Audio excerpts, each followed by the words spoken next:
Falls. The saltwater swimming pool and hot tub are just a few weeks away. So reserve your showing now for this weekend, featuring 12 extra large lots from just $89.9. 800-422-6009. 800-422-6009. NatchisRVResort.com. Sometimes even heroes need rescuing. I'm a retired firefighter, 27 years. Kurt had severe pain in his knees and his shoulder, which was keeping him from enjoying his well-deserved retirement. Loved to ski, loved to fish, and couldn't even walk 18 holes. That's why Kurt decided to see Dr. Mark Wagner, MD at Seattle Sports and Regenerative Medicine for stem cell therapy. He was just awesome. He goes, yeah, give me a shot. And he took care of me. He stemmed my knee and my shoulder. And how are you feeling now? I was pain-free in 12 weeks. I play golf now pain-free, and it's awesome. So you'd recommend this treatment to others in your situation? Absolutely. Yeah, Dr. Wagner's, he's had a couple people call me, and I recommended that they do it. Before you choose surgery, consider stem cell therapy with Dr. Mark Wagner, MD at Seattle Sports and Regenerative Medicine. Schedule your consultation at drmarkwagnermd.com. Saying goodbye to my electric blanket. That's right. I've got an electric blanket. It's John Curley. We're not going to need it anymore because Home Comfort Alliance installed my heat pump, giving me dependable heating and AC while improving my air quality and comfort without my good old electric blanket. As a top Lennox Premier partner, Home Comfort Alliance has a long history of 5-star customer satisfaction. Call the comfort people and ask for the Curley Cash discount. Currently up to $4,000 in combined rebates and discounts. Visit HomeComfortAlliance.com. At aimyourdigital.com, we'll help you target the right audience, build your leads, and crush your quota. Take your business to the next level. Our digital marketing strategies help grow awareness of your product or service, all while building trust in your business. Our approach involves leveraging multiple tools and strategies to deliver exceptional results that are customized to your unique business needs. Don't wait to run out of sales leads. Keep your business growing. Get started with aimyourdigital.com today. I formed Davis Law Group about 30 years ago, and once I wrote my first book, it proved to be hugely popular. I decided to write then a series of books in different accident cases. I've found that having a client that is educated and knowledgeable about their particular type of case really helps the client and also usually ends up making the case or the claim more successful. To get your free copy of any of my Washington accident books, visit WashingtonAccidentBooks.com. Let's go! This is Seattle Sports. Streaming through the Seattle Sports app. KIRO AM Seattle. KIRO FM HD2 Tacoma. Home of the Seahawks, Mariners, and everything Seattle sports. Seattle Sports Snapshot. Well, some big news for the Pac-12. They are adding Gonzaga as a member in all sports. The school plays starting in July of 2026. Conference made that announcement today. Gonzaga obviously bringing a very rich basketball tradition to the refurbished Pac-12 as the Zags have reached the round of 16 of the men's NCAA tournament 9 consecutive times. In fact, Gonzaga has reached every men's NCAA tournament that's been played since 1999, a streak of 25 straight years.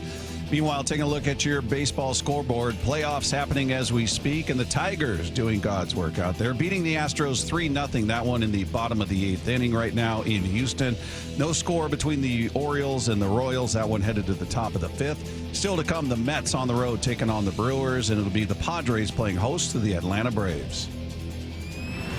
Snapshot, brought to you by Miller Lite. When it's game time, it's Miller time. This hour is brought to you by Legacy Group Capital Construction Loans. From the Quantum Fiber Studio, this is Wyman and Bob. On Seattle Sports. Streaming live on the Seattle Sports app and at seattlesports.com.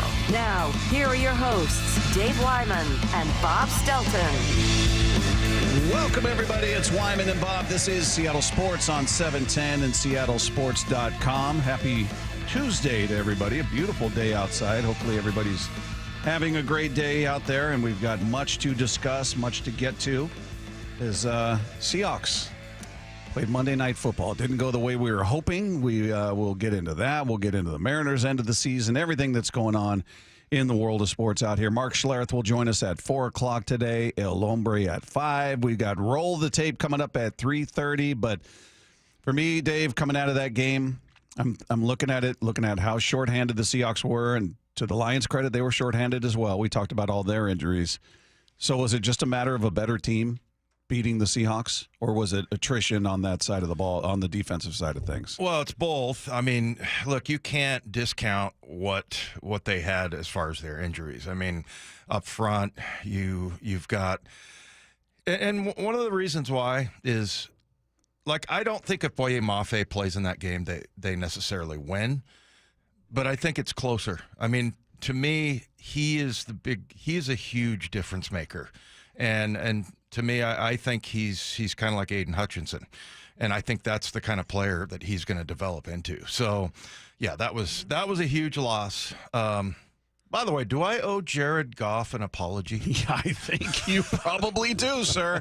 I would hope Jared Goff checks in, as he is wont to do, on the text line every now and again at 866-979-3776, powered by Mac and Jack's Brewing Company. But it's a good time to bring up that. Well, I asked a question on the notes last night for him. How did that happen, Dave? We'll get into Goff. We'll get into all of that. But just it was part of me is going, well, come on. You got no Uchenna, no Mafe, no Leonard Williams, no Byron Murphy. Then you lose Julian Love during the game. Right. Also, Baker's not there. So that's 6 starters. Yeah, it's 6 starters, not just depth guys. 6 starters that you didn't have. And I'm going, well, obviously it's a different outcome if they're all there. But then I'm like, well, boy, there are some key members of their team that weren't there. And am I just trying to justify the fact that maybe the Seahawks just aren't quite to the Lions level at this point? Or maybe they are. Maybe I'm underselling. That's a lot of attrition. That's a lot to be missing. Yeah. Well, I mean, look, what are they, 3-1 now? Yeah. The Lions? Oh. Yeah, I think so. Yeah. So, I mean, they played in the NFC Championship game last year. Yeah, I think they're a really good team. And they maybe haven't gotten it together offensively. Yeah, 3-1. Yeah. So, I mean, coming into this game, I think they were scoring like 20 points a game or something. And, so they kind of erupted a little bit there in that regard. But, yeah, and I just thought that was a little bit too much. And then the other thing is the run game, they're still trying to figure that out. And I thought Ben Johnson, their offensive coordinator, did a really good job. They run a lot of tight sets. But what they did was, and what I mean by that is receivers close to the line of scrimmage, and their receivers will block. Yeah, that's a physical team, man. Yeah, exactly. That's how they're built. And so that's where, what you do is you bring people into the run box, basically. And what happens is you've got too many gaps. There's too many gaps for the defenders that are there. And there was a number of times last night on the plane I was looking at it from the end zone shots where it was like, okay, I'm counting the gaps. There's 9 gaps and we have 7 players. So they did a really good job with that. And, and I don't think that it was necessarily that, is it Ben Johnson, the offensive coordinator? It's such a common name. Common name. I always forget it. But, it's not like I don't think he dominated Mike McDonald or anything like that. It was just the other thing, too, an inside linebacker, you got a rookie starting. And that's another thing. And I think that Tyrese Knight is going to be a good player. No question about that. But yeah, I thought they kind of picked our defense apart a little bit in that regard. So, and I don't want to say we were out-coached or anything like that, but it's just like those are some things that need to get cleaned up. But then, the other thing is you don't have your usual players in there. Like Big Cat, he's a difference maker up front. Byron Murphy, too. Both of those guys can't be double-teamed, and I guarantee you there was a lot of gaps that were open last night that would not be if those 2 players were in there. Yeah, it's and I know you were looking at the film and everything and getting into the details and the nitty-gritty of what happened, because as much as I want to blame, and it does have an impact, I don't think that's excuse making. I'm not saying the Seahawks would have won if all those guys were there, but certainly like their chance. I mean, they hung in there with what they had as poorly as they played on defense, but I guess I was a little surprised by how discombobulated they looked on defense. It felt like the Lions could do whatever they want whenever they wanted. Like everything they did just worked. Yeah. Yeah, we're gonna have Amon-Ra St. Brown throw throw a pass to Jared Goff. That's going to work. We're just going to run the ball up the middle. That'll work. We're going to run to the edges. It just felt like whatever they wanted to do, it just worked. And looked like, I don't know, the Hawks were out of position, or there was maybe some confusion as to, all right, what, the big 70-yard play. I don't know whose fault that was. It made it look like Devin Witherspoon was off balance trying to come back, but maybe that wasn't his responsibility. I don't know what happened on that play. Well, on that play, they had some big plays. Like 70, 40. I mean, a lot of big 70, big plays. 40, 30, 29. I mean, and the Seahawks did too. And if you look at, that's what I did in my recap. I'm like, man, if you look at what those numbers that the Seahawks offense put up, you would be like, oh, this is a win. There's no question about it. But, and just so that play in particular, it's always something, right? And that's the thing about the NFL. There's, you have to be perfect in order to defend some of the plays, because the quarterbacks will find the mistake. And on that one, even a dope like Goff. Even a dope like Goff. Yeah, and then he does that little 360 spin and then completes a pass. I'm like, come on, now he's just showing off. But no, I'm actually happy for guys like that you just get the right coach. Look at Sam Darnold. Look at some of these guys that have kind of resurrected their careers, that, and it's all about the coaching and, getting in the right situation. But so on that play in particular, Bob, what I thought, my opinion is that it was a zone blitz. So they were playing zone behind, they brought a strong safety. They bring Jenkins in there? Yeah, Jenkins. And so, and what happened was Dodson, he's got to stay home. He's got to stay home on that. That ball was thrown right in where, at least what it looked like, was his zone. Yeah. So, and then, then we had missed tackles and things like that. There's a really big play where Spoon actually missed a tackle, and I was like, wow. I mean, these guys are good players. They're tough guys. That's how they're built. They're receivers. They're running backs. They're going to run through you, and it's just it's a tough guy team. Yeah. And so you had to bring the big boy pads, and they had a lot of guys playing in the box that are sort of light. Guys like Witherspoon, and they were forced to do that because of the formations that they run. Yeah. So yeah, I mean, I just think Detroit is a really good team. I think they're going to be in it at the end. I think it's tough going on the road, and that place was electric before the game, and it was I think it's Calvin Johnson got inducted to their Hall of Fame at halftime, and everybody was fired up, and it was loud, and they're a good team. They're a really good team. So. Yeah, it kind of went the way you would expect it, especially if you say, "Oh, by the way, yeah, we're down like 4 starters." Yeah, 5, I think. Right? Yeah. Well, four on defense. Bob Boye-Mafe, Leonard Williams, Byron Murphy, and then you lost Julian Love plus Baker. Yeah. 6. Yeah, there you go. So you went in missing 5, then you lost 1 during the game. So you were Right. down 6 starters on that side of the ball. And everybody was talking about the front, because essentially that's your. I mean, I've seen formations this year where that's your starting defensive line. Yeah. Uchenna and and Boye on one side, and then you got the 2 big guys inside. I mean, that's pretty bad. But the other thing is, Jerome Baker's maybe one of the better signings in for defense, one of their bigger commitments, and just haven't really seen him that much. And he's got the hamstring going right now, but he's the Gregory Santos of the Seahawks right now.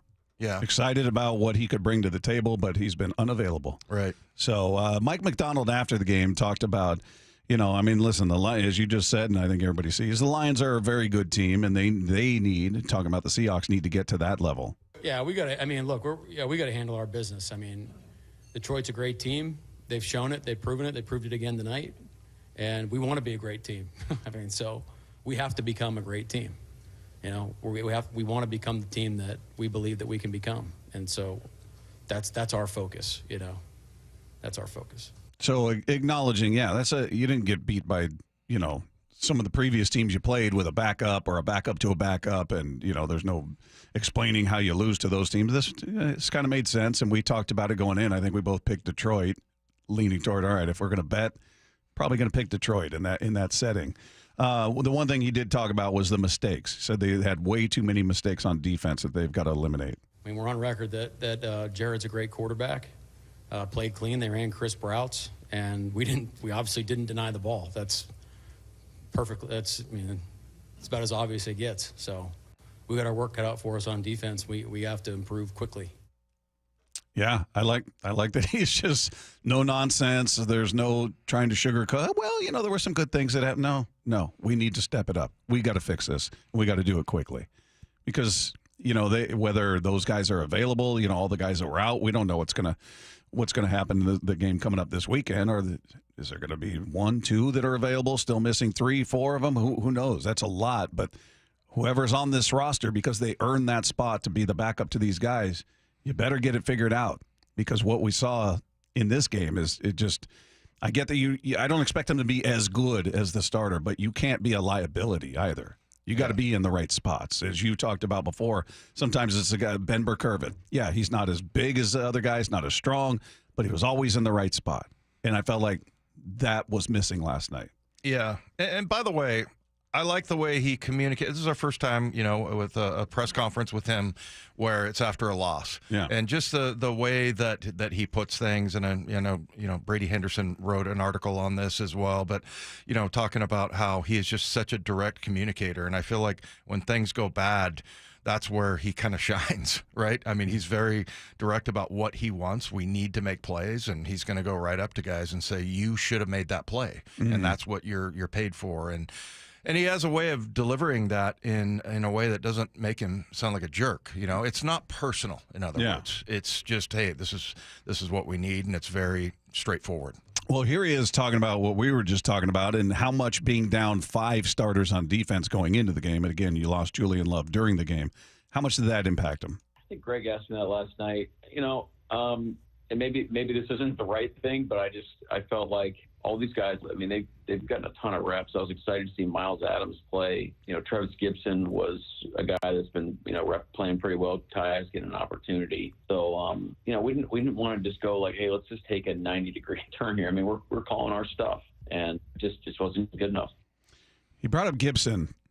I felt like he was on the bad end of a few plays last night. Yeah, what's too bad is the throwback to Goff. He read it. He had him.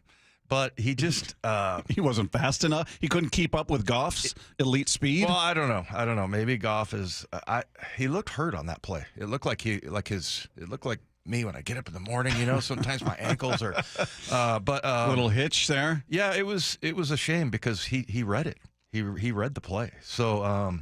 Yeah, and I thought that was impressive, honestly, because there's all this stuff going. The quarterback sneaks out, and he goes with him, but he just didn't get it done. So, I look, that's the kind of thing that happens, and I think, look, he's a great player, Gibson. He's in the NFL for a reason, but when you look at if that's Boye Mafe or if that's Uchenna, they're just better players. And so they're the starters for a reason. Absolutely. So, that was unfortunate. I felt bad for him. I did, because not, like, oh, you poor thing. It's just that, man, you read the whole thing, but just wasn't able to get it done. Yeah, and we touched on this, some of the big plays that took place. And it's so weird to look at the stats after the game. If you didn't watch the game, you just went and looked at the box score and you looked at the individual team stats, looked like the Seahawks dominated. Yeah. They dominated. First downs, third down conversions, total yards, total plays, passing yards, rushing yards, time of possession. The only edge that the Lions had in looking at the box score was red zone. They were 5 for 5. Seahawks were 3 of 4. And then turnovers, Seahawks had 2. Detroit didn't turn the ball over. Yeah. But they dominated every other statistical category there. And they lost. And then you look at those big plays, Detroit, 70 yards, 40, 30, 29, 24, 20. And then the best play for the Seahawks was 29. So what was that, just missed assignments? Was that guys not being where they were supposed to be? How do you sort of account for a team that had fewer yards? They lost basically every other category, yet you look at 70 yards, 40 yards. Their big plays were so punitive. Yeah. Well, and look, it's the usual suspects, right? I think one of the 30 or 40-yard plays was where Montgomery I mean, Witherspoon comes up and smacks him. You could hear it in the booth. You know, it was a good hit, but he just didn't wrap him up. You know, I talked earlier about Dodson. You know, I felt like he should have stayed back in his zone and been in front of that throw. Dodson had one. There was a play where he had the guy around the ankles. Yeah, and would have been no gain or minimal gain, and the guy slipped through his arms. And look, again, these are some tough dudes, man. I mean, even their running backs, Jahmyr Gibbs and David Montgomery, these guys are tough guys, and that's sort of what Dan Campbell. I think people are going to start accusing me of being a Detroit Lion fan instead of you, Bob. I like the way they're constructed, man. I really do. I feel like they've got the right kind of guys. That they're tough guys. They'll run through things. Boy, their secondary's physical. I mean, you know, if you want to get ticky-tack about it, those refs could have been throwing flags all night. Those receivers were wearing the one play where DK's got. I can't remember which cornerback it was. He was on his back like a backpack, and they didn't throw a flag on that one. I'm thinking, what? Okay, I'm not saying that's why you lost, but come on, man. I felt like they could have thrown a flag on almost every play. Yeah, they were extremely physical, and they did call it. I mean, that was another category. Seahawks had fewer penalties than the Lions did. Lions had more penalties. Could have been a lot more, but yeah, it was crazy. But just back to the big plays, Mike McDonald explaining, in his opinion, what went wrong with so many yards after the catch. The run after catch stuff. Yeah, I think that's a compliment errors. One, good by them. Two, you know, the things that we've been executing at a high level on defensively, taking right angles, tackling, and all the stuff that we emphasize on a daily basis wasn't coming to life. So we'll watch the tape and attack it and fix it.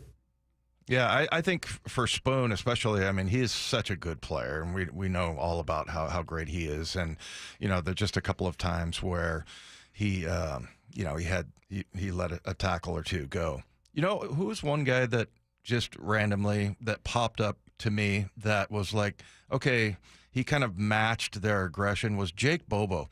Mm-hmm. He had some blocks downfield that were fantastic. And, you know, and I think the one thing that if you can take something positive out of that game is that Ken Walker is special.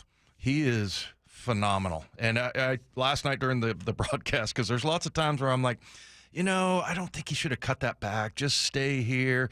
I've decided I'm not going to say that anymore. Yeah. Just let him be K9. Let him do his thing. He is fantastic, man. I mean, and, you know, some of the runs that he had, it was phenomenal. Yeah, so, we'll definitely get into the offense because there's more than a few bright spots there. But one last thing on the defense, Witherspoon did make a great play. There was a one where looked like he was kind of tied up with the blocker and shed the block. You see him kind of chuck the guy to the side and then makes the open field tackle on I can't remember who caught the ball, but they showed it. They replayed it, emphasized it, where he's tied up with the guy and you see him looking, and then just kind of olays him and gets right there and just picks the guy up and puts him down to the earth. And again, not a big guy. No, when you see him, so physical. Yeah, that was great. All right, let's take two. Well, last week, Field Yates, who we're going to talk to tomorrow, reported the Seahawks brought in Jason Peters for a visit. Well, today, according to NFL Network's Tom Pelissero, Seahawks have officially signed him to their practice squad. Yeah, I guess that's good. I mean, okay. To me, the fact that they felt it necessary to bring him in is like, okay, what's going on? Where are we at with the line? Are some of the young guys developing? Are they, you know, we'll talk more about the line play, but it was kind of a red flag when they brought him in. Yeah, I mean, anytime. Is he 42? Yeah. Is that right? Yeah. Hopefully he can still get it done at that level, but, you know, he's mostly a tackle, right? And, you know, you think about, okay, is this because of Stone Forsythe? And, you know, he was getting bench pressed a fair amount last night. Didn't give up a sack to Hutchinson, but there was lots of pressures and lots of times that he got bull rushed. So I feel like, you know, for Jason Peters, he can handle that. Well, Gonzaga has officially joined the Pac-12 beginning in 2026, which is great for basketball and all those other sports, but the conference still needs to add one football playing school in order to be an official conference after this 2-year grace period is up. Who's it going to be? Something with a state in it. Those are all the other schools joining. So, San Diego State, That's Colorado how they played. State. The Cougs have played all state schools, all the right? states. Boise State, yeah. Yeah. Find another state to join the conference. Well, they get immediate credibility in college basketball because Gonzaga's been a power, and they just did that during the snapshot. 25 years in a row that they've made the tournament. It's amazing because, and people get mad when I say this, but it's kind of out in the middle of nowhere. And as far as their why would they be recruiting, mad? That's kind of fact. Yeah, exactly. And everybody, you don't care about, you're all about Seattle. I'm like, I think it's awesome that you're able to build a program out in the middle of nowhere. It's remote. Because of the reputation of your program. Take Two is brought to you by Swedish Cyberknife. Treat prostate cancer with Swedish Cyberknife. Swedish.org/cyberknife prostate. Coming up again, if you just tuned in, coming up on the show, we'll roll the tape at 3:30. Mark Schlereth will join us at 4. El Hombre joining us at 5 o'clock today. Meanwhile, Seahawks showed what the offense can look like with a healthy Ken Walker out there. We're going to get into some of the great things we saw on that side of the ball. Coming up next with Wyman and Bob, this is Seattle Sports on 710.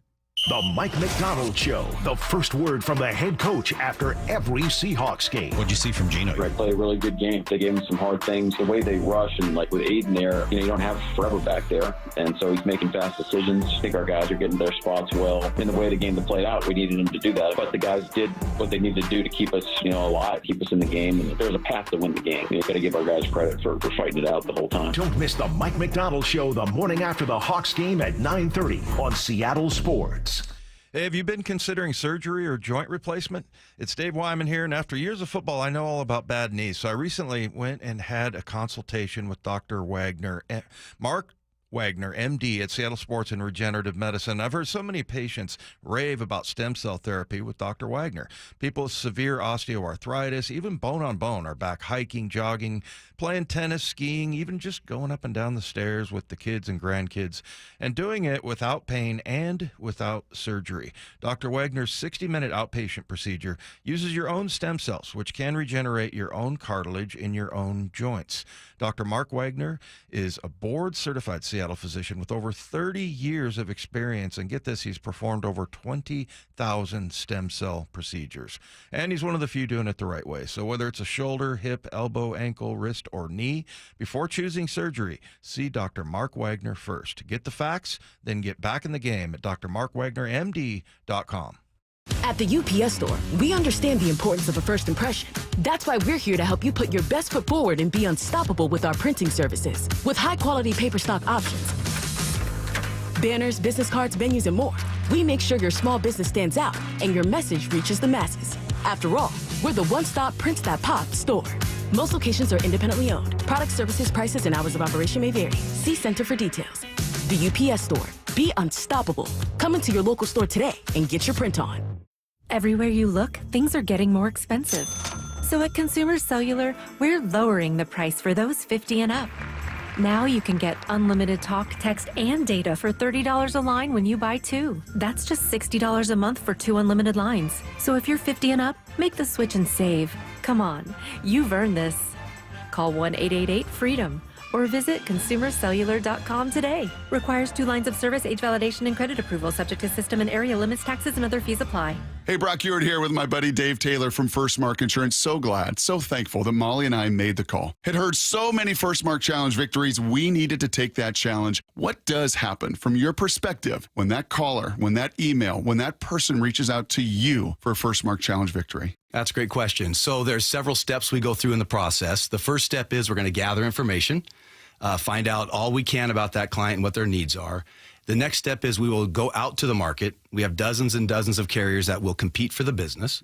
At the end of that process, we will then bring those findings back to the customer, show them what we found, and who the eventual winner was in that competition. And it may be who they're with. It might be, yes. And sometimes that's the best we can do is recommend they stay where they are, but maybe modify a few coverages to put them in a better position. So go take that challenge today. Go be the next First Mark Challenge victory. It costs you nothing, and they will be there with you every step of the way. FirstMarkInsurance.com. FirstMarkInsurance.com. Hey, everybody. Bob Stelton here for Johnson Fitness and Wellness, where I got my home gym. Now, the difference? Their expert staff. They ask great questions like, what are your fitness goals? What kind of space are you working with at home, and what's your budget? Johnson Fitness and Wellness experts get you the right machine for your home gym dream setup. And right now, in-store only while supplies last, mention this ad and our listeners get an indoor cycle for free with Select Force USA Home Gyms. Shop stores in Bellevue, Tacoma, Linwood, or visit johnsonfitness.com. Seahawks Player Spotlight. Man, it felt good to go out there and be able to contribute. Exclusive interviews with your favorite Seahawks. You know, we got a genius as the head coach. Every day with Wyman and Bob. Seahawks Insider. Brought to you by Pacific Lamp and Supply. Now here's Maura Dooley. Ken Walker had a big impact on the Seahawks' offensive performance in his return to play Monday night with 116 all-purpose yards, 3 touchdowns, and an incredible highlight reel play where he was tackled and flipped around by the defender twice and somehow managed not to touch the ground. Geno Smith spoke about what it means to have him back post-game. Oh, man, he's special. He's special, man. You see the plays that he's making. I don't think any other running back could, do some of the stuff that he's doing. I mean, I'm surprised every time he makes, one of those just crazy plays. And, to have him and Zach back there, to have that one-two punch and to be able to utilize both of those guys within our offense, it just makes us that much better. And so just having Ken back, man, it's great. I just enjoy having him on our team. The Seahawks Insider is brought to you by Pacific Lamp and Supply. For the latest on the Seahawks anytime, go to seattlesports.com. It's football season, and that means colder weather is on the way. If it's time to update your windows and doors, talk to Pella Windows and Doors of Western Washington. Local owner Keith Dashafee has a great deal just for you. That's right, Steve. Now you can get 20% off qualifying installations or 0% financing for 24 months with equal payments. Just schedule a free consultation with Pella Windows and Doors at PellaPNW.com. Thanks, Keith. Check out the unbeatable selection of windows and doors today at PellaPNW.com. That's PellaPNW.com. This is the day of the big sale at your gift shop. Welcome in. So this isn't just a big day for your business. It's a big day for the network keeping it all connected. That is, if it can handle the pressure. Next in line, please. So is it possible to get business internet you can really count on? It is. With 99.9% network reliability from Comcast Business. It's like this neat little bow. Do you like that gift wrap? Really ties it all together. Reliable internet for your business. It's not just possible, it's happening. Comcast Business, powering possibilities. Switch to Comcast Business and get started with reliable internet and advanced security for $49.99 a month for 12 months with a 2-year agreement. Plus, ask how to get up to a $500 prepaid card with a qualifying internet package. Don't wait. Call or go online to switch today. Offer ends 10/13/24. Restrictions apply. New customers only with 150 megabit per second internet. Eco bill and auto pay required. Equipment, taxes, and fees extra. After 12 months, regular rates apply. My Seahawks jersey is more than just a piece of clothing. It's a symbol of the unique spirit of my city. Creating a sense of community and belonging. A bond uniting us and a love for the game. This is my jersey. This is my jersey. This is my jersey. This is the Pro Shop. You can find your new favorite jersey at the Seahawks Pro Shop. Shop online at Seahawks.com or visit us at the Landing in Renton or Lumen Field. This hour is brought to you by Legacy Group Capital Construction Loans. Wyman and Bob. From the Quantum Fiber Studio. Weekdays 2 to 7. On Seattle Sports and 97.3 FM HD2. Coming up at 3:30, we are going to roll the tape, get into some of the specifics of this game. Also, Mark Schlereth will join us at 4 o'clock. Il Hombre, Michael Bradley joins us at 5 o'clock. You guys can text in throughout the show at 866-979-3776. Powered by Mac and Jack's Brewing Company. All right, so the defense took a big step back last night. A lot of it due to who wasn't there. And then the guys that were there they didn't play well. That's how it went. We'll see how they I'm very sort of excited to see how different they look. Now, it's the Giants who aren't as good, so maybe it's set up for them to look better. But just guys being in the right spot, seeing if the backups are forced into action again, how much better do they look? I'm excited to see that. But on the offense, you brought this up, and I think everybody saw it. Ken Walker is just a different kind of guy out there. Walker stays in the backfield this time. Single wide out to each side. Motion across the formation is the tight end. Toss to Walker. Cuts back inside. Turns upfield down to the 15. He's going to score. 10, 5. He dives in. Touchdown! Seahawks from 21 out. Ken Walker the third. Welcome back, brother. Big score for the Hawks. Again, getting back in the game. And again, Dave, great blocking at the point of attack. I've got to commend you, Dave, on your restraint. I'm sure there was probably part of you in that moment going, yeah. You were probably bursting at the seams to make a noise of some sort that everybody in the listening audience would then cap on you for, and you held back. You were very disciplined. Well, thank you, Bob. I appreciate that. He's a lot faster than I feel like I've given him credit for. He's different this year. I don't think he was that fast. I didn't. And I don't know, maybe I'm getting old, but he looks so explosive. You could see he worked a ton on his legs. He's big. Huge. He's big. And I think I know you like Charbonnet. I like Charbonnet. I think there's a pretty clear difference between the two to me. I feel like there is. Oh yeah. I mean, I think Ken Walker is elite, and I think Charbonnet is good. Yeah. But and Sharp has great, footwork and things like that. But Ken Walker, man, those feet are just constantly going. And really, both of them have that characteristic. But, yeah, Ken Walker, the other thing is, there's lots of times where, and like I said before, I would be like, oh, don't cut back. Just stay play side. And then, now I'm to the point I'm like, okay, I'm going to trust I think he had a lot of those plays last year. And there were times where he, would try to get outside and somebody would tackle him, whatever. Now he's beating people to the edge. And I think it's a lot about his decision making, but he is just decidedly faster. Yeah, he looked fantastic last night. What do you have, 3 touchdowns? I mean, he was ridiculous. He was a presence. He was a problem. He looked great. Geno Smith, and we'll talk about Geno and others on offense coming up in a bit. But Geno, just talking about what it means to have Walker out there again. Oh, man, he's special.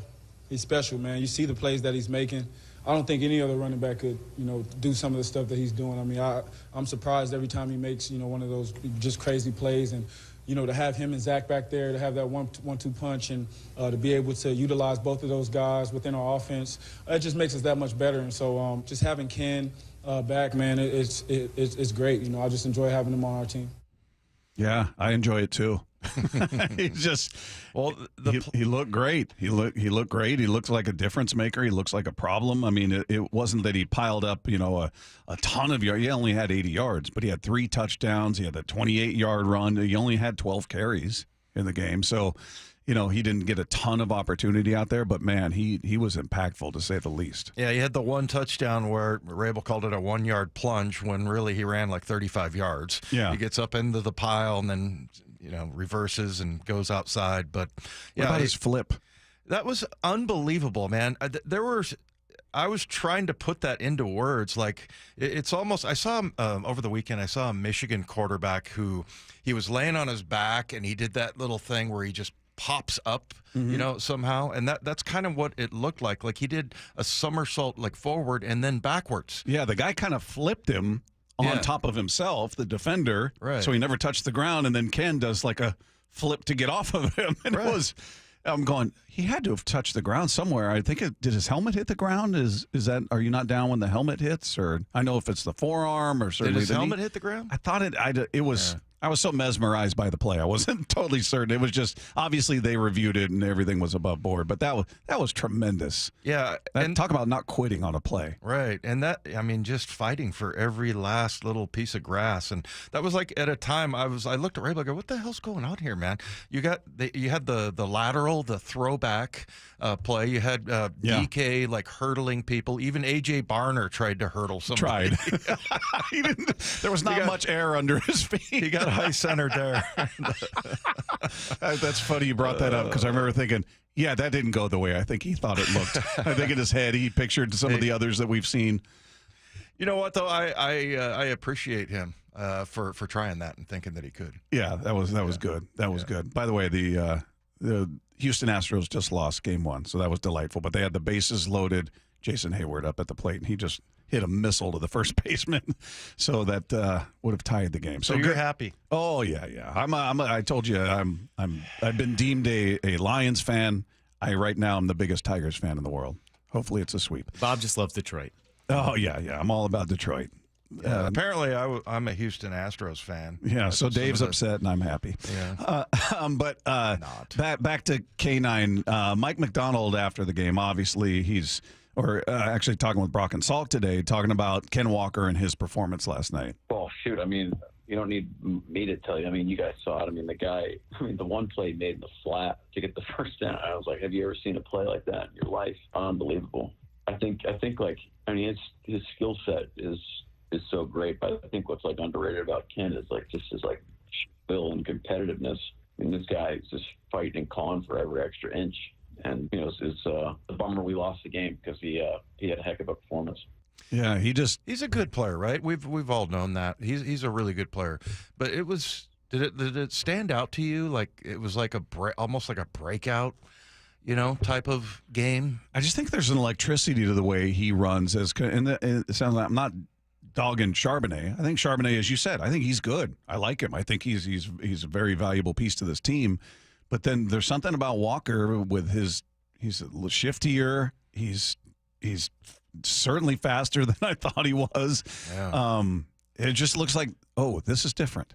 This looks different. This feels like he can bust it at any moment, and he is that guy that grinds for the extra yard. That he's not going to go down that easily, as we saw with that flip that took place there. And I love that everybody's like that. I know DK lost the fumble as he was, guys tugging on his jersey, and he's clawing for more yards. I mean, I love that passion for it.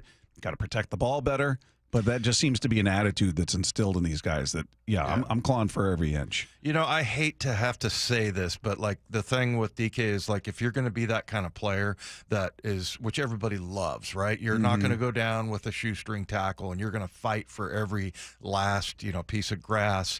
You have to have a special attention towards ball security. Yeah. If you're going to be that guy. So, and I hate it. I hate being like critical because DK was, he's so special that way, and you just love the effort. He loves football, right? But that is one of the things that goes along with it. But yeah, Walker, I don't think we've seen this version of him, and just it was great to have him back. And there were so many things to like about our offense. Yeah, and really that was we kind of thought going in that, if you had just an okay offense and you improved drastically defensively, this team's just going to automatically be better. But you saw a couple of things offensively that were like, wow, this maybe could be a special offense this year. Yeah, we'll definitely get into more of the details of what happened offensively speaking, but there was one issue that popped up for the defense that we hadn't seen yet this season. We'll get into that next with Wyman and Bob. This is Seattle Sports on 710. Seattle Sports, your home for Brock and Salk. They didn't get past the Lions. They didn't overcome the injuries. They didn't go on the road on Monday night and do what we sort of hoped they might. But I think most people are still holding their head pretty high today. What say you? Weekdays 6 to 10. The Seahawks didn't quit, man. And Ryan Grubb, I mean, to me, that was probably, like, if you ask me one name, one person, one thing that stood out, Ryan Grubb's game plan was off the charts, pretty phenomenal awesome. Yet again. Yeah. Read up on the latest news and opinions at seattlesports.com. My wife and I always loved doing everything together. Jiu-jitsu, kayaking, and intimacy was always on point. It was around my early 30s when I noticed a downward trend. Watching a lot of TV, putting on weight, and just full of self-doubt. I had tried another men's clinic with disappointing results. It's the personalized treatment I receive at Revive Men's Health that has been the complete game changer for me. I've got my energy and motivation back. I'm feeling stronger than I did in my 20s, and it made me a much better husband to my wife. This is Dr. Andrew Elshouse of Revive Men's Health. If you're always feeling tired or moody, or your sleep is poor, you have low libido, you may be suffering from low testosterone. Book your free T-check and exam. Call Revive Men's Health Seattle at 206-529-1111. That's 206-529-1111. Or visit ReviveMen'sHealth.com. Paid political announcement. A Bob for Bob update. In 2021, Bob pushed decriminalizing fentanyl just like Oregon. In 2023, more than 1,000 citizens in King County died from fentanyl overdose in a single year. While other states enforce and arrest fentanyl dealers, Washington, under 12 years of Bob, has become a leader in fentanyl deaths and last in law enforcement officers per citizen. It's simple. Vote Bob if you want more crime and less safety. Paid for by the Bob for Bob Committee, 128-3 Puyallup, Washington, 98371. Top 4 donors: Steve Gordon, Fremont Dock Company, Brian Haywood, and Susie Burke. 911, what is your emergency? There's a fire in my building. Please send help right away. What is the address of the fire? My address. Hold on. Oh, wait. The fire sprinkler just went off, and it's putting out the fire. Good to hear. The fire department will still be dispatched as a precaution. Fires are fast, but fire sprinklers are faster. Fire sprinklers get water on a fire immediately to protect you and your property. Install fire sprinklers in your home or business today. Brought to you by Puget Sound Area Fire Protection Contractors. Tune in next Sunday as your Seattle Seahawks take on New York. Kickoff at 1:25 p.m. Muckleshoot Casino Resort, proud sponsor of the Seattle Seahawks and the Northwest's biggest and best casino. As fall and winter weather sets in, your lawn becomes a muddy mess, and your kids and pets bring the mud inside. But with Synthetic Turf Northwest, you can have a lush, green yard year-round. No mud, no mess. Their premium synthetic turf systems drain fast and stay clean, no matter how hard it rains. Right now, during the Fall Blitz, you can save up to $1,500 on a new synthetic lawn. So say goodbye to muddy paws and say hello to your dream lawn. Call Synthetic Turf Northwest today or visit syntheticturfnorthwest.com to get started. Harnish Auto Family is proud to partner with the Carol Milgard Breast Center in the fight against breast cancer. Hey, Brock Heward here, and all you got to do is simply test drive a vehicle during October, and Harnish will make a donation on your behalf. Harnish Auto Family, where people matter. At aimyourdigital.com, we'll help you target the right audience, build your leads, and crush your quota. Take your business to the next level. Our digital marketing strategies help grow awareness of your product or service, all while building trust in your business. Our approach involves leveraging multiple tools and strategies to deliver exceptional results that are customized to your unique business needs. Don't wait to run out of sales leads. Keep your business growing. Get started with aimyourdigital.com today. For Down Territory, going inside the game with Michael Bumpus. I like this. More quarterbacks should start doing this. Every day at 11:15 and 1:15 on Bump and Stacy. From whiplash to herniated discs, there are a few car accident injuries we've all heard of. JP Pendergast with Pendergast Law explains that even the most common injuries differ from one another. Pre-existing conditions, health history, beginning of treatment. There are hundreds of factors that make every person and every injury unique. While these variables aid medical treatment, the strongest case recoveries must also take them into account. Could you explain a little bit more? Our team at Pendergast Law is obsessed with turning over every stone to differentiate each case. This requires thorough investigation, diligent listening, and relentless research. We never pursue cases with a one-size-fits-all approach.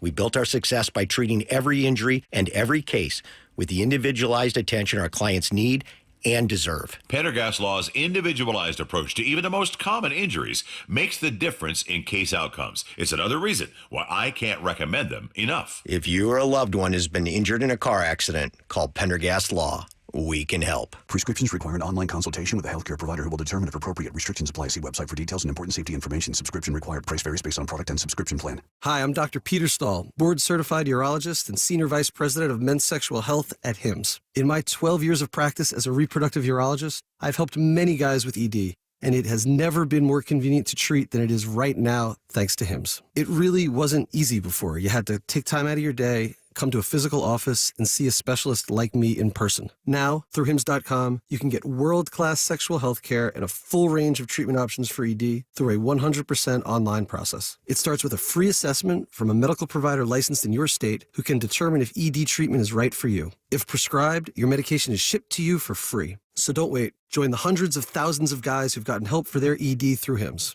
To start your free online visit and find ED treatment at up to 95% off brand name prices, go to hims.com/radio. That's hims.com/radio for your free online visit. Wyman and Bob. From the Quantum Fiber Studio. Weekdays 2 to 7. On Seattle Sports and 97.3 FM HD2. Dave, leave the Gonzaga people alone. All right? Quit making fun of where they live. Like Let me guess. Somebody took exception to your middle of nowhere comment. I was saying it as a compliment. Says, you can build a program. Rick in Spokane said, middle of nowhere, second largest city in Washington. Congratulations. You take a lot of pride in that? Apparently Rick does. We're number one. I would say it's just not looked at as a booming metropolis that you hear about in the way, Seattle is the big city, like Chicago, like L.A., like New York City. They're major cities. I don't think nationally people are looking at Spokane and going, yeah, that's in that conversation when you're talking about elite athletic programs being built. Yeah. That's not typically where you're going to find it. Oh, and I'm a small town guy. I grew up in places like Why do you Blue hate Lake, Spokane? Clipper Mills. Ever hear of that? No. Yeah. Reno's kind of a small town at that point. But yeah, it's the biggest little city in the world. That's exactly right. And we were number 2 also because Vegas was number 1. So I didn't have a chip on my shoulder about it. Yeah. You just took it in stride, unlike some other people. No, you guys could text in throughout the show at 866-979-3776, powered by Mac and Jack's Brewing Company. One thing that you and I talked a lot about over the past few years is the comments from guys on defense when we said, hey, what happened or what's happening? Why isn't this working? What have you? And it was always the same. Well, we just got to communicate. We just got to communicate, Dave. And that became sort of a catch-all answer where you're just like, well, okay, what does that mean?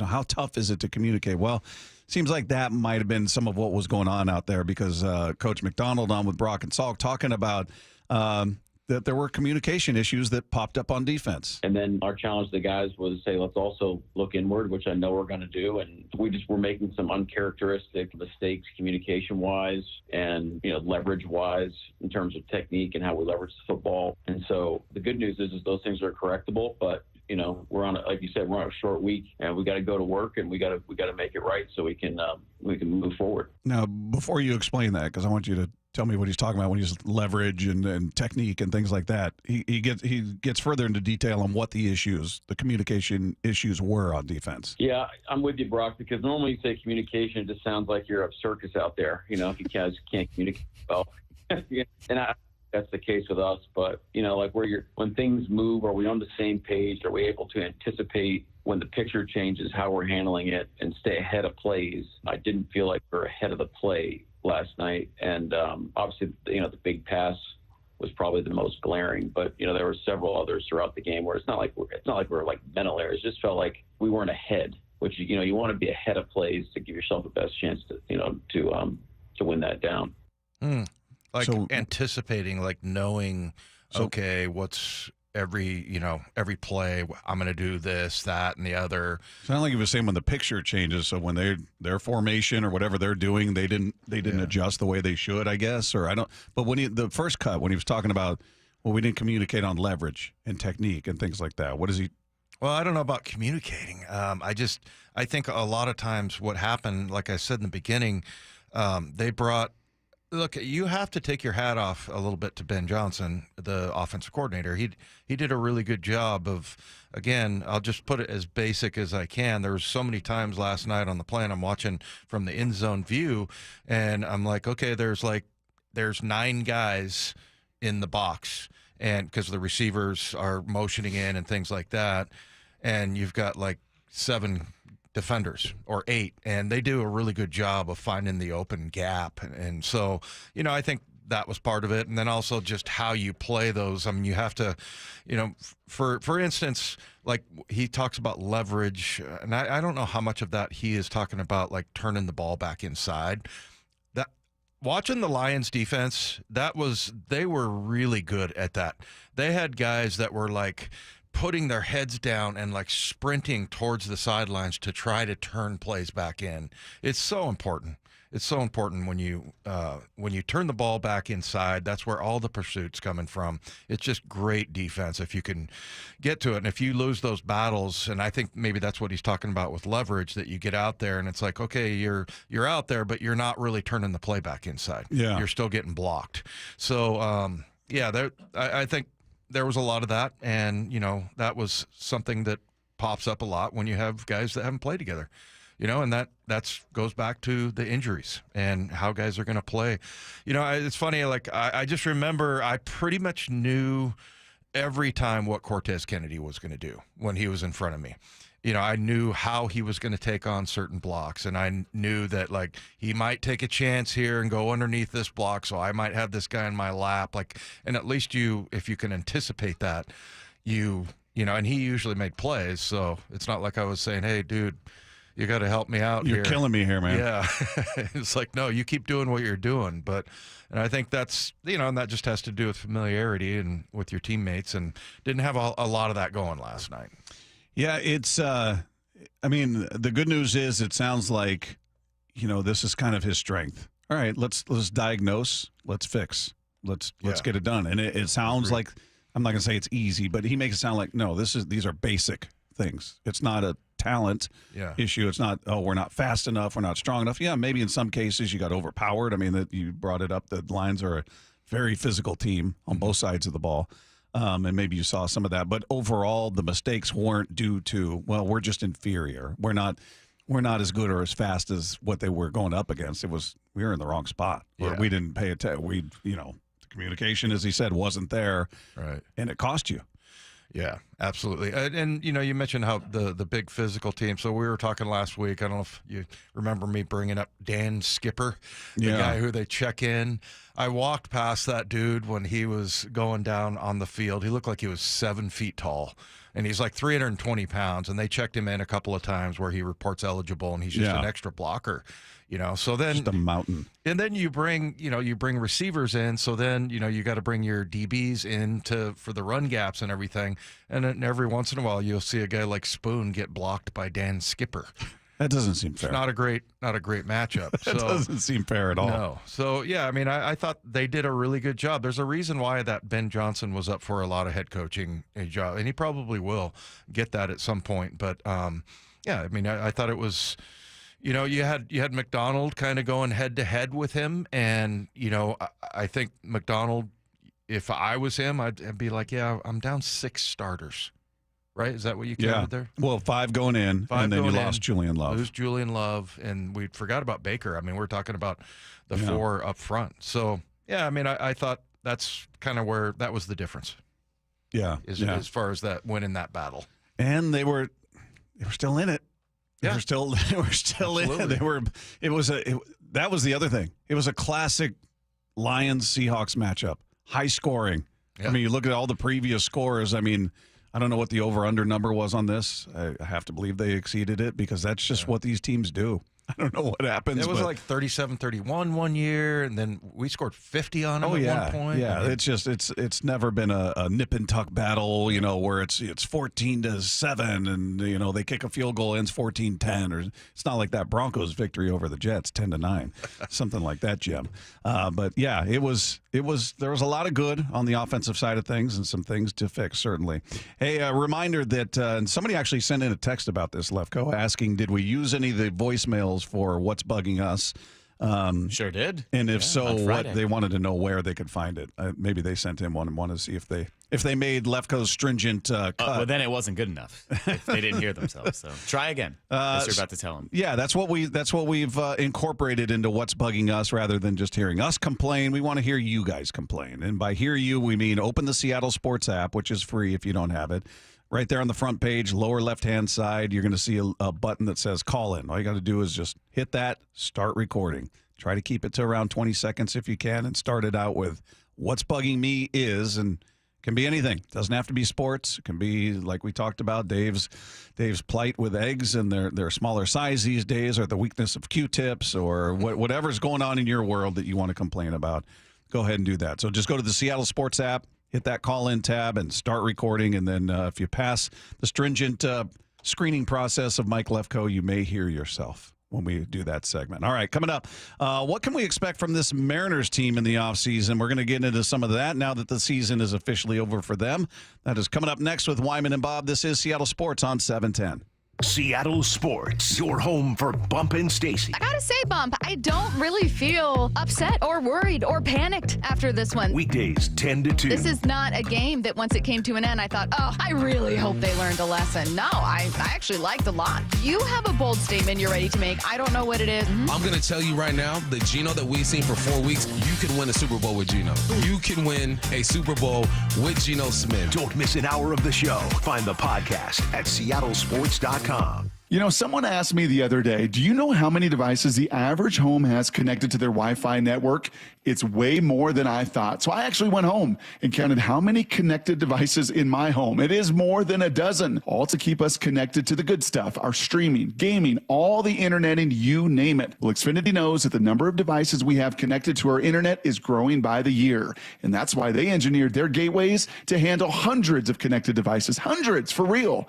And now through October 10th, get 150 megabit Xfinity internet for just $19.99 a month for 12 months with a 1-year contract, and ask how to get an eligible free 5G phone with Xfinity Mobile. Make sure your home Wi-Fi can handle everything you throw at it and then some. Visit Xfinity.com, call 1-800-XFINITY, or visit a store to switch today. Xfinity, bring on the good stuff. Requires paperless billing and auto pay with store bank account. Equipment, taxes, and fees extra after promo. Regular rates apply. Xfinity Mobile requires Xfinity Internet. Actual speeds vary. 1-800-XFINITY. This is Stacey Rost. Is that leaky faucet driving you crazy? Don't wait until it becomes a flood. Call Ben's Plumbing, Heating, and Air. At Ben's Plumbing, they pride themselves on 5-star service, where your satisfaction is their priority. Whether it's a stubborn clog or a complete plumbing overhaul, their team of dedicated professionals is here to help with no commission sales tactics. Just honest, reliable service you can count on. Call today at 206-789-5353 or visit Ben's.plumbing. That's Ben's.plumbing. Did you know that most people wait 6 or 7 years before they buy a new TV? That's a lot of time in front of one TV. So why not get one of the best sets for the next 7 years, like one of the top-rated Samsung, LG, or Sony models? Too expensive? What if you could get up to $1,000 trade-in for your old set? Who would do a stupid deal like this? Right now, at Video Only, you can get big bucks for your old set as a trade-in and a hot price on the new models. Don't be sorry. Check out Video Only. If you're injured in the state of Washington, here's what matters. Who represents you matters. The experience of their staff matters. Their investigation team and track record of success matters. Davis Law Group was founded in Seattle and has been winning cases for more than 30 years. We know Washington State, we know our courts, and we know how to deliver the highest level of client satisfaction. And that's what matters. Did you know your skin is the largest organ of your body? Huh? That's why you should shower with Old Spice Super Hydration Body Wash instead of plain old bar soap. Love your skin by super hydrating it with vitamin B3 and glorious notes of vanilla and shea. Did you know that my super hydrated skin is the second largest organ of my body? The first is my heart. Old Spice. Men have skin too. Old Spice Super Hydration Body Wash. 24/7 renewing moisture. With daily use. Tired of hearing scary radio ads about the IRS? Tax Relief Advocates is different. TRA is here to tell you that if you owe money to the IRS, whether it's $5,000 or $500,000, we have a solution. TRA can eliminate or reduce what you owe to the IRS with zero risk to you. We have over 1,000 5-star reviews on Google and an A+ with a BBB. End your tax nightmare today by visiting TRA.com or call 800-583-6681. That's 800-583-6681. Stream every Seattle sports show with the Seattle Sports app. Brought to you by Fred Hutchinson Cancer Center Proton Therapy. Get new videos, podcasts, and articles on the Seahawks and Mariners from your favorite Seattle sports personalities daily. Ready to take your Seahawks game day to the next level? From pregame sideline passes to postgame field goal kicks, create unforgettable memories with friends and family this season at Lumen Field. Visit Seahawks.com/game day experiences to level up your game day. Did you know that your largest investment asset might not be your retirement account or home? I'm Jay Jackson, CEO of Abacus Life. Most people don't realize that their life insurance policy is actually an asset they can sell. But for almost 20 years, Abacus has been purchasing life insurance policies from seniors just like you. We've even created a free policy value calculator at abacuspays.com so you can find out in seconds what we might pay for your policy. There are no fees and no obligations, just information. Knowing the value of your life insurance policy is as important as knowing the value of your home, your equity portfolio, or your finances in total. Discover the valuable information you need to understand the current market value for your life insurance, and then get real value from your life insurance when you need it with Abacus. Visit abacuspays.com to learn more and use our free policy value calculator today.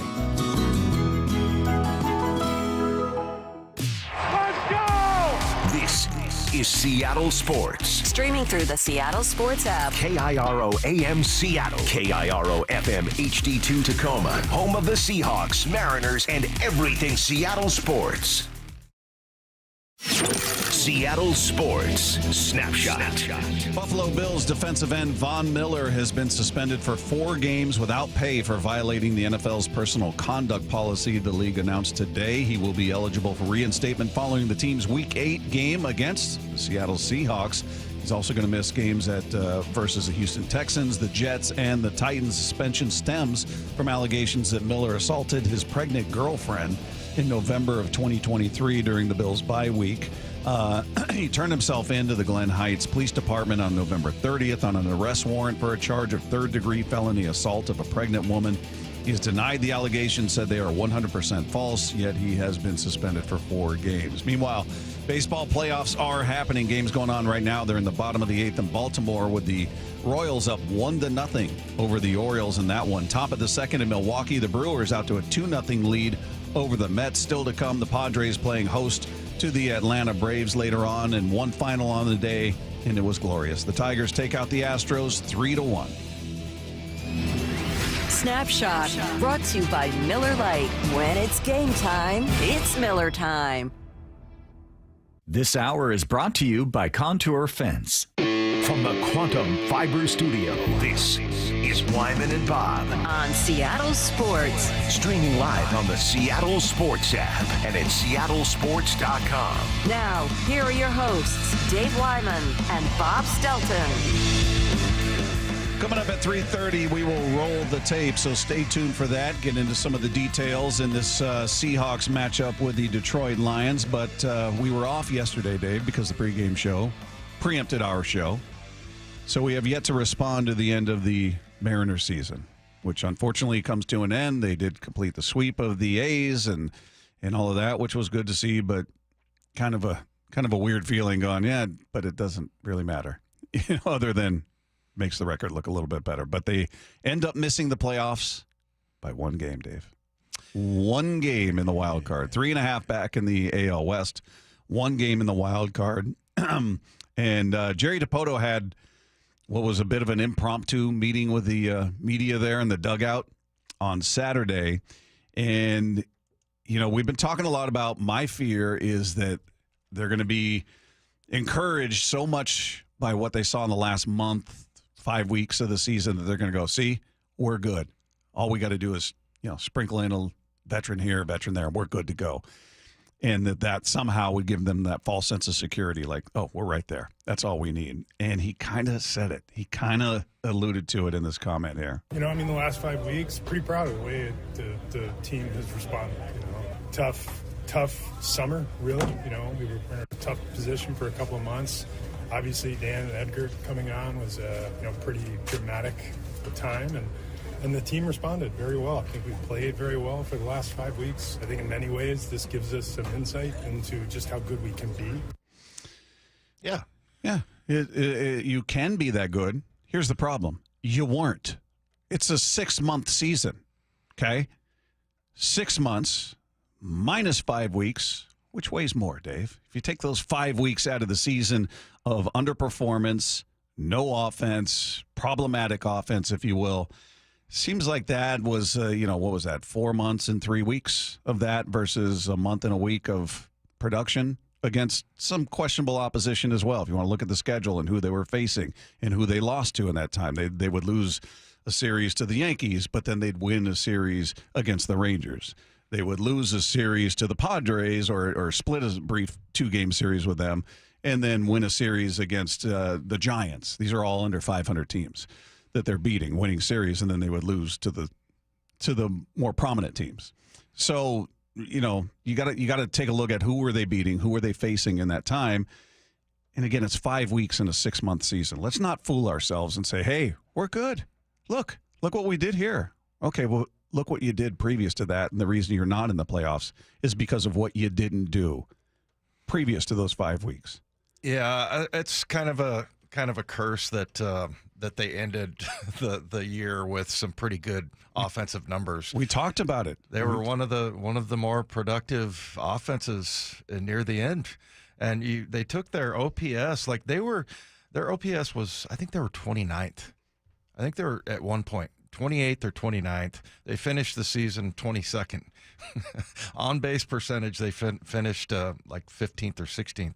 All of those numbers were somewhere between 25 and 30 the entire year. Mm-hmm. So, it doesn't sound like from Jerry there that they think that there are some drastic changes. I mean, that's what every Mariner fan wants to hear, right? They're like, we're going for it this year. We have great pitching. We came together at the end offensively, and at the end of the season, but that's just not enough. That we're gonna no, you didn't hear anything like that. Yeah, I would like to have heard something like that. Yeah. Like, hey, it was great to see the way these guys didn't quit and they were in it till the end, and we missed it by a game, but that's unacceptable because that wasn't our goal, to be close. Our goal isn't to be, hey, we're competitive. Hey, we're in the conversation. That's not the goal. Your goal is to win. Your goal is to get into the postseason and then hopefully make some noise there. And unfortunately, you've only been there once in over 2 decades. So just being, hey, good, we're right there. What a fun 5 weeks. Not good enough. You failed.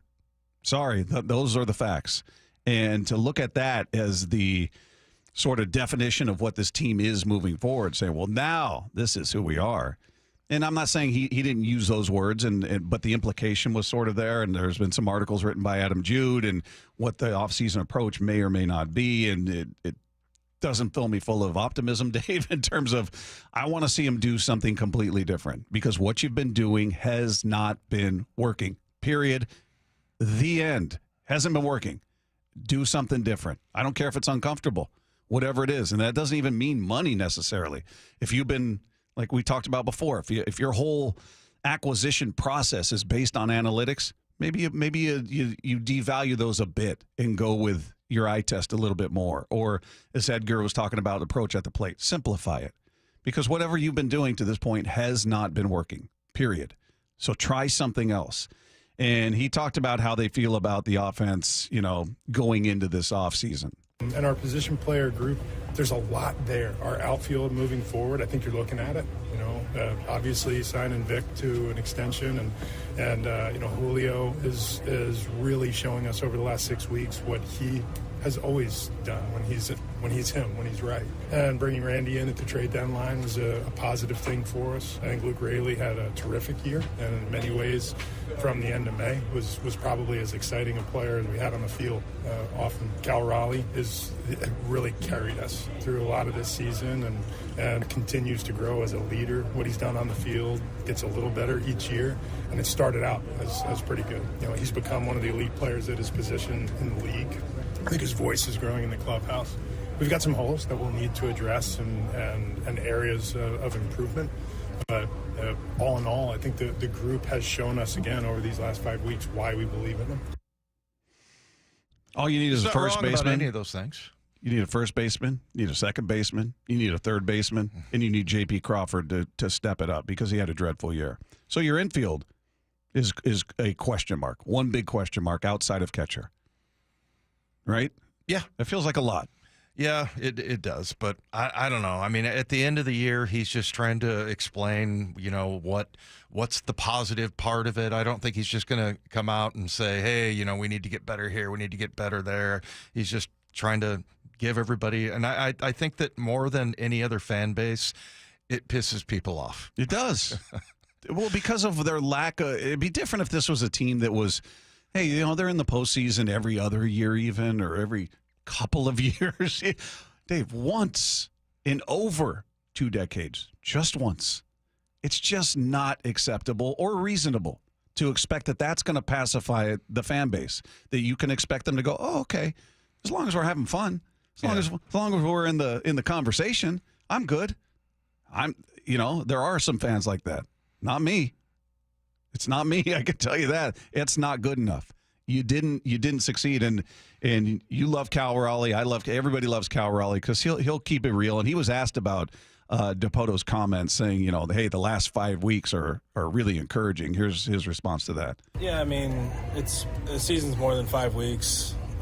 It's a long season. You guys know it's 162 games, and it's pretty much 3/4 of a year gets taken up, and it's a lot goes on. And I'd like to say, it was a good step in the right direction. But like I said, that doesn't really, mean much at the end of the year when you're not in the playoffs. So, we got to take the off season, got to get better, each person, myself included, and we got to kind of figure it out. See, I like that he said, hey, yeah, it's longer than 5 weeks. Yeah, this season. It was a direct response there. Yeah. I love that too. That's the thing I worry about the most is that, I love Cal, but everybody does. And why wouldn't you?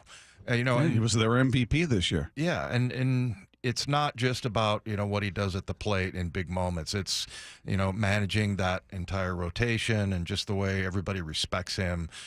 Just an incredible leader, all that. He's the one guy that I care about what he thinks about the Mariners and with management and ownership and everything.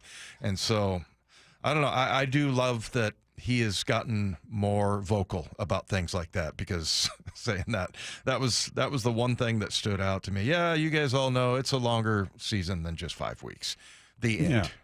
Yeah. It's fine to acknowledge, hey, we, things did take a turn, or, we did start to do things. Now, if only we could have done that earlier.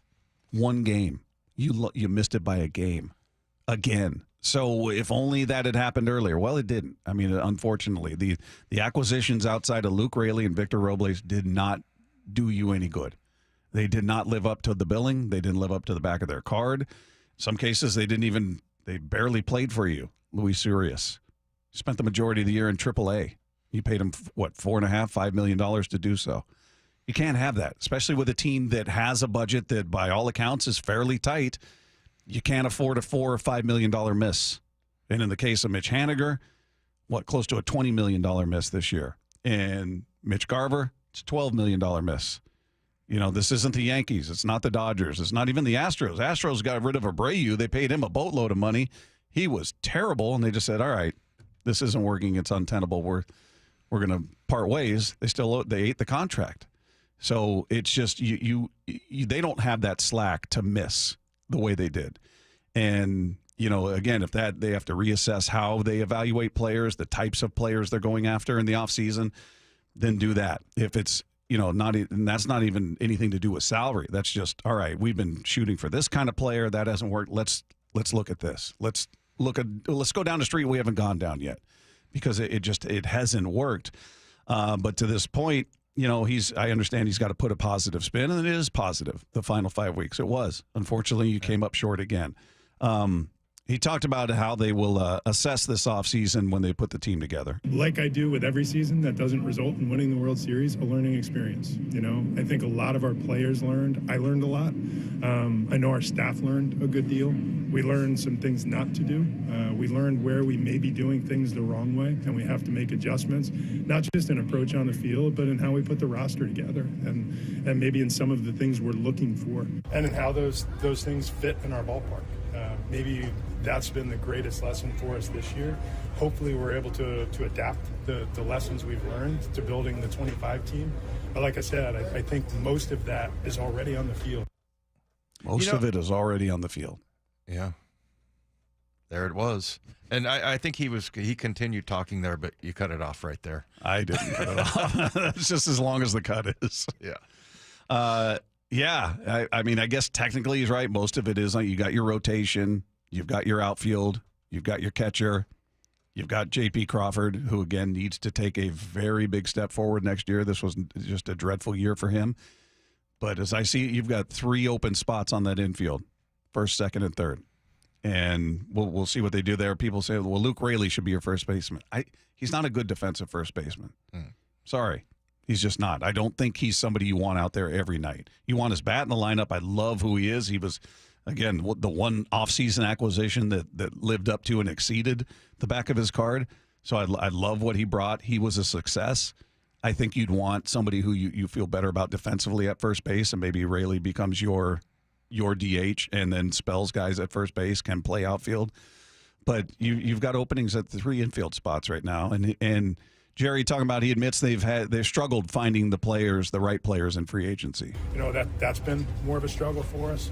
But for as many players as that we've brought in and have struggled at what you would think to be the primes of their career, we've been pretty good as a scouting staff and bringing in players through the years, like the early versions of Mitch and Marco and JP and Ty France and Luke Rayleigh, guys that are at a stage in their career where they're hungry for opportunity, and we provide it. I wouldn't change a whole lot about what we're doing there, but the type of player we're targeting who's already in what I would say is the prime of his career, maybe we take another look at the way they're doing it and how it fits our ballpark and try to understand that. But you truly don't know how a player is going to respond until they're with you. Is this?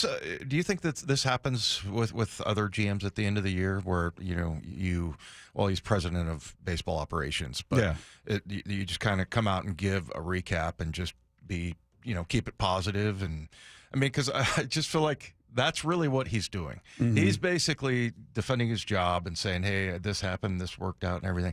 That I don't know. Does it make people mad in other markets the way it does with? Because I always use you as kind of the, you're sort of the Mariner fan. You represent most Mariner fans, right? Yeah. Yeah. Proud to do so. Yeah. But I don't know. I'm just curious if you hear that from other teams that haven't, and maybe it's just the frustration of, one time in 22, 23 years that's happened. But I don't know. I just, to me, if I were listening to that, I would be like, oh, okay, well, that's kind of how it went. Yeah. But for Mariner fans, it's just totally different. The way that they take that information in, that it's like I said, it's almost like you don't want to hear it. Yeah. And you're pissed off. Yeah. It agitates. And it's because you're that close, because you're a game away. And we've seen this movie before. Missed it by a game, missed it by 2 games. I mean, last year we're sitting there in the clubhouse waiting to go in, watching the results of the Astros game, and what's that going to mean to their future? Once again, you're relying on everybody else to help you instead of helping yourself. And then this year, I think what made it more frustrating for fans, and I'll go ahead and speak for everybody today, is that you had the best rotation in baseball. You had a collection of pitchers that were the envy of just about every other franchise in baseball, something no other franchise could really say they had. So you had that, and you had a 10-game lead in the division, and we're still in the same spot you were before, the year before, talking about, just missed it. Well, how did you miss it when you had a 10-game lead in the best 1 through 5 in all of baseball? I think that made it even worse. And then you just throw on, well, it's only been 1 trip to the postseason in over 2 decades. So I think it's building. I think the frustration builds when, getting close is not that fun anymore. It's get there. I don't want to hear about close and, boy, that was fun and we were in it till the end. No, you need to get there. That's your goal. That's their stated goal. You didn't do it again, and it felt like you were better set up for it this year in the way your rotation performed. And again, with that lead, I just think all of that builds on that already existing frustration. Here he is talking about payroll and saying it's not going to be a concern. Not for us, For us, I know we are at a certain payroll this year. You don't have to look very hard to find out what that is. I don't think we're going down, And at the end of the day, the league around us is going to behave the way that they behave. Last year, we had a pretty good feeling that there were a number of teams that were in a unique situation due to the RSM issues. I don't know how that's going to play out this season or what it's going to mean for other teams in the league. The only thing I do know going into this season is how it's going to play out for us. And it's not going to be nearly the concern that it was this past year. All right, so he's given you he opened it by saying, I don't think it's going to go down. So it doesn't sound like there's a lot of certainty. And somebody was asking before what RSN is. That's Regional Sports Network. That's Root Sports. Every city's got their own version. Some have been taken over by baseball.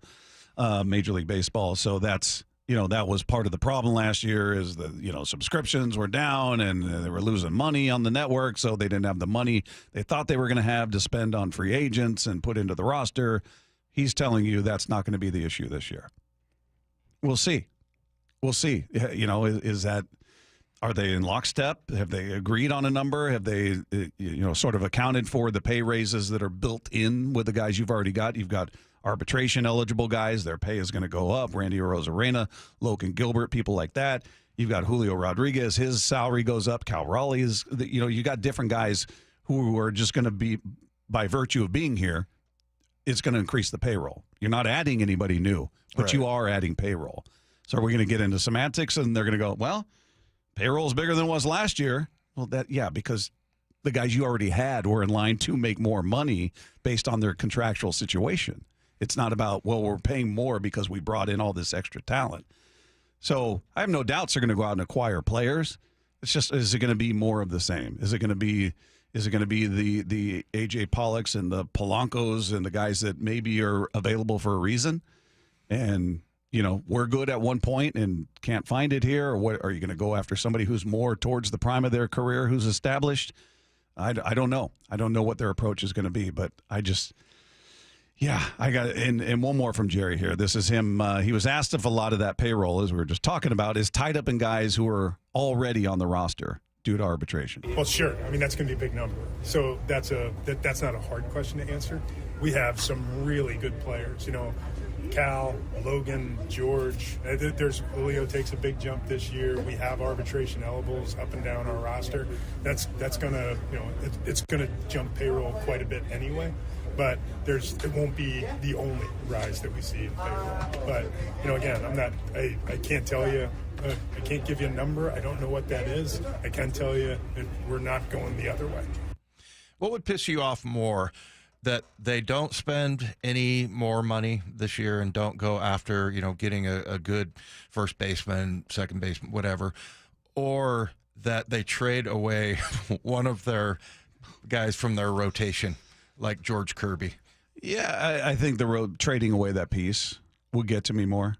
You think? Yeah, because that would be depending on who you get. Well, obviously. That's maybe if they get somebody in return that helps ease that wound a bit, but he's made it clear that's, I think he called it Plan Z. It's not Plan A, B, or C. That's like Plan Z to trade somebody from their rotation. So he made it sound like that's literally the last thing we're thinking of.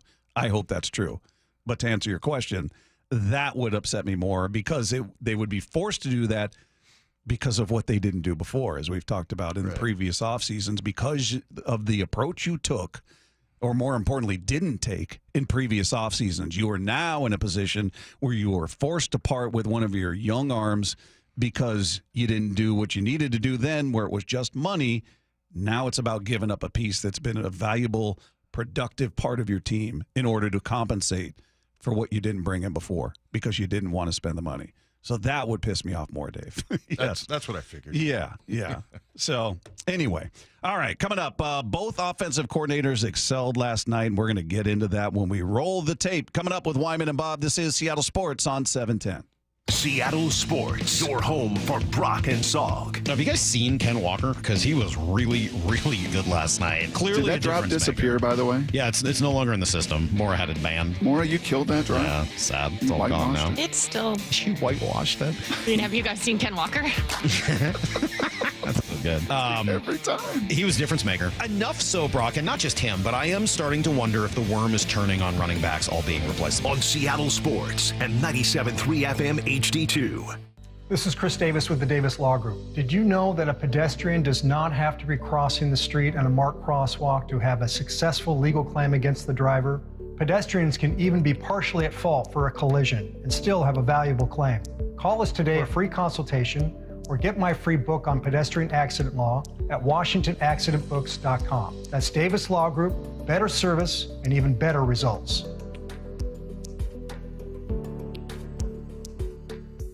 Everywhere you look, things are getting more expensive. So at Consumer Cellular, we're lowering the price for those 50 and up. Now you can get unlimited talk, text, and data for $30 a line when you buy 2. That's just $60 a month for 2 unlimited lines. So if you're 50 and up, make the switch and save. Come on, you've earned this. Call 1-888-FREEDOM or visit consumercellular.com today. Requires 2 lines of service, age validation, and credit approval, subject to system and area limits, taxes, and other fees apply. Febreze. So my home is also my office. And before I can focus, every room's gotta be clean. That means tidying up, then spraying my Febreze Air Mist. Ooh, that's fresh. Febreze Air Mist scents are all high quality. They fight any weird funk, and they give my air an instant boost of freshness. So not only does my home smell good, I feel good too. After I Febreze, it's time to start my day. Breathe happy, Febreze, la la la la la. Man, I love working out at home. I just love the convenience of not having to get back into my car after work, driving to the gym, trying to wait for equipment to use, wiping it all down, of course, and then getting back in the car, driving home. I'm done with that. I love working out at home. Got the home gym all set up, thanks in large part to Johnson Fitness and Wellness. They've gotten me set up perfectly. More importantly, they ask the right questions. They're going to talk about the space you're working with, talk about what your fitness goals are, what your budget is, and they will get you set up with exactly what you need. They know their products inside and out, and your home gym dream setup is right around the corner, and they're going a long way in helping you further that right now, in store only, while supplies last. Just mention this ad, and our listeners will get an indoor cycle for free with Select Force USA home gyms. That's right, for free. With Select Force USA home gyms. So all you got to do is mention the ad. They are going to help you get that home gym cooking. You can check them out in their stores in Bellevue, Tacoma, Linwood, or online at johnsonfitness.com.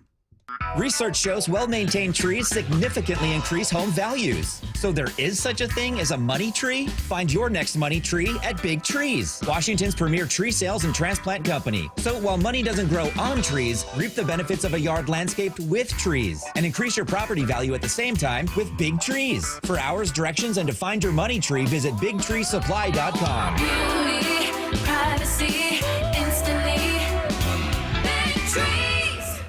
Emerald Queen Casino, the entertainment capital of the Northwest. The best place to watch all your favorite sports. Featuring wall-to-wall viewing screens, 6 windows, and 30 kiosks. Be there at emeraldqueen.com. Emerald Queen Casino, the entertainment capital of the Northwest. Guys, did you know your testosterone level impacts your energy, libido, sleep, weight, hair loss, mood, and even ED? And right now, Revive Men's Health Seattle will check your testosterone for free. They've helped thousands of men since 2011 feel and perform better. They're so confident they can help you, they even guarantee it. Schedule your free testosterone test, exam, and consultation today. Call 206-529-1111. That's 206-529-1111. Or visit ReviveMen'sHealth.com. Hey, Brock Ewart here, and the Harnish Auto family is so excited to team up with the Carol Milgard Breast Center in the fight against breast cancer. For every test drive this month, they'll donate $25 in both Puyallup and Everett. Harnish Auto family. People matter. The Mike McDonald Show. The first word from the head coach after every Seahawks game. We want to play a certain way, and you're just going to chisel away at it every day. Presented by Emerald Queen Casino. Seahawks Insider. Brought to you by Pacific Lamp and Supply. Now here's Maura Dooley. The Seahawks offense was impressive in the losing effort Monday night, putting up 516 total yards with 38 first downs. But the defense struggled with so many of the starters out injured. Mike McDonald acknowledged the lopsided performance on each side of the ball post-game, but he was happy with the overall resolve and effort of his team.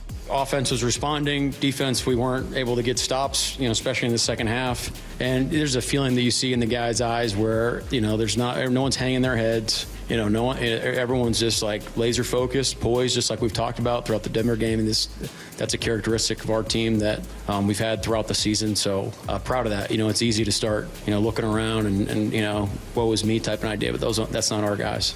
The Seahawks Insider is brought to you by Pacific Lamp and Supply. For the latest on the Seahawks anytime, go to seattlesports.com.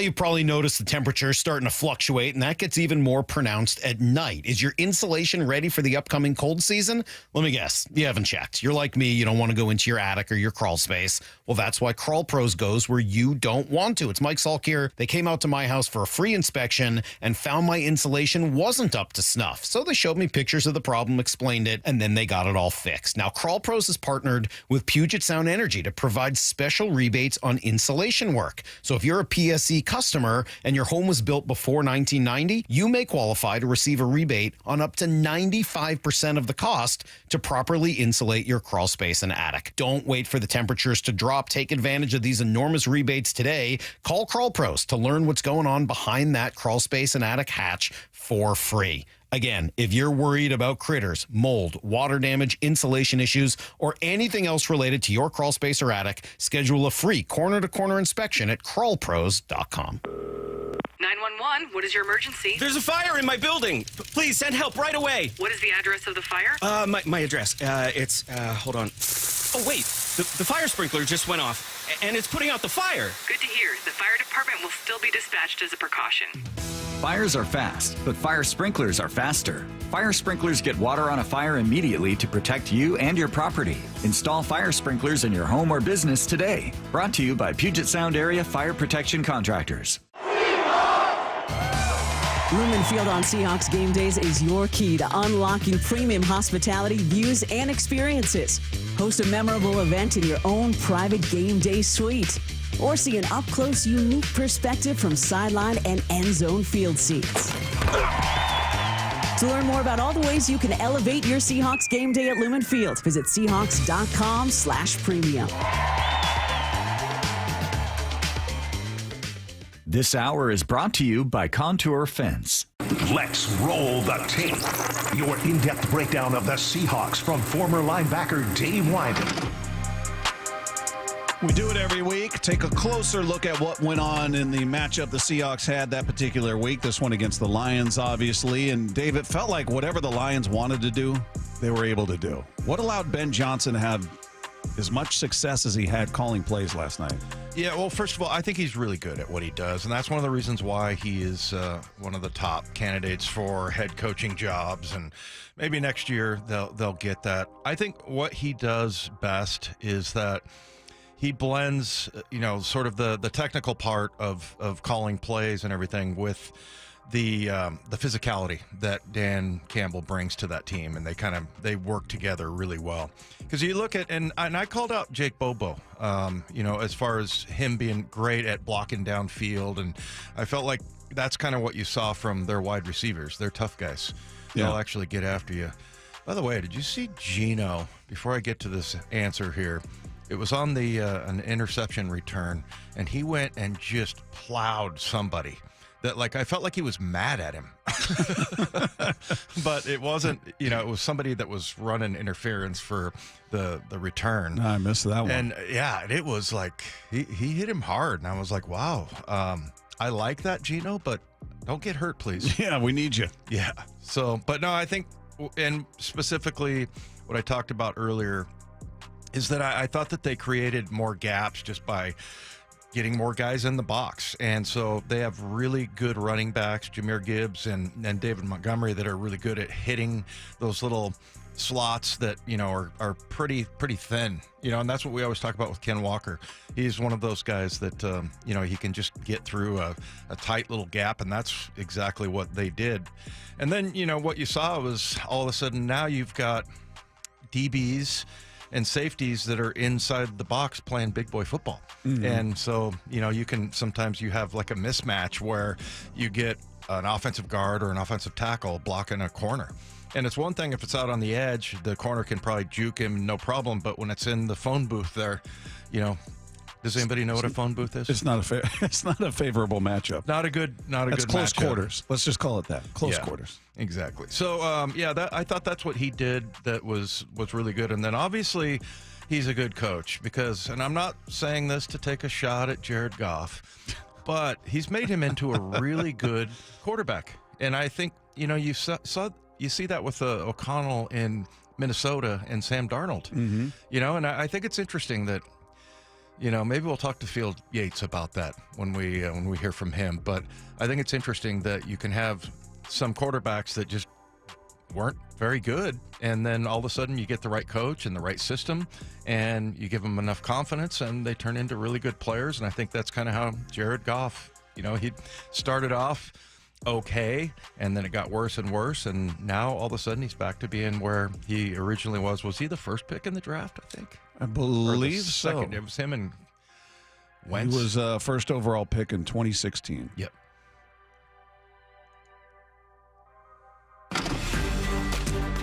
All right, so we've talked a lot about this. A lot of injuries for the Seahawks. All fairness, the Lions had some key injuries as well. But you were missing 5 starters on defense going into the game, and then you lost Julian Love during the game. So you were down 6 starters. Yeah. How much did that play into the end result? I don't like using it as an excuse, but in this case, this is pretty overwhelming. You've got over half of your defense. I mean, come on.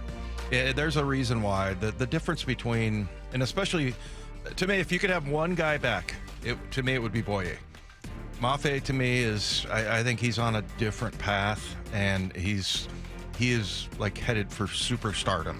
And I feel like he can be like a Aiden Hutchinson type of player. And it's just taken him a little bit longer to get there. He wasn't, what was the Hutchinson, like the second pick in the draft or something like that, or third? Yeah. He was. Yeah. So, I mean, I think especially him, but, you get the 2 big guys up front. I mean, when going into this game, if you would have said, what's going to be the most important part of stopping the Detroit Lions, it would be the D-line. Well, your 2 starters out there, and then, basically 4. And there's lots of times where they line up with Murphy, Big Cat, and then Boye and Uchenna, and that's your front line, and they're all of out. them are gone. So, and then you like you said, you lose Julian during the game, but Baker was gone as well. A lot of people forgot about Jerome Baker. Yeah. Hutchinson second overall pick. Second overall.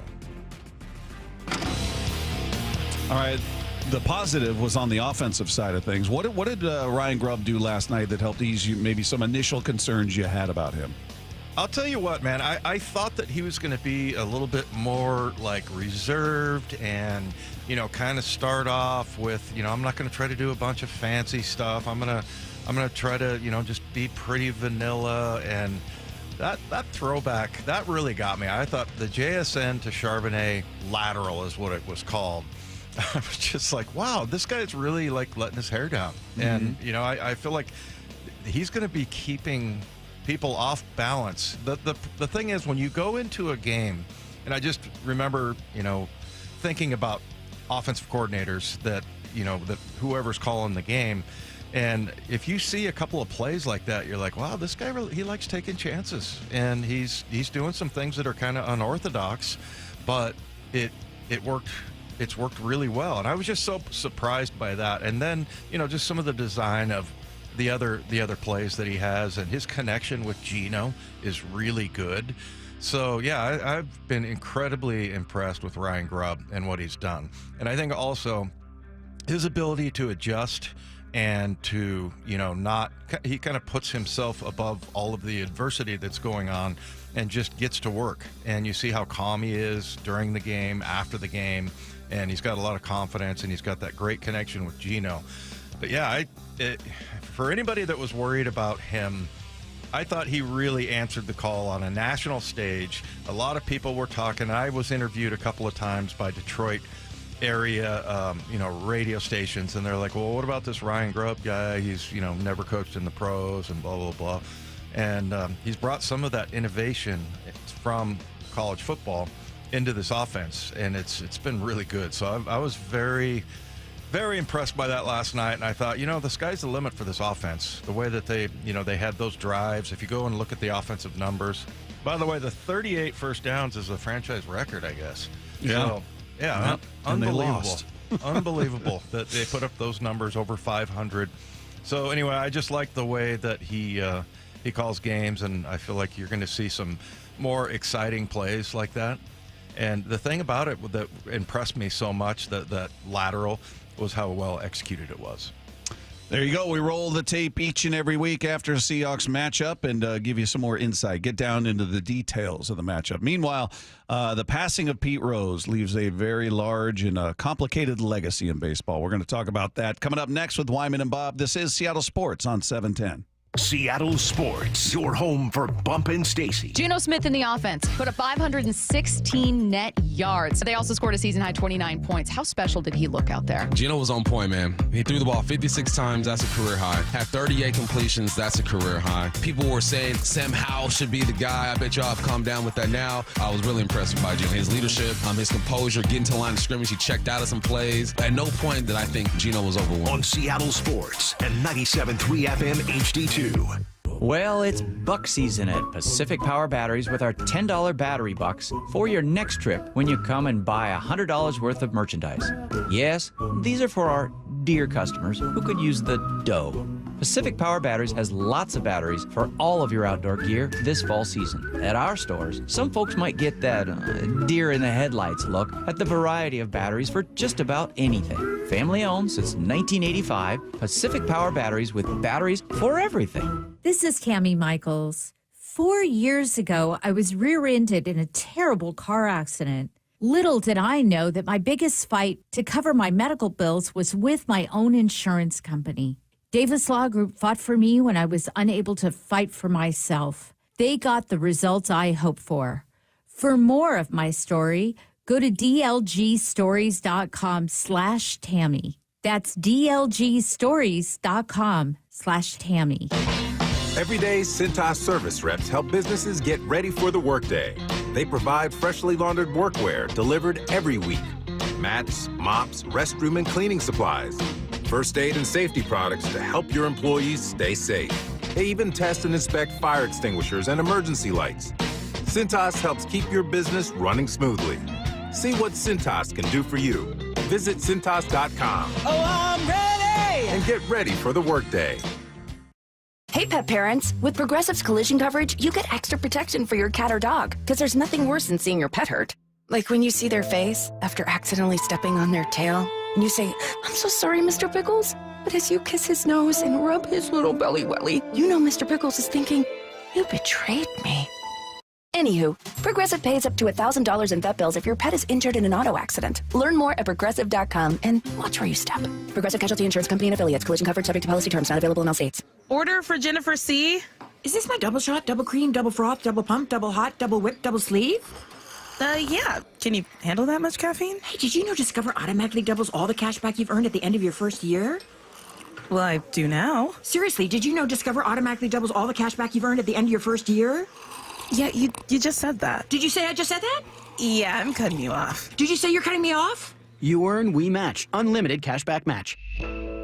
See terms at discover.com/creditcard. This report is brought to you by Macy's. Don't miss Macy's VIP sale. Use your coupon or Macy's card and take an extra 30% off the latest fall trends and save 15% off skincare, makeup, and more. Savings off regular and already reduced prices. Exclusions apply. Now at Macy's. With Wendy's, breakfast burrito is everything you want for breakfast. Fresh cracked eggs, seasoned potatoes, American cheese, cheese sauce, bacon, or sausage, all rolled up into one warm tortilla. Want the boss of breakfast burritos? Gotta be Wendy's at participating U.S. Wendy's. Bonneville International radio station contests are open to participants 18 years of age or older that are residents of Washington State unless otherwise specified. Employees or agents of the station, Bonneville International Corporation, other area radio stations, or any entity associated with the contest are not eligible to win unless the station otherwise specifies at its own discretion. Persons who have won in the last 60 days from a station contest or event may not be eligible. Full general contest rules are available on seattlesports.com or in person at the station during regular business hours.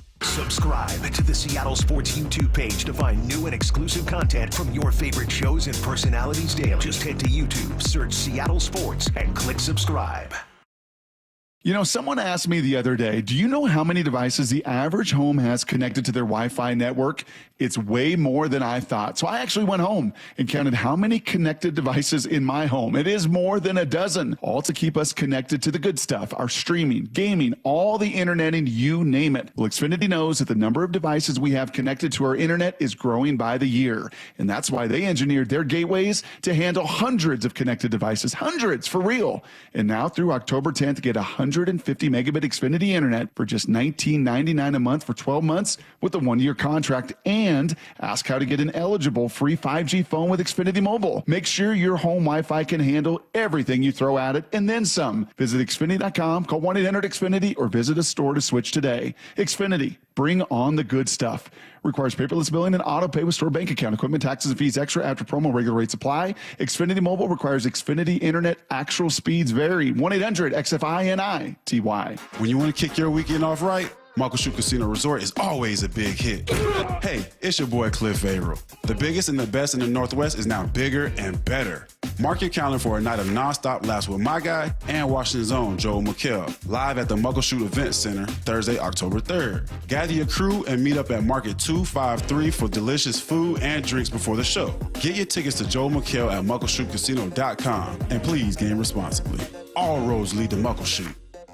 It's football season, and that means colder weather is on the way. If it's time to update your windows and doors, talk to Pella Windows and Doors of Western Washington. Local owner Keith Dashafee has a great deal just for you. That's right, Steve. Now you can get 20% off qualifying installations or 0% financing for 24 months with equal payments. Just schedule a free consultation with Pella Windows and Doors at PellaPNW.com. Thanks, Keith. Check out the unbeatable selection of windows and doors today at PellaPNW.com. That's PellaPNW.com. Wyman and Bob from the Quantum Fiber Studio. Weekdays 2 to 7 on Seattle Sports and 97.3 FM HD2.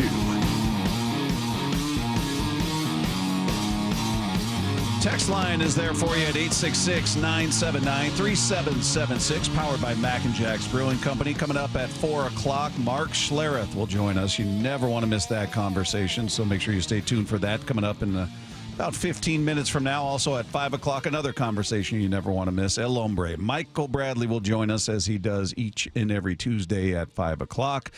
Meanwhile, some sad news happening over the weekend. Couple of passings of very prominent figures in the world of sports. Dikembe Mutombo, at 58 years old, died of brain cancer. Incredibly sad. By all accounts, a tremendous person.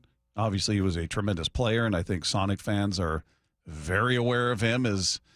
We'll never forget the image of Dikembe Mutombo laying on his back, holding the ball after the Nuggets, the 8 seed, took out the 1 seed Sonics for the first time in NBA history. Yeah. Dikembe was I got a chance to meet him a couple of times. He was friends with Shannon Sharp when I played in Denver. And I'll never forget, I had my son Jake, was just, he was 1 year old. And I remember taking him over. I was carrying him, and he was looking at Dikembe like, oh my gosh. And so Dikembe, put his finger over, and Jake grabbed it, and his finger was it's like 12 inches long. Yeah, it's a large man. And it's just huge, and a super sweetheart of a guy. Yeah, that was his reputation. Very altruistic, did a lot of things off the court to try to help you. Really sad. I mean, 58 is very young for him to go with brain cancer. Yeah. So obviously best wishes to his family and those close to him. And then you had the all-time hit king, Pete Rose, passes away, which... 83 years old. He's a guy that's got a very, as I was just skimming through the article I sent last night, Dave, talking to you during the break, it's a complicated history. Yeah. With Pete. There were some things off the field that not great. Some that you'd forgotten about. Some I had forgotten about, and I wish I'd kept it that way. Same here. As far as who he was as a player, maybe if he's not the greatest hitter, he's in the conversation. He's the all-time hits leader. He's all-time leader in hits and games played. He agreed to that lifetime ban in 1989 after an investigation.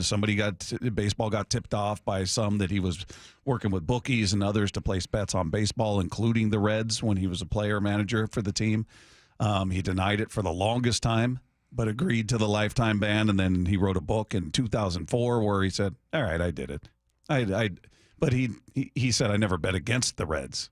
So he went from denying it completely out of hand to, okay, I did bet. Okay, then I did bet on the Reds, but I never bet against them. And baseball's been incredibly sensitive to gambling on baseball since the Black Sox scandal, back in what was it, 1920 or whatever that was. So that's a big deal. That is a very big deal. And he was banned, and unfortunately it kept him out of the Hall of Fame. I mean, there's no doubt about the fact that he deserved, based on his accomplishments, He's a first ballot. He would be, I would think, a unanimous entry. I'm not sure how you could make a case to vote against him based on what he accomplished on the field. But it's kind of sad. I mean, he's a 17-time All-Star. He's an MVP. He's ridiculous. A World Series MVP. He's played on 3 World Series winners. There's a quote in here that was pretty funny because he had a lot of confidence. Here it is. It says, this is a Pete Rose quote. Every summer, 3 things are going to happen. The grass is going to get green. The weather's going to get hot. And Pete Rose is going to get 200 hits and bat 300. He went third person there, Dave. Yeah, I see that. You know what, though? I'm going to let him, and here's why. We talk about batting average and just how elusive that was for our Mariners to even get above. Well, I think we finished 221, something like that, as a team for the year. Yeah. He was over 300, 16 years. He batted over 300. It's lifetime 303. Unbelievable what he has done at the plate, and that's something that that he just kind of took for granted every year, and that's something that was, like I said, so elusive to the Mariners this year. Yeah, it's in reading this article, it just reminds you of just how ridiculously good he was. They're talking about his 4,256 hits. It broke Ty Cobb, who was his hero, who was another guy who was thought to be less than a great guy off the field. 4191 is what he had. And I like this line. It was a total so extraordinary that you could average 200 hits for 20 years and still come up short. I mean, that just tells you he was just incredibly consistent over 24 years. All but 6 of them played with the Cincinnati Reds. 200 hits or more 10 times, more than 180 hits 4 other times. Batted 303 overall, even while switching from second base to outfield to third base to first base, and he led the league in hits 7 times. So as a ball player, tremendous, no doubt about it. First ballot Hall of Famer, and I think he should be in because you've got other guys that broke baseball rules that are in there. Other guys that have been less than quality people off the field that are in there. And, it's unfortunate that he is represented in the article. It talks about, a bunch of his artifacts are in the Hall of Fame. So it's not, that he's not represented in Cooperstown. Apparently a helmet from his MVP 73 season is in there. The bat he used in 78 when his hitting streak reached 44 games. The cleats he wore in 1985 on the day he became the game's hit leader. All that stuff's in Cooperstown. So he's certainly represented in there, but he's not officially inducted. I've heard people just shut it down right away and say, look, Major League Baseball told you don't gamble. And, the signs are up everywhere. And, they're just like, no, absolutely cut and dried.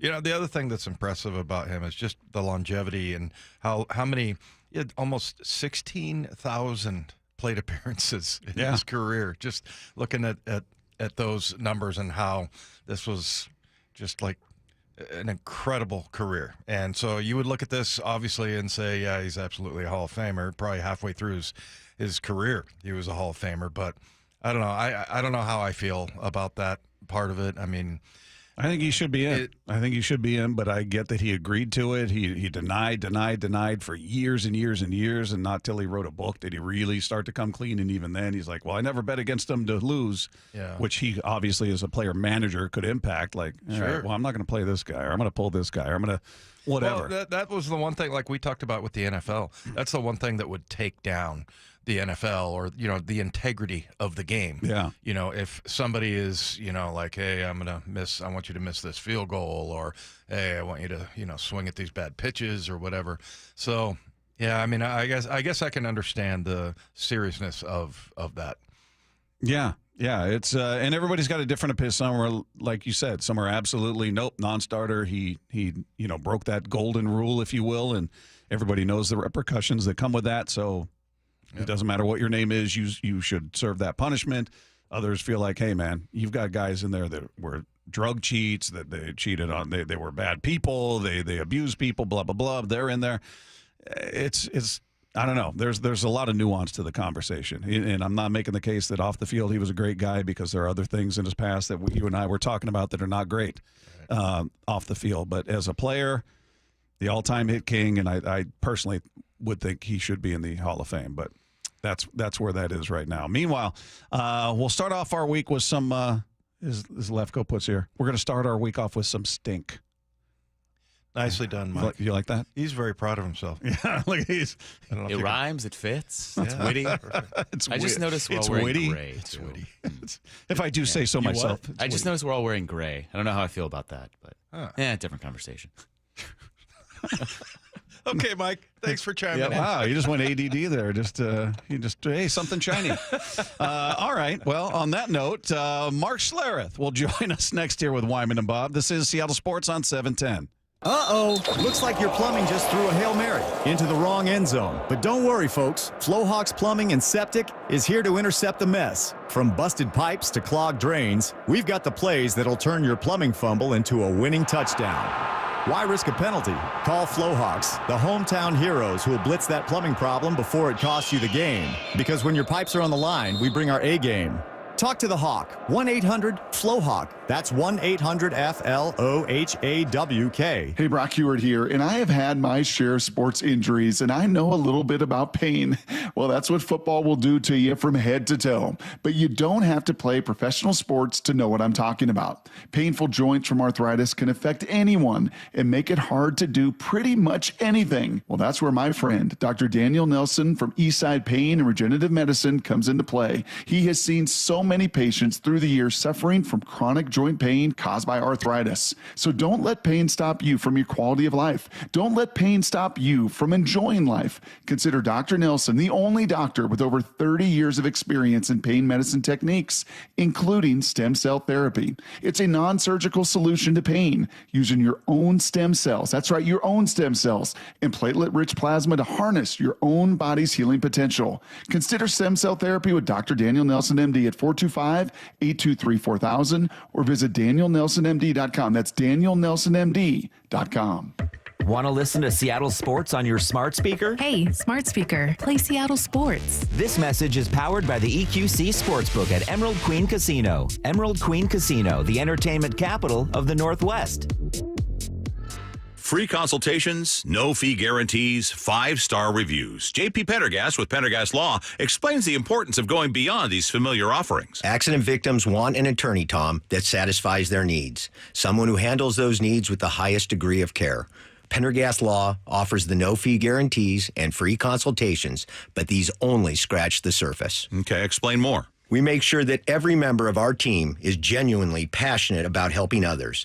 Customer service and communication are our top priority. It's how we take care of our clients so they always feel one step ahead of the insurance companies. Our strong reputation for high standards provides comfort and confidence when it's needed most. Pendergast Law offers the free consultations, the no-fee guarantees, and of course, they are 5-star rated. But what really makes them different is their genuine passion for helping others. I can't recommend them enough. If you or a loved one has been injured in a car accident, call Pendergast Law. We can help. That's PendergastLaw.com. Natchez RV Resort Phase 2 is open. Reserve your showing now for this weekend.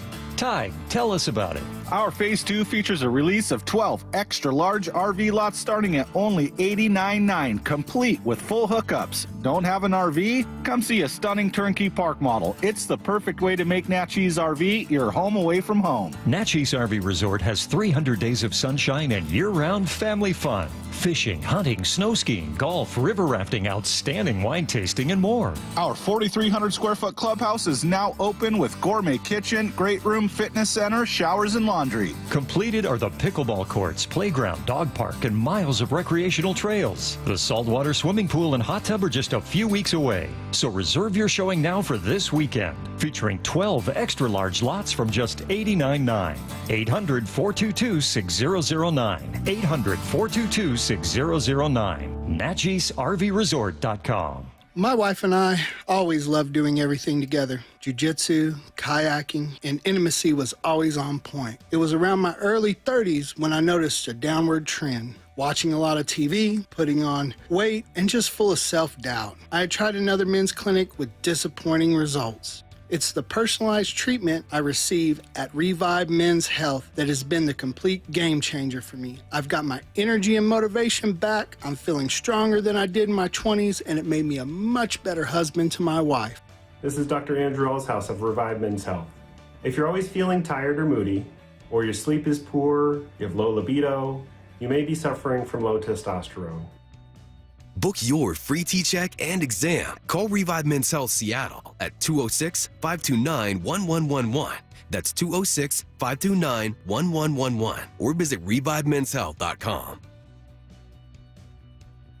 For top quality fencing, trust Contour Fence, locally owned and operated since 1984. For residential or commercial, visit contourfence.com. Use code HAWKS10 for 10% off repairs or replacements and schedule a free consultation today. That's contourfence.com. Let's go! This is Seattle Sports. Streaming through the Seattle Sports app. KIRO AM Seattle. KIRO FM HD2 Tacoma. Home of the Seahawks, Mariners, and everything Seattle sports. Seattle Sports Snapshot. Buffalo Bills defensive end Von Miller has been suspended for 4 games without pay for violating the NFL's personal conduct policy. The league made that announcement today. He'll be eligible for reinstatement following the team's Week 8 game against the Seattle Seahawks. The suspension stems from allegations that Miller assaulted his pregnant girlfriend back in November of 2023 during the Bills' bye week in a suburban Dallas area. Miller has denied the allegations, said they are 100% false. In July 2024, Miller said that the case is closed. No charges were ever filed in the case, but the NFL had been conducting a separate investigation, which has led to this 4-game suspension. Meanwhile, taking a look at playoff baseball happening right now, the Mets have just tied things up with the Milwaukee Brewers in the top of the 5th. They are tied at 4 apiece. Still to come, the Braves on the road taking on the Padres. A couple of finals from earlier in the day. The Royals, in a pitcher's duel, shut out the Orioles 1-0. The final in that one, and then the glorious score of the day. The Tigers beat the Astros 3-1. Snapshot, brought to you by Miller Lite. When it's game time, it's Miller time. Blue 80, blue 80, shut up! And I snap the ball, and there's just this horrific splash. It's time to join the stink tank. The analytics people that I hate your guts. They don't play football, they play quarterback. I'd be the easiest guy in the world to kidnap. Mark Schlereth. This stinks! Every Tuesday with Wyman and Bob. Here he is, everybody. We look forward to it each and every week. A conversation with the one, the only Mark Schlereth, who joins us on the Emerald Queen Casino Sportsbook Hotline. How are you, Mark? I'm doing great. How are you guys? We're doing good. You know, we're kind of digging through the Seahawks loss, and certainly want to ask you about that. I want to ask you a question, though. We were just talking about Pete Rose, and we know your son played in the major leagues. You're a baseball fan. He passes away at the age of 83. We certainly know what led to his suspension from baseball and gambling, and that's a massive no-no and all of that. He's been held out of the Hall of Fame since. And I'm wondering which side. Everybody seems to be on one side or the other. Absolutely should never be allowed, not even talked about. Others saying he absolutely should be in the Hall of Fame. If you had a vote, what would you do?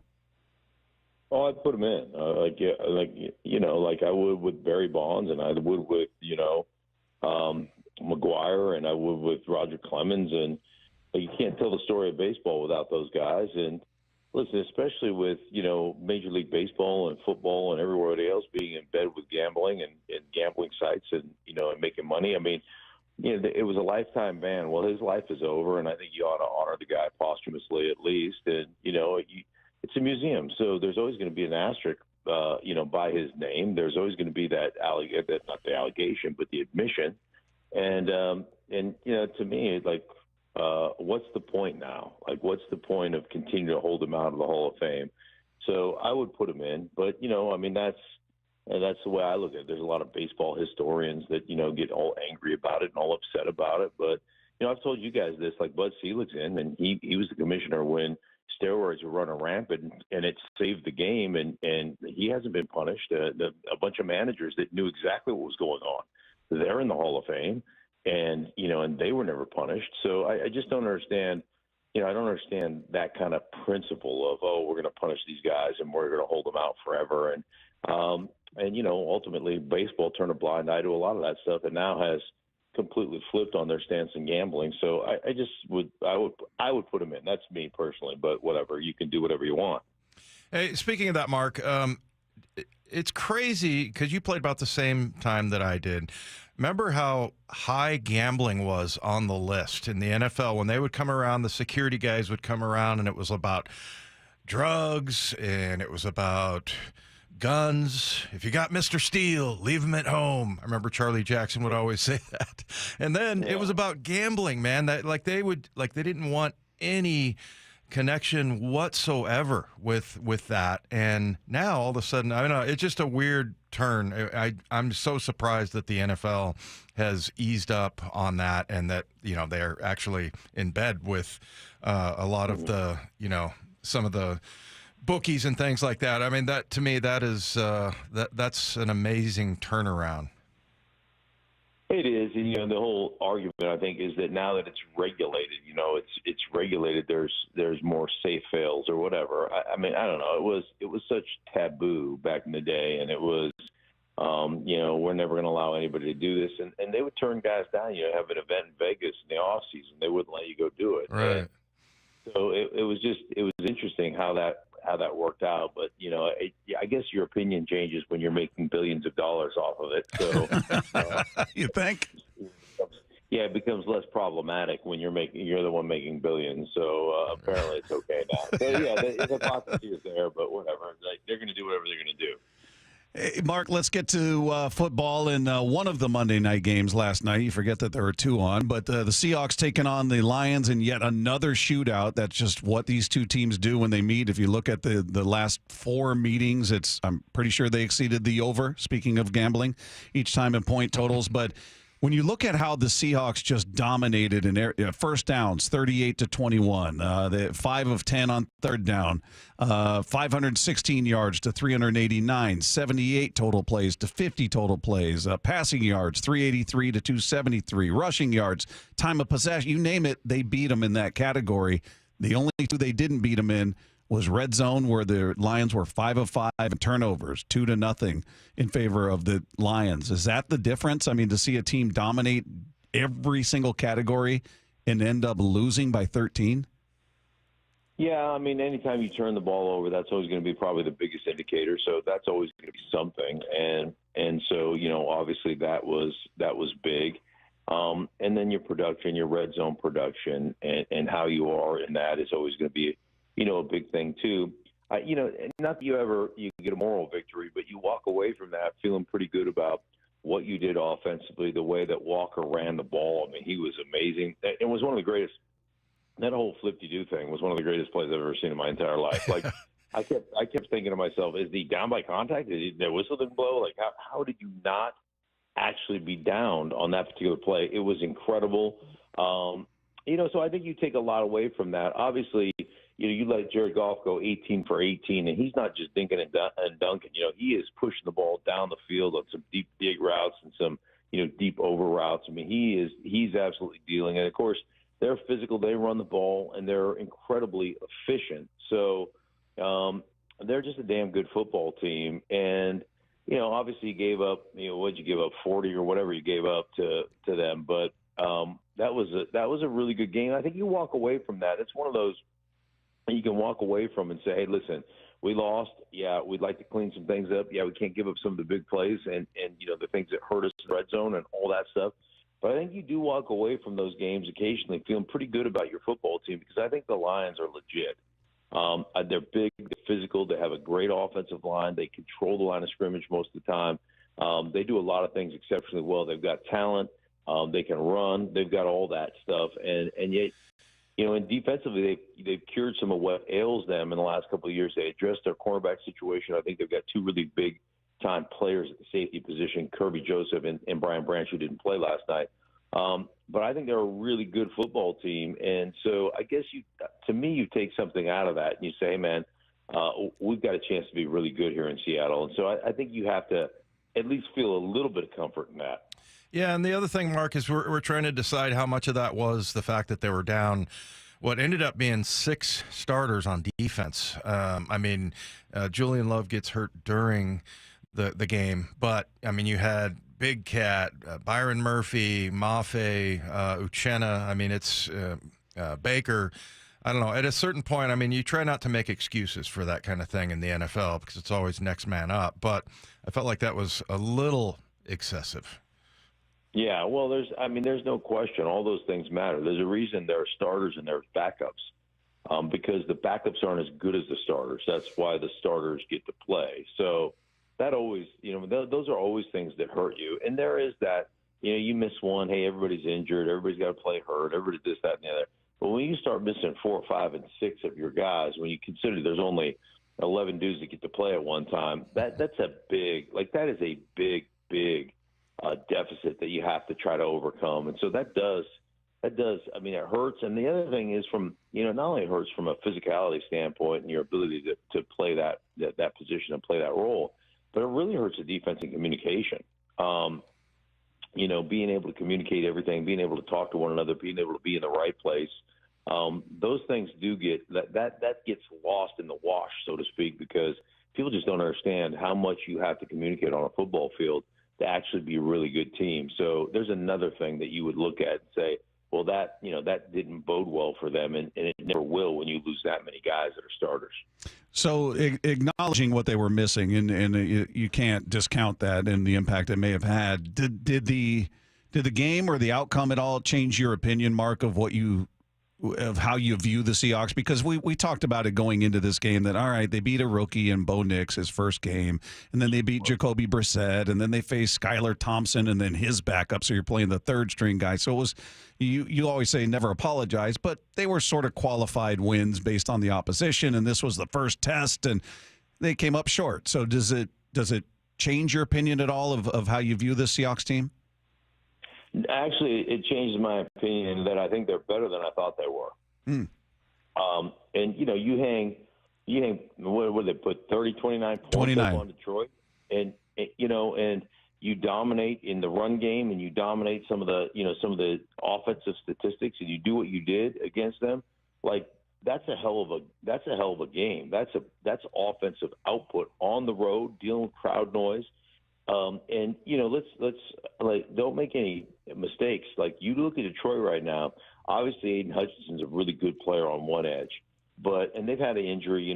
Marcus Davenport is out, I think, for the season now. He got hurt, but they've had injuries as well. But they got B.J. Reader. I think Aleem McNeil. I think it's McNeil. Yeah, is a really good 3 technique. I think he's a really good player, a very undervalued player.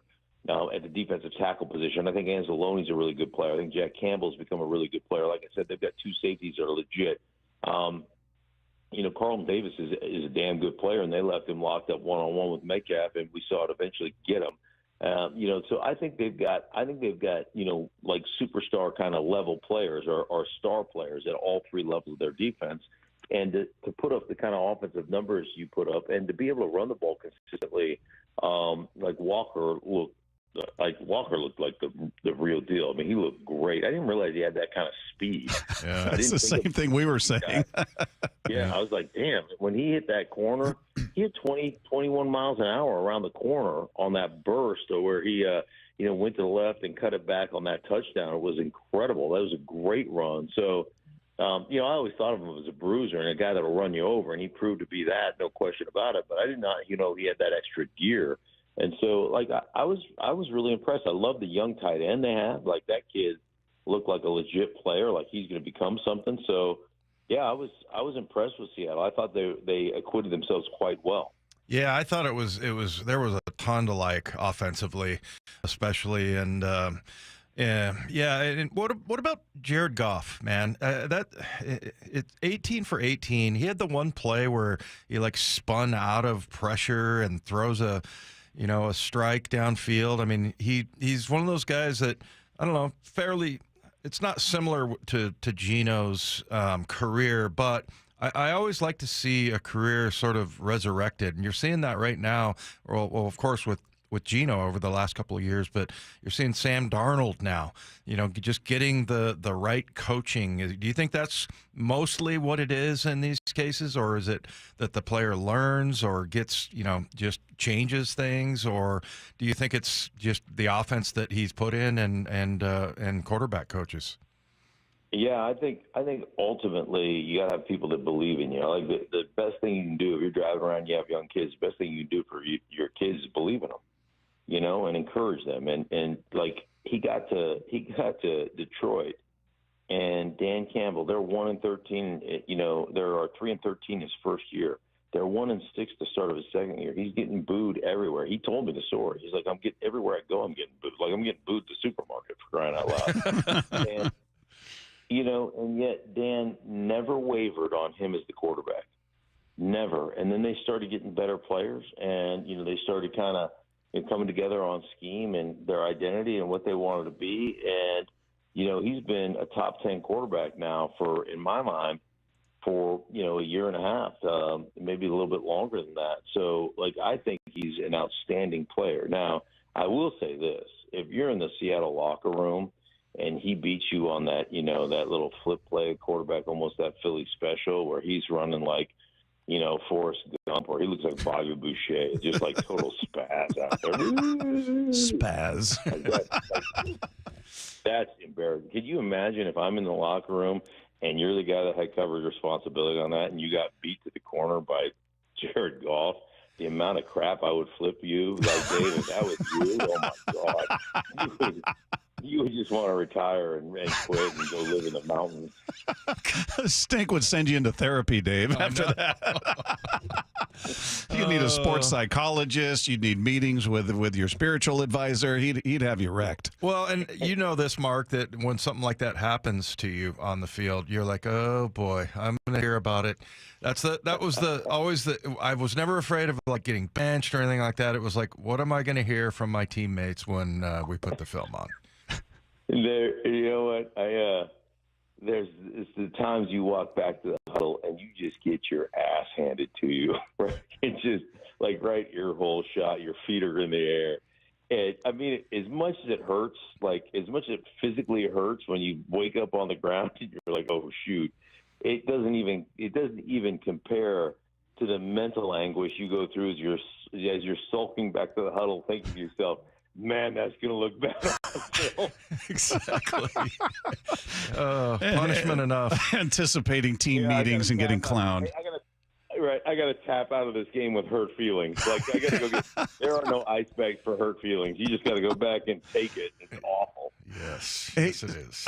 Again, I don't know how closely you were watching this game, but I do want to get your take as an O-lineman, what you saw out of the O-line in this game, because it's been problematic to this point. They bring back Jason Peters at 42 years old. They obviously felt it necessary to go out and make a move like that. What did you see from what you saw in this one?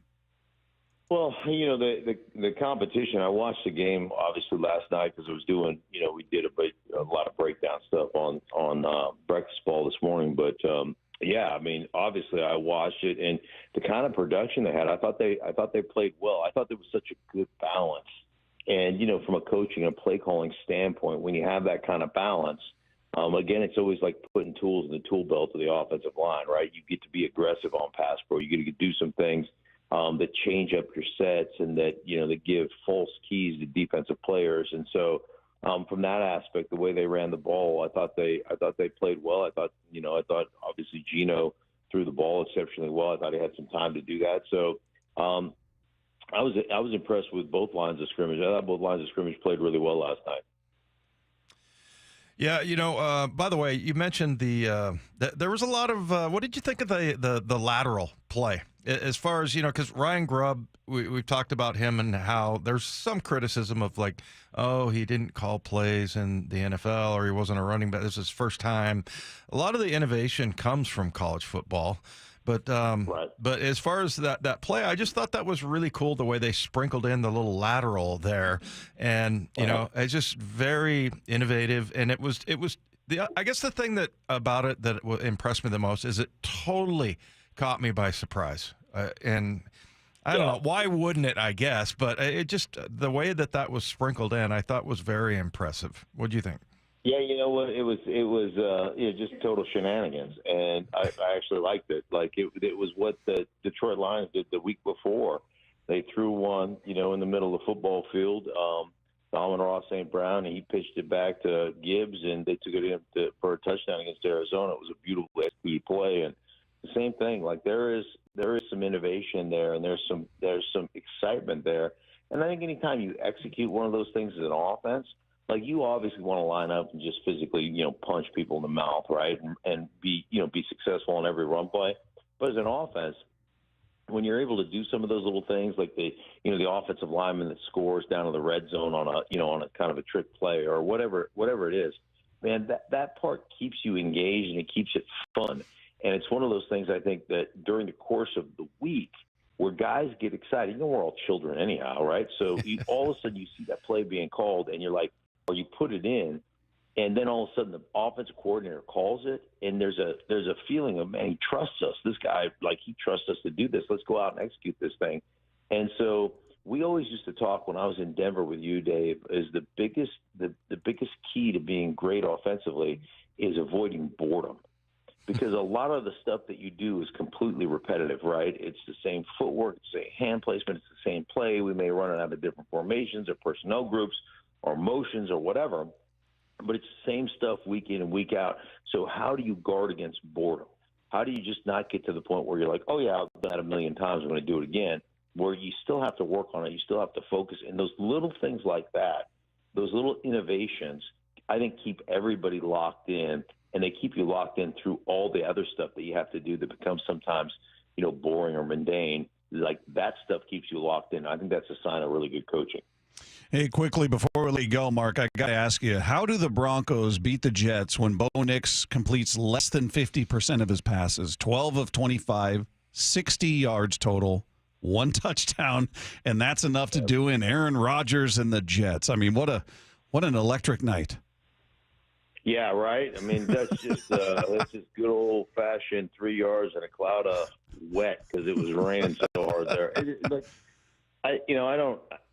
That was such a pathetic game to watch, and yet one thing that Bo Nix did was when they had to have it, like a had-to-have-it moment, he put together 2 or 3 really good throws in one drive that scored a touchdown. He had the touchdown pass, and that's one thing the Jets never could do, is consistently put 3 or 4, good throws together in that weather. And so that was big. And I thought Vance Joseph, you want to talk about, guys that are having incredible seasons, from a coordinating standpoint. I think Cliff Kingsbury is doing a phenomenal job. And the way he has changed from that air raid offense to morphing that in together with a legitimate run game. He's having a great season. Brian Flores in Minnesota as a coordinator having an unbelievable season. Vance Joseph in Denver right now. Denver's defense is legit. They sacked Aaron Rodgers on the first play. They tied up protection. They attacked protection. They confused Rodgers on multiple occasions.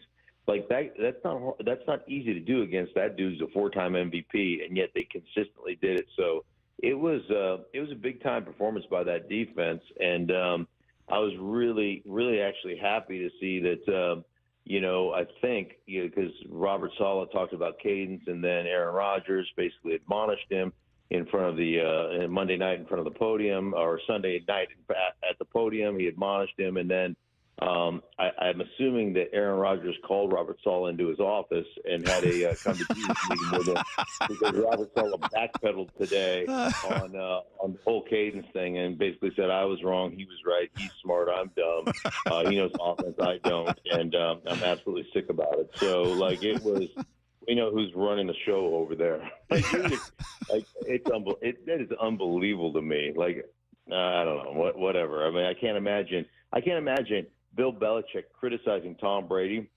and Tom Brady admonishing Bill Belichick, and then Bill Belichick coming out the next day and basically apologizing to Tom Brady and saying he was wrong. That would never happen in a million years. No. What are you doing over there in Jetland. Yeah, I love that Aaron called him into his office. Yeah, like, I'm going to need to see you in my office this afternoon. Be there, too. Oh, so good. He is Mark Schlereth with us each and every week. Always a great conversation, Mark. We appreciate it. Have a great rest of your week. We'll do it again next week. Sounds good, guys. Take care. There you go. There he goes, everybody. I love that. Aaron Rodgers hauled him into his office, called the head coach in there, let him hear it, and then the coach went out there and said, he's smart, I'm dumb. You always just when his timing for that kind of sarcasm is always good. All right, coming up, Geno Smith is continuing to reset our expectations for what the Seahawks offense is capable of this season. We're going to get into his performance coming up next with Wyman and Bob. This is Seattle Sports on 710. Seattle Sports, your home for Brock and Salk. Now, have you guys seen Ken Walker? Because he was really, really good last night. Clearly, did that drop disappear, by the way? Yeah, it's no longer in the system. Mora had it banned. Mora, you killed that drop? Yeah, sad. It's all gone now. It's still... She whitewashed it. Have you guys seen Ken Walker? That's so good. Every time. He was difference maker. Enough so, Brock, and not just him, but I am starting to wonder if the worm is turning on running backs all being replaceable. On Seattle Sports and 97.3 FM HD2. At 65 years old, Brian has a rather demanding hobby. My biggest passion is snow skiing, and I ski between 70 and 80 days per year. And I ski instruct at a private resort in Montana. Needless to say, that can be a bit tough on the joints. When this knee started to bother me, I thought, I'm doomed. That's when Brian decided to see Dr. Mark Wagner, MD, at Seattle Sports and Regenerative Medicine for stem cell therapy. If I did yard work or skied a few days in a row, I was fighting swelling and pain and no sleep and all sorts of problems, and that has absolutely gone away. So are you back on the slopes? I mean, I had a 14-day stretch with clients where I skied every day and I had no problem. It was fine. It was just like, I felt like new. So I'm guessing you would recommend this to others. Oh, I already have. I've told everyone that'll listen. Whether it's a shoulder, hip, or knee, before you choose surgery, consider stem cell therapy with Dr. Mark Wagner, MD, at Seattle Sports and Regenerative Medicine. Schedule your consultation at drmarkwagnermd.com. It's really, truly a miracle. Febreze. So my home is also my office. And before I can focus, every room's gotta be clean. That means tidying up and spraying my Febreze Air Mist. Ooh, that's fresh. Febreze Air Mist scents are all high quality. They fight any weird funk, and they give my air an instant boost of freshness. So not only does my home smell good, I feel good too. After I Febreze, it's time to start my day. Breathe happy, Febreze, la la la la la. Everywhere you look, things are getting more expensive. So at Consumer Cellular, we're lowering the price for those 50 and up. Now you can get unlimited talk, text, and data for $30 a line when you buy two. That's just $60 a month for 2 unlimited lines. So if you're 50 and up, make the switch and save. Come on, you've earned this. Call 1-888-FREEDOM or visit consumercellular.com today. Requires 2 lines of service, age validation, and credit approval, subject to system and area limits, taxes, and other fees apply. This is the day of the big sale at your gift shop. Welcome in. So this isn't just a big day for your business. It's a big day for the network keeping it all connected. That is, if it can handle the pressure. Next in line, please. So is it possible to get business internet you can really count on? It is. With 99.9% network reliability from Comcast Business. It's like this neat little bow. Do you like that gift wrap? Really ties it all together. Reliable internet for your business. It's not just possible. It's happening. Comcast Business. Powering possibilities. Switch to Comcast Business and get started with reliable internet and advanced security for $49.99 a month for 12 months with a 2-year agreement. Plus, ask how to get up to a $500 prepaid card with a qualifying internet package. Don't wait. Call or go online to switch today.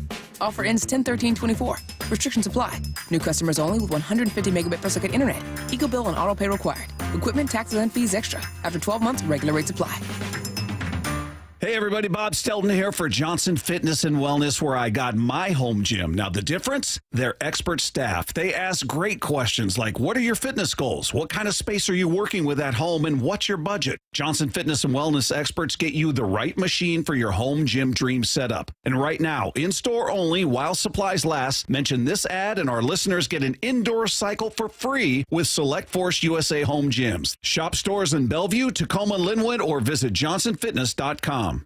The Mike McDonald Show, the first word from the head coach after every Seahawks game. We want to play a certain way, and you're just going to chisel away at it every day. Presented by Emerald Queen Casino.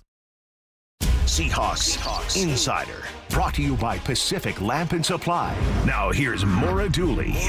Ken Walker had a big impact on the Seahawks' offensive performance in his return to play Monday night with 116 all-purpose yards, 3 touchdowns, and an incredible highlight reel play where he was tackled and flipped around by the defender twice and somehow managed not to touch the ground. Geno Smith spoke about what it means to have him back post-game. Oh, man, he's special. He's special, man. You see the plays that he's making. I don't think any other running back could, do some of the stuff that he's doing. I mean, I'm surprised every time he makes, one of those just crazy plays. And, to have him and Zach back there, to have that one-two punch and to be able to utilize both of those guys within our offense, it just makes us that much better. And so just having Ken back, man, it's great. I just enjoy having him on our team. The Seahawks Insider is brought to you by Pacific Lamp and Supply. For the latest on the Seahawks anytime, go to seattlesports.com. Looks like your plumbing just threw a Hail Mary into the wrong end zone. But don't worry, folks. Flowhawks Plumbing and Septic is here to intercept the mess. From busted pipes to clogged drains, we've got the plays that'll turn your plumbing fumble into a winning touchdown. Why risk a penalty? Call Flowhawks, the hometown heroes who will blitz that plumbing problem before it costs you the game. Because when your pipes are on the line, we bring our A game.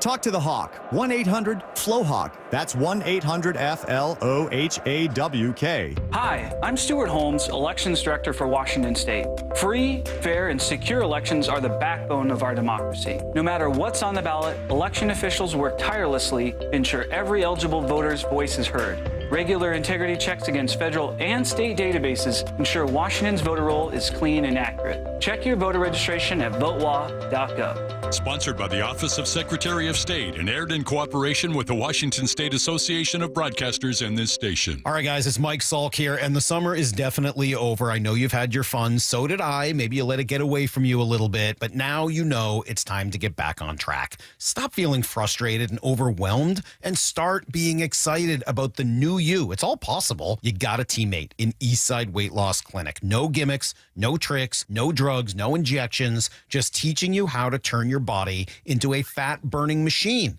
and then keep that weight off for the long term. Eastside Weight Loss Clinic knows the secret for fast and lasting weight loss using real healthy foods that you buy at the grocery store and lifestyle strategies designed to reset your metabolism. So schedule your free online consultation at eastsideweightlossclinic.com. The program has successfully helped thousands of people lose 20 to 30 pounds or more in just 60 days, including myself. You can do it in person or virtually from anywhere you live. Schedule your free phone consultation today. Call 425-588-0080 or go to eastsideweightlossclinic.com. Dr. Ryan Coogan, D.C. Results may vary. From the Quantum Fiber Studio, you're listening to Wyman and Bob. Weekdays 2 to 7 on Seattle Sports and 97.3 FM HD2.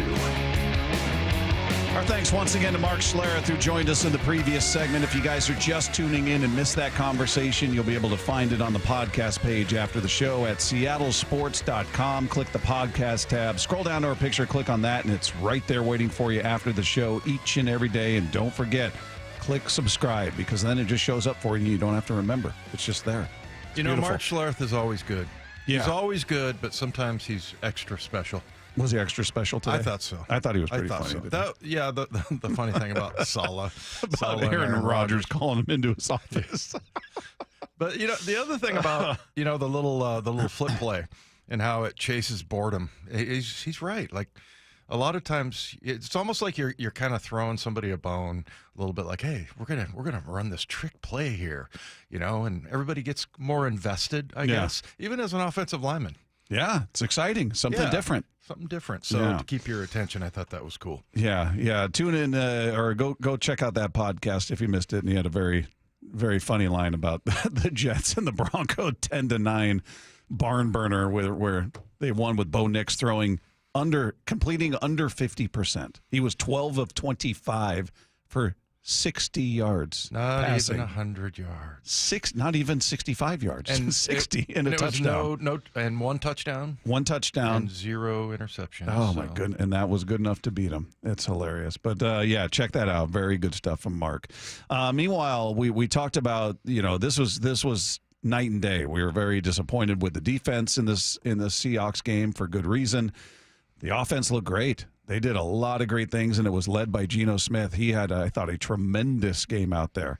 And it's pretty interesting. He set a career high. He threw the ball 56 times. 56 times he threw the ball. That was last night? Yeah. Set 56? a career high. Career high in completions, 38. He was 38 at 56. 395 yards passing.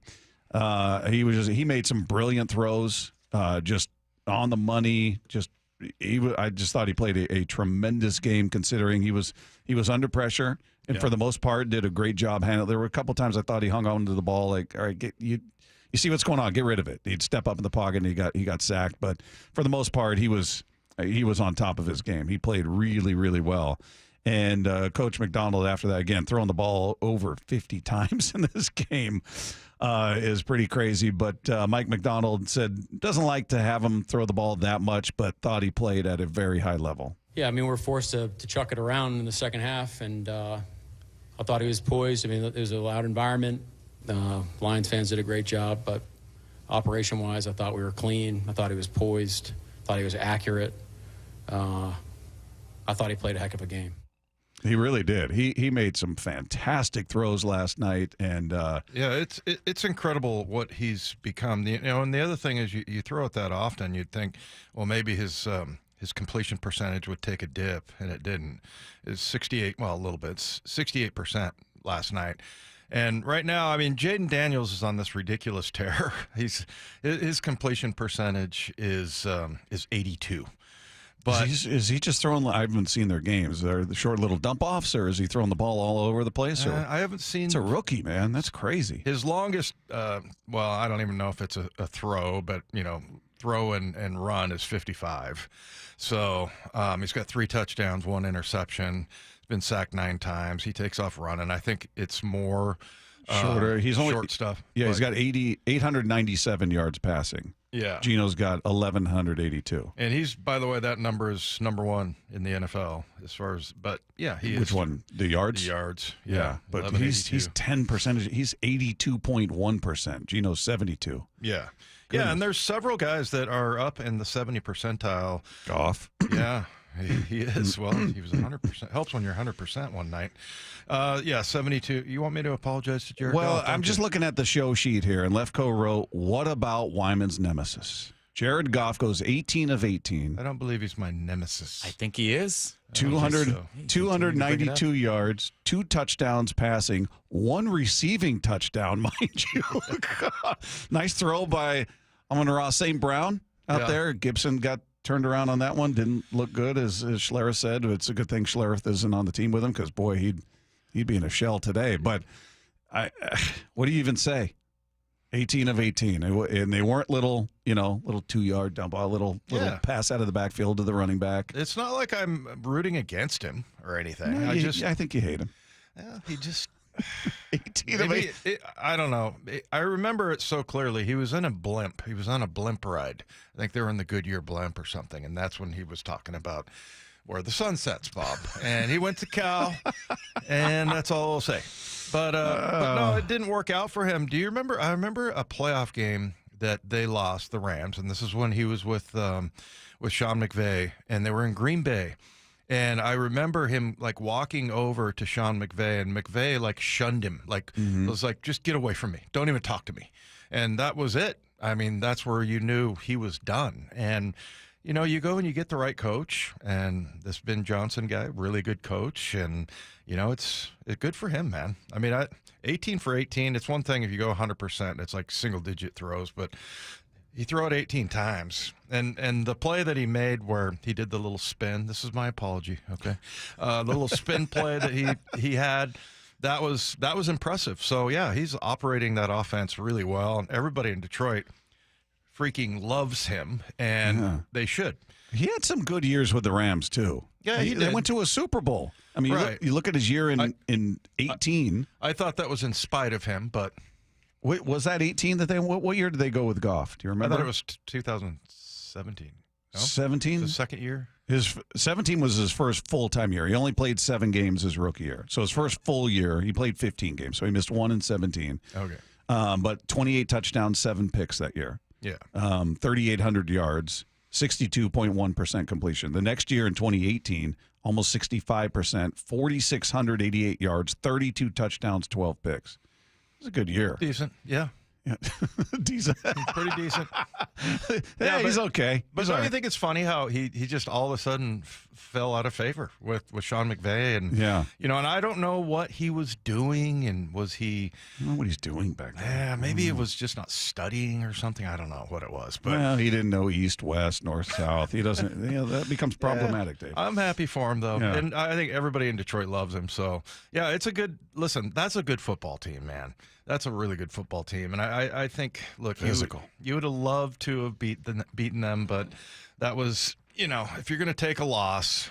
Yeah, they were due one. Seahawks had their number, and the Seahawks went in severely undermanned. So Yeah. it makes, and with the offense playing and Geno and DK and everybody playing the way they did, you feel like, all right, you walked out with some positive feelings about a side of the ball we weren't so certain about. So But before we got off on this little Jared Goff tangent, we were looking at some of the stats for Geno. Really good. yeah, he was huge. He was a tremendous night for him. All right, coming up, there's one thing about national broadcasts of the Seahawks that drives people crazy, and you're going to hear about that when we sweep the dial. Coming up with Wyman and Bob, Seattle Sports on 710.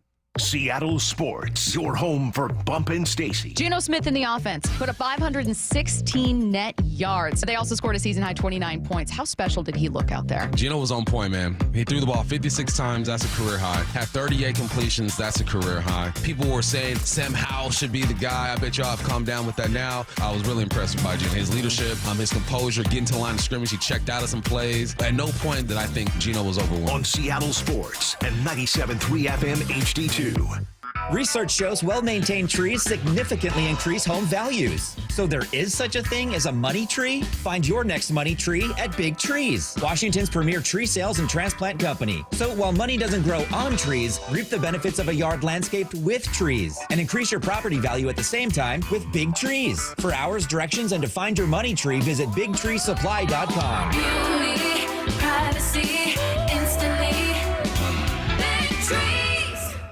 O'Brien Auto Group has some of the best new car brands in the Northwest. Those great new vehicles make the best pre-owned vehicles as well. O'BrienAutoGroup.com for the best factory certified vehicles. O'BrienAutoGroup.com for a large selection of the best pre-owned cars and trucks. O'BrienAutoGroup.com. Choose from hundreds of SUVs, trucks, hybrids, EVs, and more. O'BrienAutoGroup.com. One site is all you need. That's OBRIEN Autogroup.com. O'Brien. Now, you've probably noticed the temperature starting to fluctuate, and that gets even more pronounced at night. Is your insulation ready for the upcoming cold season?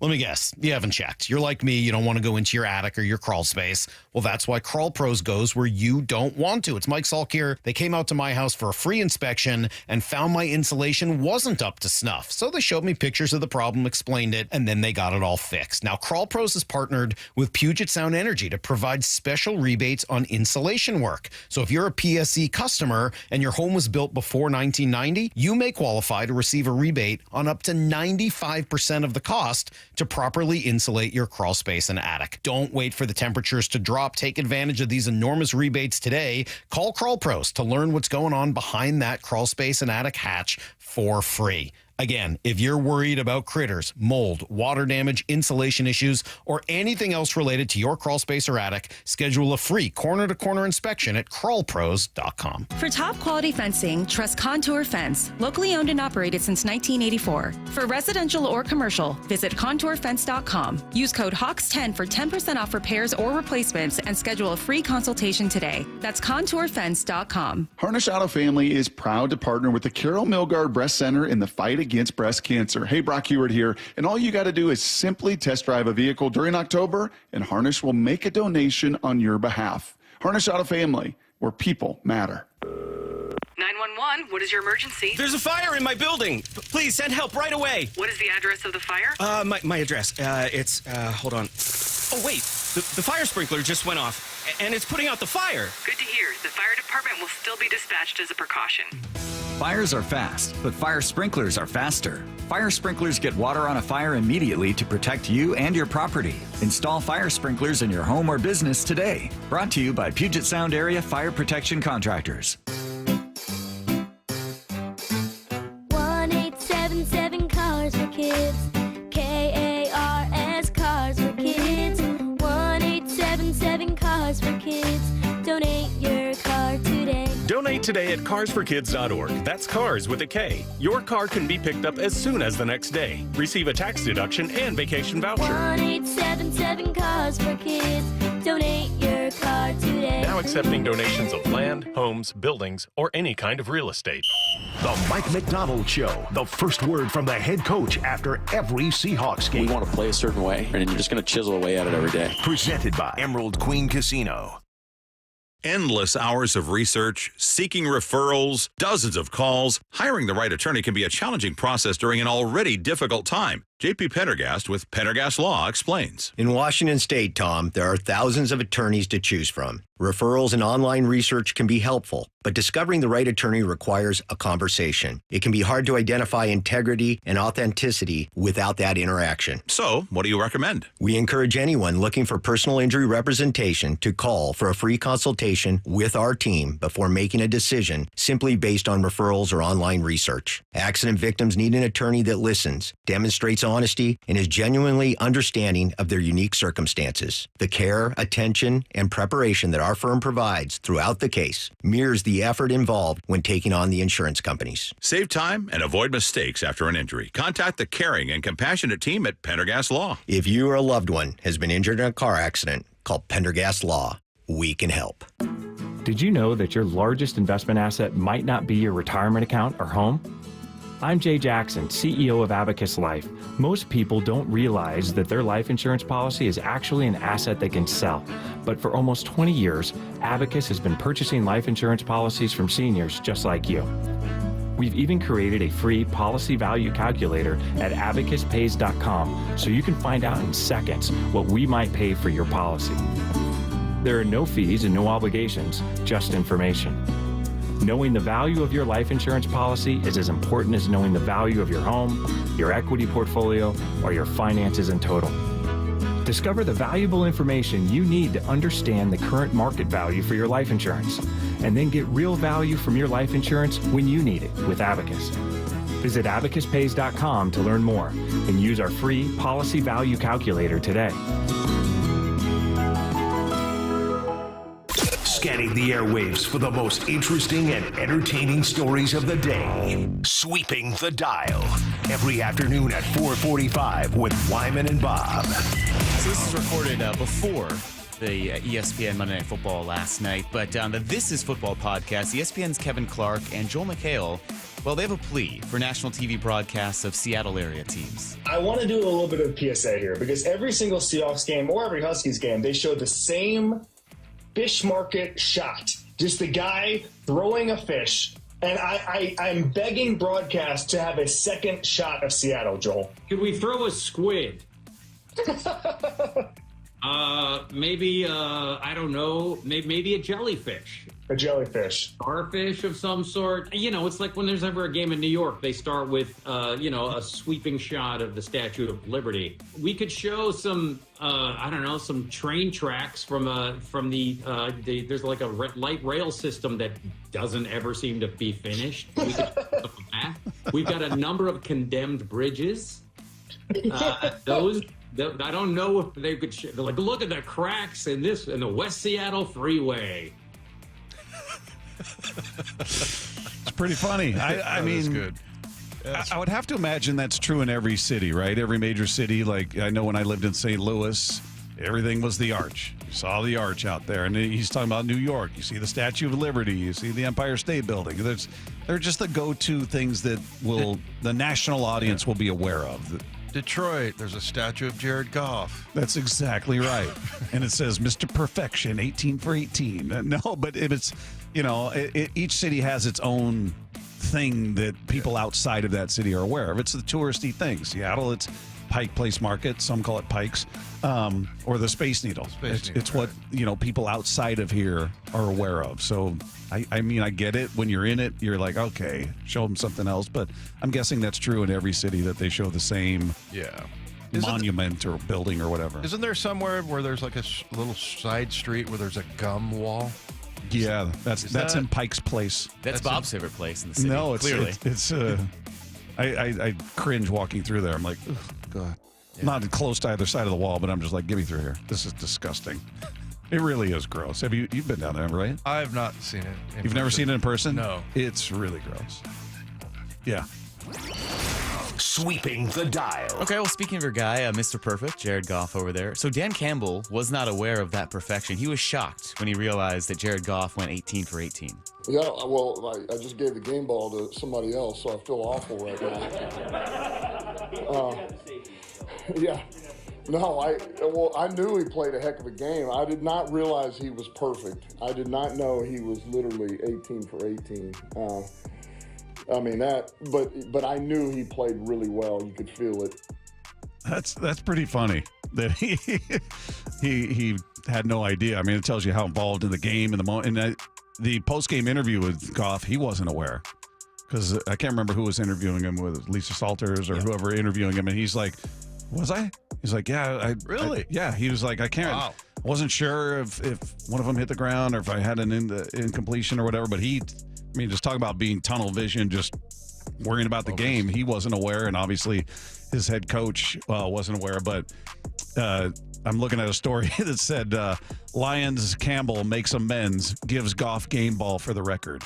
So I guess he walked it back, said he didn't initially realize what he had accomplished, but Tuesday worked to make that right. Quote, "Yeah, we did. We found one. Yes, we did. And look, normally what we do is we'll give out an immediate game ball afterward. Then normally we always have another one or two that show up when we do it here the day after the game after a win. So that was an easy one to get him that one. It's a great job, blah, blah, blah." So he got a game ball today. Well, and I think he's a great coach. I mean, I think everybody universally loves Dan Campbell. And, and it's funny talking to people there in Detroit, and they're the ones who are most adamant about, like, everybody always talked about the biting the kneecap part. Yeah. That was like, 20 seconds when I guess I think it was like a 13-minute press conference, and the rest of it was just gold. Like, and guys love him. Is there anything better than a redemption story, though, like that about Jared Goff? I mean, it's not like he was down and out and, working another job somewhere else, but his career, making that kind of a comeback, and then, at his low point, if he were to know, yeah, somewhere in the future, I'm going to be 100% in a game and not even realize it. I mean, that's a pretty good story. You got to love that. Sweeping the dial. This is from Sunday. So Tom Brady was on a Bucs broadcast, the Bucs-Eagles game that we don't have to bring up to El Hombre. If you guys want to, maybe it could be enjoyable. But he made a revelation during that broadcast that I'm sure will go over well with Bears fans. There was a lot of reasons to choose Tampa, and I made about 18 criteria why. And there was things all the way from a salary, obviously, to the weather, to the facilities, to how great the players were. And ultimately, Chicago was a team, and I've never told that story before. They were very stealth in their recruitment. I was seriously considering, but in the end, it came down to Tampa, and it was close to my son, Jack. I love Bruce Arians and the role that he played in offense, and ultimately the great players like Mike Evans and Chris Godwin that I'm still out there watching today. So if you're a Bears fan, are you going, damn it? Or are you like, all right, that's fine, because you'd need a new quarterback now anyway. He'd be retired, but... You think he would have surpassed Mike Tomczak's numbers? their most successful Imagine quarterback? if he didn't. He couldn't even surpass Tomczak, their most prolific passer in the history of that organization. Yeah, I don't know. That's interesting that they were stealth and he was really considered. Would he have brought them? I don't know who they had on the roster at that particular time. Would he have been able to carry them to a Super Bowl victory? Yeah, good question. I don't know. It seemed like when he got down to Tampa that they had a bunch of weapons down there. I mean, they had some good defensive players too. Yeah, Gronk with them too, and yeah. So I don't know if it would have been the same result, but Bears fans might be going, damn it. Either way, he would have been the greatest quarterback in Bears history if he'd have just been there even for 1 year. It's just not a very high bar, is it? By the way, I haven't, and people can text in on this. I have not heard a moment of his commentary. Has he been any good? Text in. I haven't heard it. Have you listened, Lefko? Just in passing when they flip to it from Red Zone. He's been nothing special.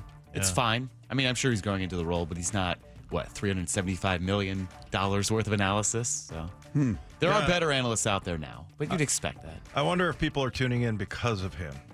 Maybe initially curiosity, like, all right, let me see what he sounds like. I don't know.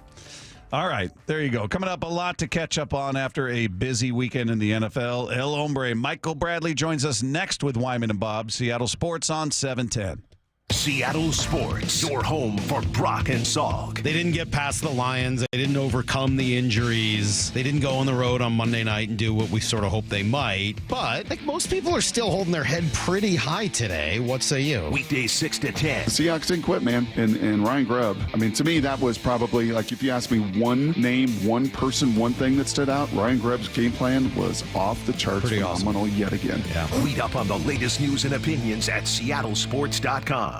At Pacific Power Batteries, you won't find anything with pumpkin spice. We sell batteries for everything to anyone. No warm, fuzzy mittens, no umbrellas, no potpourri in our nice stores. But when the going gets tough and the lights go out and your stuff won't start, you'll be glad that you came to Pacific Power Batteries. And if you're not sure if your battery is dead, we'll test it for you for free. We will sell no battery for anything before it's time. We're honest people at Pacific Power Batteries, doing batteries since 1985. Paid political announcement. A Bob for Bob update. Did you know AG Bob Ferguson failed at defending the $30 car tabs initiative passed by 53% of Washington voters?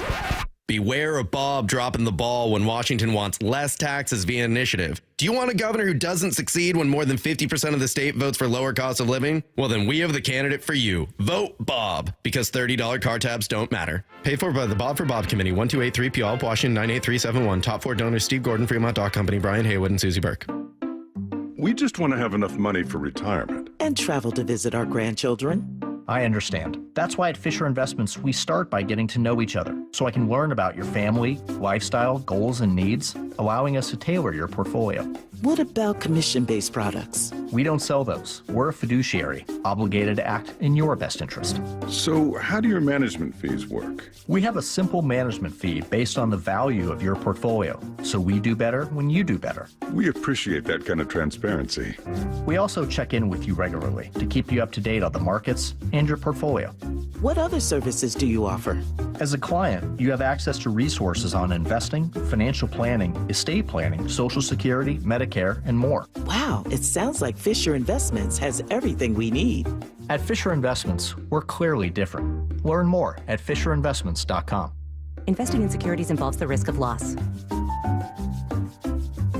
Do you have trouble getting in and out of the bathtub? Are you afraid you'll slip and fall entering or exiting a tub? Safe Step walk-in tubs can transform your bathtub from an area of concern to a calming refuge. Call them today at 1-800-731-4558 and save $1,600. Safe Step walk-in tubs and showers are proudly made in Tennessee and offer an ultra-low step-in, avoiding that difficult climb over a traditional bathtub wall. They also offer a variety of therapeutic benefits that may help soothe your aching muscles and joints, increasing your mobility, boosting your energy, and improving your sleep. Safe Step walk-in tubs are designed to easily fit your existing tub space and are often installed in as little as one day. Just dial 1-800-731-4558 today to save $1,600 and receive a free shower package. That's 1-800-731-4558 for a free no-obligation consultation and to save $1,600. Safe Step walk-in tubs. Safety never felt so good.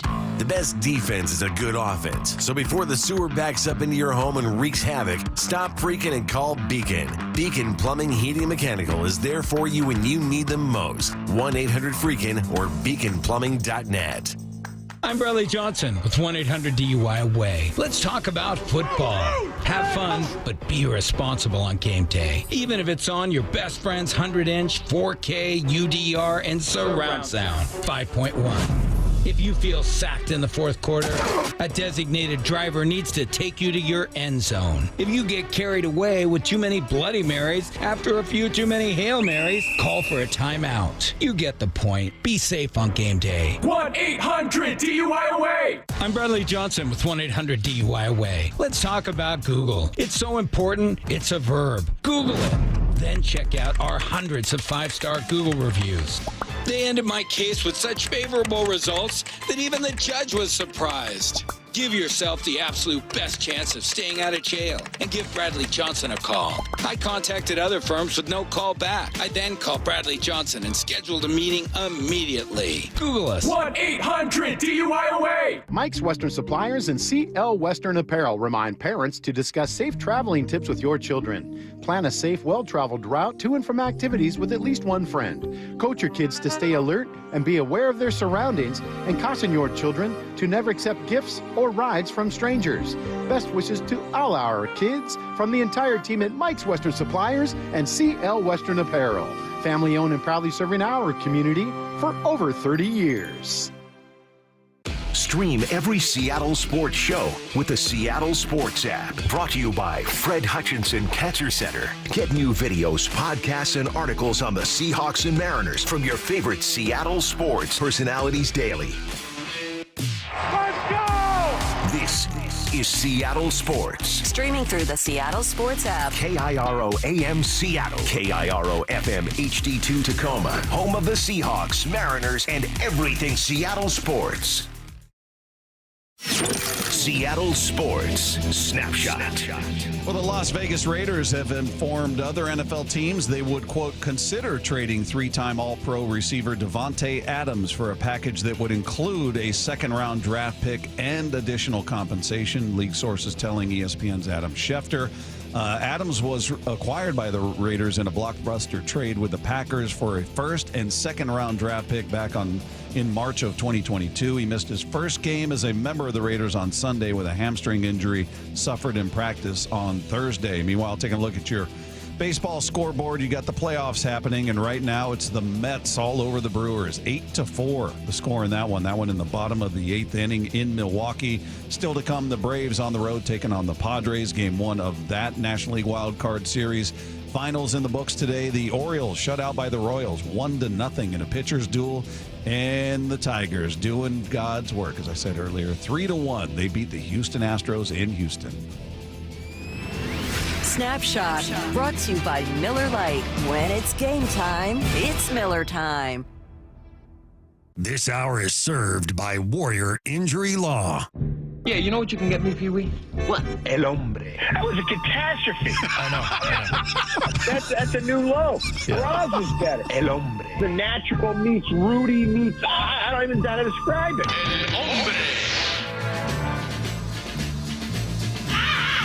He is here, everybody. Look forward to it each and every Tuesday at 5 o'clock. We bring in this man for a conversation on the Emerald Queen Casino Sportsbook Hotline. The one, the only, El Hombre, Michael Bradley is here. How are you, man?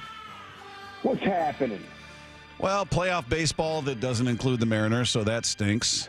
But I want to ask you about Pete Rose. He passes away at the age of 83, and we touched on this earlier. It's like a lot of these players or entertainers, anybody in the public eye, they're not angels, and oftentimes off the field of play or off the big screen, what have you, they're not awesome people. And Pete had some things in his past that were not great, and I'm not talking about just the gambling, but looking at who he was as a player and looking at the price he's paid to this point, and now he's no longer with us, is he somebody you feel should be in the Hall of Fame? No. When you go to any Major League clubhouse, on the door that you push to enter the clubhouse is a large sign, or at least there used to be, that said anybody who consorts with gamblers or gambles on baseball will be banned for life. Now, his life ended yesterday, sadly, but that's what it means. We seem to think that life means, okay, 10 years, and then you say you're sorry, and then we let you back in. Take away the fact that he was contemptible womanizer, and some of the things he did with women are horrible. Take away the fact that he was unrepentant until he finally said, it was a mistake saying that I didn't gamble on baseball. He never came out and said, I'm sorry, I besmirched the game that I love, all of those things. Never really made a full apology. He did something that he was told every time he walked through the clubhouse doorway that he wasn't supposed to do. And the penalty was you're banned for life. So as far as I'm concerned, no, he doesn't belong in there. Yeah, it's funny. I hear a lot of people, there's no gray area. I mean, there's people like you, Michael, and then there's, others that are like, well, it didn't have anything to do with, he still has those numbers. And it's kind of interesting. And the other thing that's interesting to me is that, especially the NFL, man, they didn't even want you going to Vegas on back in the 80s and 90s when I was in the league. They just were hammering in, the stay away from the gambling. We don't want you to go to. They didn't even want you to go to Las Vegas during the off season. And now it's just, but that's what happens when you get billions and billions of dollars from gambling revenues, right? Right, and that's the thing. Everybody now brings up the hypocrisy of the fact that Major League Baseball is saying that he shouldn't be in because he was gambling on the game, and now they've got partnerships with the gambling companies, and it is hypocritical. I mean, the fact that they fought for years to keep any kind of gambling illegal around the rest of the country, and now they're reaping millions and billions of dollars is hypocritical. But here's a couple things to remember. He bet on his own team, and everybody says, well, he bet on his own team to win. Yeah, but guess what? Suppose there's a pitcher who's got a little bit of an arm problem or a back or a tender hamstring, probably shouldn't be pitching, but Rose knew that he'd be good against the other team. Keep him in, put him in, leave him in. What did he do to get those wins? At what expense to the players or whatever? We don't know. He was somebody who, and don't tell me he wasn't betting on baseball while he was playing. All right? Rick Riley had a thing on Twitter today where he talked about how he went to Pete Rose's house to do a story on him, showed up late, and Rose didn't even care that his wife was there making dinner or a late night snack, whatever. All he cared about was the hockey scores. He was betting on other sports at least when he was playing, and he's probably betting on baseball. So this is somebody who was doing everything he could to win games, but also doing everything he could to advance himself off the field through making money through gambling, etc. So I can't have it because he never once sat down and showed real remorse, regret for not saying it, that he was sorry or that he bet on baseball. That's not the same as saying I'm sorry. Yeah, let me play this cut from Tim Kirchin talking about this very thing here. I said on the air about almost 20 years ago that if Pete Rose were on the ballot, I would vote for him because most, if not all, of his violations were as a manager, and I would be voting on him as a player. I believe I'm in the vast minority on that. Do you draw a distinction between his accomplishments as a player and then what he did as a manager in the gambling? No, because he was part of the Reds organization. He was doing what he shouldn't have done. And look, I still believe that this wasn't something – this was a habitual gambler while he was playing. He was gambling on other sports. So you're going to tell me he wasn't betting on baseball? Come on, man. Yeah. Look, if you'd like, the Verrazano Narrows Bridge is for sale. I own it. Would you like to buy it? I can give you a really good deal. No, I tend to be on your side, Michael. Absolutely, just because, like you said, that's exactly what I thought. Like, oh, you said you weren't gambling on baseball. Like, if you're gambling, you're going to go with a sure bet. What does he know more? What does he? Yes. I mean, football, hockey? No, it's baseball. So. Yeah, also the other thing that you said I thought made a lot of sense is that, and I don't say that often. No, I'm kidding. But no, the fact that it's going to sway your decision as a manager, definitely. So yeah, and that could end up being to the demise of one of your players. Yeah, and it shows a lack of respect for the game. Pete Rose was in it for himself at every turn. He wanted to win because that would have brought him more. He wanted the hits. He played the game, and he played it hard, he'd be a 100% first ballot Hall of Famer. Anybody who voted against him on the first ballot, if he wasn't gambling on baseball, would have been insane and should have had their vote taken away for what he did on the field. All-time hit leader, 17-time All-Star, something ridiculous like that.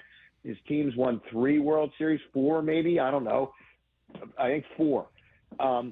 So the numbers, the accomplishments, it's irrefutable. But everything else, and even if he was just a complete jerk off the field without the gambling, he still gets in. But he did what he wasn't supposed to do. He was told every day of his life. He walked past the sign every day of his baseball life. Yeah, it's I can't argue against that. I personally would put him in, but I get that he broke a rule. But then there's the conflict of people saying, well, at least he didn't cheat like the steroid guys, And I'm like, yeah, I mean, I guess but they don't go in either, by the way. He certainly could have impacted the outcome of the game based on his decisions as a manager. So, yeah, one cheated using illegal substances and, inflated numbers were created and, Barry Bonds' head size grew and all of that stuff. But it is 2 different infractions, if you will, and everybody loves to parse well, technically it wasn't against the rules of baseball to use steroids because it wasn't spelled out in terms of their rules at that particular moment. So that was the loophole. Yeah, look, you know how I feel about them. They don't go in either. Yeah. So as far as I'm concerned, anybody who has played between 95 and 2009 or whatever it is, the bulk of their career before the testing started, doesn't go in. A, because they're all under suspicion, and B, I never heard a single Major League Baseball player, maybe 1 or 2 did it that I didn't know about, say we need drug testing. Well, never heard it. What about the argument that saved baseball at the time? Oh, stop it. Are you saying you disagree? Is that what that sounds like? Yeah, I'm stopping that nonsense right now. So, all right, so the NHL starts to lose viewers, and what are we going to do? We're going to let all these guys do steroids so that they can get bigger and shoot faster? Yeah. Now, there are people that believe that certain all-star player who happens to be 200 years old and playing in the league happens to be doing things that he shouldn't be doing, but nothing can be proven on that one, and no one's ever going to go after that in the NBA. But look, just saying, if baseball would have been fine, okay, if it weren't for the home runs. It might have been harder to get back to where it was, but it would have been fine. And after a while, a lot of people became turned off to baseball because these laboratory experiments are trotting up there, looking like they belonged in the Macy's Day Parade rather than on a baseball. Yeah, and that argument was made after the fact. Right, it was like, back then that said it wasn't like a current magical summer when Sammy Sosa and Mark Aguirre were seeing which one of them could, do better living through chemistry, and then jack home runs out of there. Well, I mean, Barry Bonds, come on, Barry never hit 50 home runs in a season. Then in his late 30s, hit 73. I mean, come on, man. So, I mean, Bud Sellout was complicit in all of this, and the fact that he's in the Hall of Fame is an utter joke. I mean, but how about the biggest example was Brady Anderson? Yeah. Who one year decided he was going to juice it up, hit 50 home runs, and never came close again. Yeah, that's right. Lefty for the Orioles. Hey, last thing on this, and we'll move on to other things. But how do you treat Astros players that were part of a team that nobody was punished? They won a World Series, yet they were all part of it. They were all complicit, as I like to say, Michael. Yet they weren't. None of them. They didn't lose a penny. They didn't get any the games taken away. There was no suspension. They got their title, all of that. So when it's time for Jose Altuve or Carlos Correa or Bregman or anybody else who was a part of that team, how would you treat them if you were a voter? You know how I would treat them. I wouldn't vote for them. I mean, you're either going to do it all the way or you're not going to do it. So I would very much say those guys are going to stay off of my ballot. There'll be other people that vote for them. But I would not be in favor of saying, let's have them in the Hall of Fame. And I mean, Altuve, 306 lifetime batting average, 2,200 hits. He's got 8, 9 All-Star games, MVP one year. Hell of a player. I think he's close to being an All-Star, but there's no guarantee. Hall of Famer, you mean? Hall of Famer. I'm sorry, there's no guarantee. But again, I would absolutely say no chance. Michael, did you happen to check out the Monday Night Football game last night? We were talking about Jared Goff not understanding or remembering that he went 18 for 18, and actually his coach didn't know it either. But I don't. I have kind of a mixed history with Jared Goff. I don't think he has any idea who I am. But, yeah, just on this show, I've called him a dope. And, there was one point where he didn't know which side of the earth the sun set on. And, yes, I know that. You remember that. So, but, I mean, you love a good redemption story, right? I mean, he started off number 1 pick, but then, much maligned, and they parted ways in L.A., with Sean McVay, and now here he is leading his team, and he's really, I mean, it's a good story no matter what. I feel like the redemption story. I only watched the first half of the game because I get up ridiculously early. When you get up at 5:15, you need some sleep. But yeah, Goff, you got to take your hat off to the Detroit Lions GM who traded for him. And this was a guy who was thought to be done. McVay was like, I don't want him. Right. We'll take an older quarterback. We're done. And then the Lions said, we'll take him, and he's really playing well. And he's got the Lions. You think about the NFL right now. You really trust the Vikings? Yeah, no. I don't know yet. No, right, exactly. The Steelers were 3-0, and they lost. So, I don't trust them either. Do you really trust who else is undefeated? There's another Chiefs, crazy team. Kansas City, yeah. Well, I mean, the Chiefs you always trust. But isn't there another team in the NFL and the NFC that's really been playing well? Do we trust them? I don't know. There's nobody that you really trust. And then you said, look at the Lions. Well, Washington's 3-1. Are you? Washington in your division? The Commies, yeah. So I mean, I'm not gonna. I don't trust them. They got a rookie quarterback. They're not going to win the Super Bowl. But the Lions, they're a darn good team. Now we'll see what happens with San Francisco when everybody's healthy. If McCaffrey ever gets back, Kill came back this past week. But I think the Lions are as good as anybody in the NFC, and could very well give a Chiefs team that they lose their best receiver the other day in a freak accident. It could very well beat the Chiefs if they get to the Super Bowl. Yeah, it's not often a guy gets taken out by his own quarterback. I was going to say, yeah. I mean, and then the quarterback really needs him.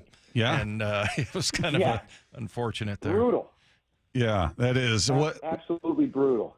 Speaking of so the Seahawks sit there at 3-1, San Francisco 2-2, the Cardinals and the Rams at 1-3. Do you look at this as just sort of attrition with specifically with the Rams? I don't know that anybody expected anything from the Cardinals, but it seems like early there are a lot of key injuries. The Seahawks went in with five starters on defense out of the game. Then they lost another one during the game. So they were without 6 of their starters. We've seen all the injuries. You touched on it with the 49ers. Same thing with the Rams. Does it feel like, and I don't know if the numbers are there, but it just feels like very early, only 4 games into the season, a lot of teams are being crushed by injury. Yeah, I agree. I mean, even last night, Tennessee loses its quarterback, right? And the Dolphins are dealing with the Tua Tagovailoa situation. There's a lot of stuff going on. I mean, the Eagles, they had 2 guys with concussions that were out on against Tampa Bay, and another player, A.J. Brown, who's been dealing with a lower body injury. This is a time where you're seeing it really early, and it's going to come down to. I mean, it always comes down to health, but this time, we could get to mid-season and start to say, all right, who's healthy here? These are the only teams left with a chance in the postseason. What's your absolute favorite time of year as far as sports? I mean, is it college basketball with you? I can't remember. College football. Football? Right now. Right now. NFL's playing. College football's right in the middle of the season. Major League playoffs are starting. I'm going to the Phillies game on Saturday. Cannot wait. And even like hockey starts next week, for crying out loud. And college basketball practice is starting, so we're going to start hearing about that. Everything's happening now. The weather's getting crisper. I was walking today, crunching leaves. It was nice, Start to wear it's sort of sweatshirt and shorts weather here in the Northeast. So right now, sweatshirt and shorts. One of the things I wanted to ask, actually, both of you guys. I don't know if you saw the Georgia-Alabama game. Yeah. But is it me, or is there a ridiculous number of really good catches being made? It just seems like, and I know the technology with the gloves is certainly very sticky. That kid from Alabama's doing pirouettes out there and flipping around. I mean, that was nuts. That's absurd. 17 years old and he's doing that. How about, I don't know if you saw the catch in the Minnesota-Michigan game where the guy reached behind him with one hand and did a full spin in the end zone, got his legs down. Crazy. It's crazy. And I don't think it's just the gloves. These guys practice this stuff. Yeah. It used to be a one-handed catch was such an anomaly. Now you see the guys in warm-ups and in practice, they're having footballs fired at them and they're plucking them out of the air like they're golf balls. Yeah. Nobody was really catching one hand back then, right? I mean, the fundamentals were that you catch it with two hands, right? So, yeah, there's more. Seemed like practice. Odell Beckham and made now that. And now you actually see people trying to make the one-handed catch. Right. They're running down the sideline. The ball gets thrown in. They'll put one arm out, and rather than they'll have the other arm free, and rather than bringing that in to secure the ball, they're trying to catch it one hand, so they end up on the highlight reel. Yep. Hey, Michael, Dave was asking me earlier, like, all right, Mariners aren't in it, so who are you rooting for? And at this point, I'm rooting for whoever plays the Astros, and then individuals. I'm rooting, and it feels weird because the individuals I'm rooting for are on the big team, the big monster, the Dodgers, because I love Ohtani. Yeah. I just love Ohtani, and I love Mookie Betts. I mean, come on, man. As a baseball fan, how do you not love Ohtani and Mookie Betts? Come on, that's blasphemy. Because you're a Phillies fan. Blue. No. They wear Dodger blue. If the Phillies I were hated not the Dodgers since I was a kid. Okay. So no, I mean, I respect them. They're tremendous players. I'm not going to be one of these guys going, "Oh, Ohtani, he's overrated." No, it's impossible to overrate him. And Mookie Betts is amazing to him, and is unbelievable too. But guess what? They play for the Dodgers. Hate them. So who, if the Phillies were not a part of it, who are you pulling for? I like the Tigers. That would be fun. Nobody really in the National League. Certainly not the Mets and the Braves. The Brewers are benign. I can deal with them. Padres, forget it. California, no. The Mets won today. I could be sitting there 11 rows from the field with the Mets in town for a playoff game. Oh, the vitriol will be so delicious. It will be so much fun to scream at those people. So you're pulling for them to beat the Brewers so you can yell at them in person. No. I can't root for them. That's like rooting for the Martians to invade. No, I cannot. I mean, it will be fun to have if the Phillies played them, but I cannot, in good conscience, ever root for the Mets unless they play the Yankees. And I told my son when he was young one time when they had the World Series, he goes, "What do we root for, Dad?" You root for the Mets because it'll hurt the Yankees more to lose to the Mets than it will hurt the Mets to lose to the Yankees. So you'd root for a team in your division if they face the Yankees? Yeah, the Taliban, All-Stars. I'm probably going to root for them against the Yankees. Jeez. Oh, my goodness. All right.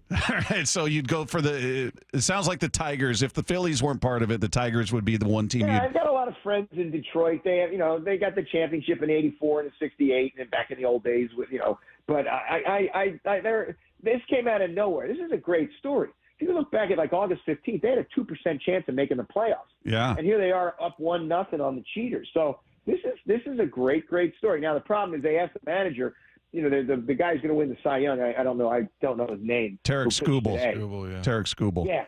They say, what are you going to do after him? And the coach goes, the manager goes, pitching chaos. So I mean, I have no idea what they're going to do. And I wouldn't be surprised to see Skubal pitch Game 3 because that's usually the day that he throws a bullpen. So they may even bring him in and let him throw 2 innings. Well, I tell you what, I did not know the Taliban had an all-star team. Did not know that. You learn something every day. Good. Pretty good. They had a lot of bombs. Oh, look at that. Look at that. Yeah. No, but I'm with you on the Tigers only because they're facing the Astros. It wouldn't matter to me who was facing the Astros. I'd be pulling for them. So right now, I'm a big Tigers fan. Cleveland because they're from Ohio. So, I mean, there's not a lot of teams, that I really like that are in the playoffs right now. You got too much hate to spread out there. That doesn't leave many choices for you. So I know. And you got to give me credit for being able to have reserves that deep to be able to hate that many teams. That's great. He is El Hombre, Michael Bradley, with us every Tuesday at 5 o'clock is where you find him, right here with Wyman and Bob. You can also find him on Twitter at Daily Hombre, at Daily Hombre on Twitter. Michael, we appreciate it. Great stuff as always. We'll do it again next week. So long, suck. Oh, he cut himself off there.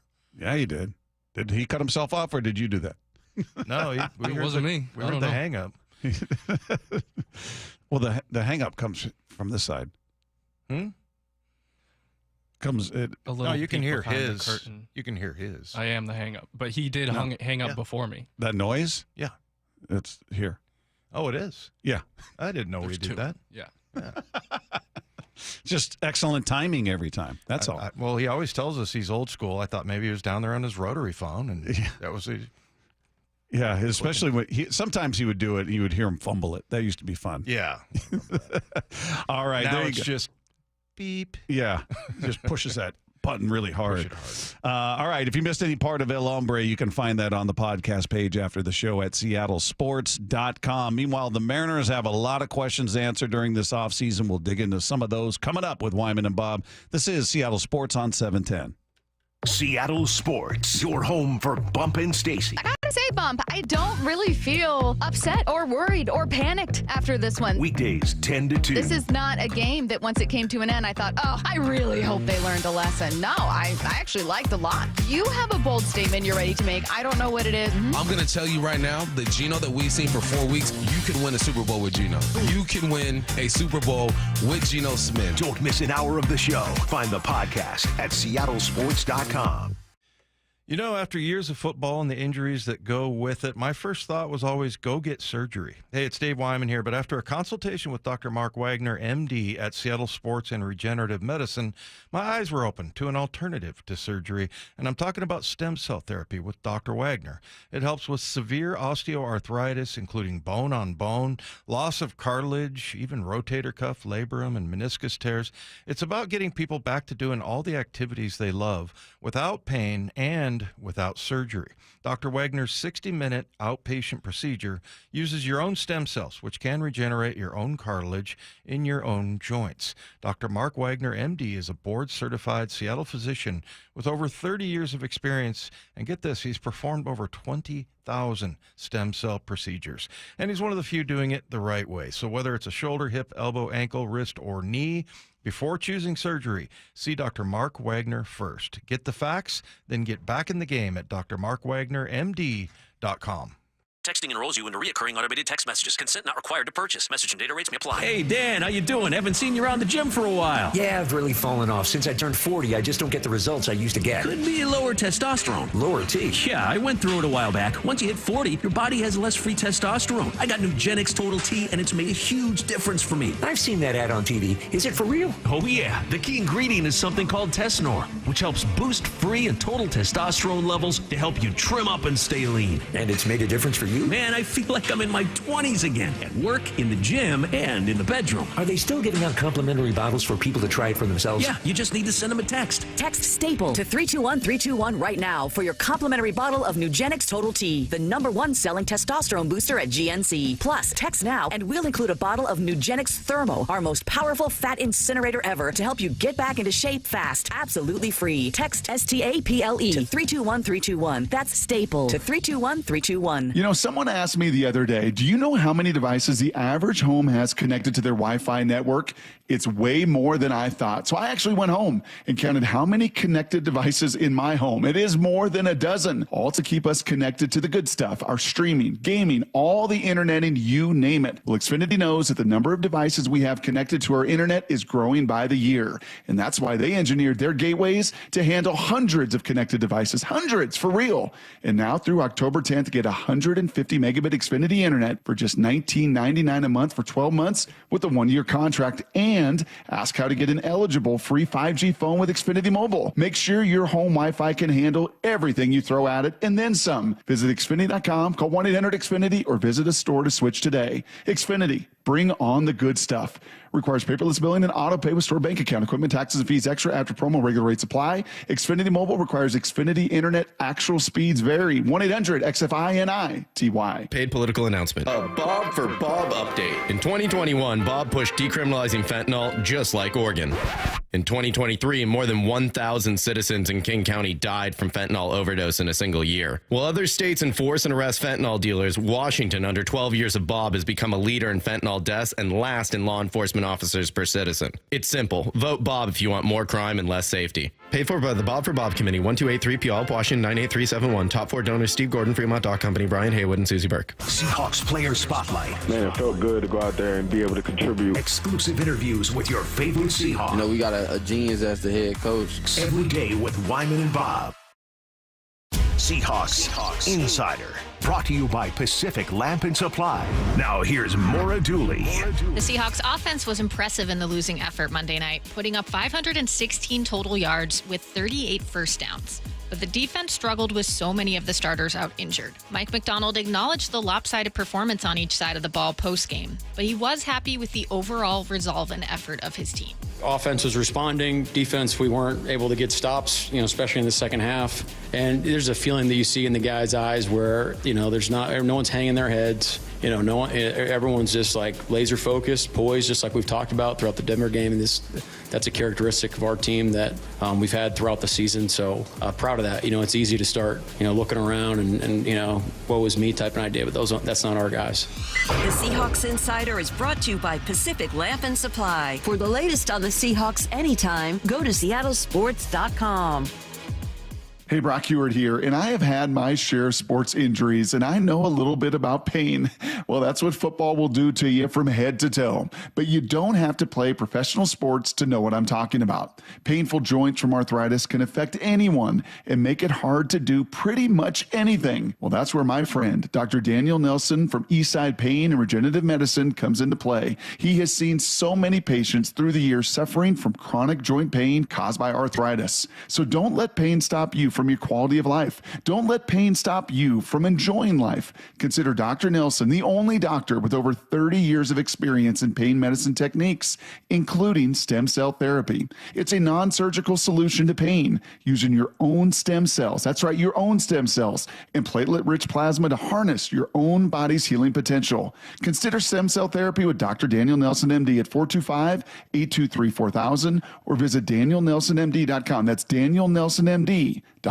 Prescriptions require an online consultation with a healthcare provider who will determine if appropriate. Restrictions apply. See website for details and important safety information. Subscription required. Price varies based on product and subscription plan. Hi, I'm Dr. Peter Stahl, board-certified urologist and senior vice president of men's sexual health at HIMSS. In my 12 years of practice as a reproductive urologist, I've helped many guys with ED, and it has never been more convenient to treat than it is right now, thanks to HIMSS. It really wasn't easy before. You had to take time out of your day, come to a physical office, and see a specialist like me in person. Now, through HIMSS.com, you can get world-class sexual health care and a full range of treatment options for ED through a 100% online process. It starts with a free assessment from a medical provider licensed in your state who can determine if ED treatment is right for you. If prescribed, your medication is shipped to you for free. So don't wait. Join the hundreds of thousands of guys who've gotten help for their ED through HIMSS. To start your free online visit and find ED treatment at up to 95% off brand name prices, go to hims.com/radio. That's hims.com/radio for your free online visit. This hour is served by Warrior Injury Law. From the Quantum Fiber Studio, you're listening to Wyman and Bob. Weekdays 2 to 7. On Seattle Sports and 97.3 FM HD2.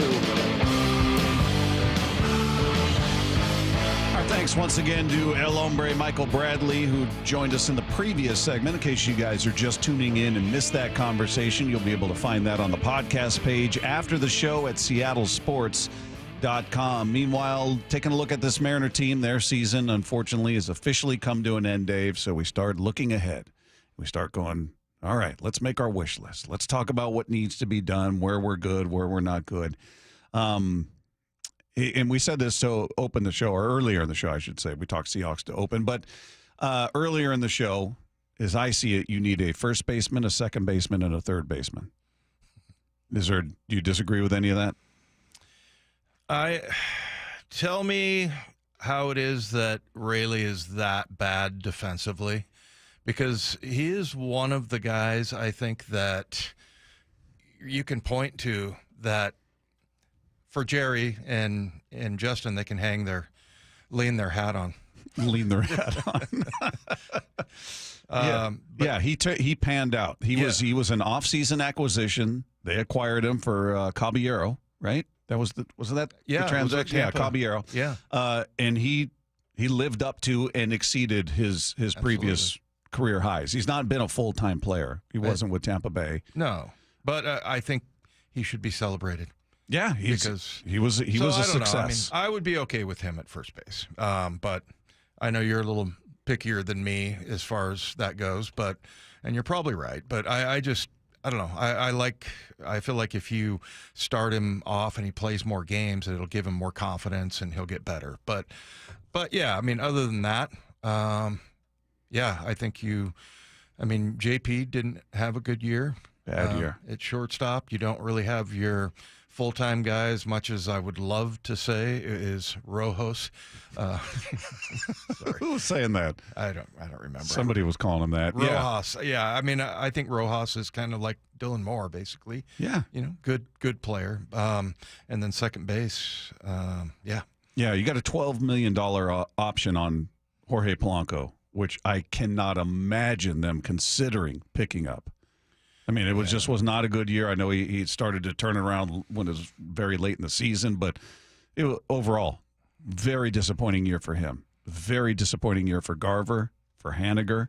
I think Rayleigh is a good player. I love his hustle. I love that guy will lay down a bunt and beat it out, and he knows how to bunt. He does it we were watching him out there on Friday. I was watching him working on it. We always talk about it. If you've ever been there for batting practice, guy steps into the cage.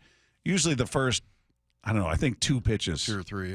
It's kind of the obligatory. All right, let me. I'm going to bunt. All right, ding, ding. All right, now let me hit. Like, that's the effort. He's up there. He was just working on it. And I would say he's as adept as anybody on that roster at laying down a very good bunt, and it worked out for him multiple times.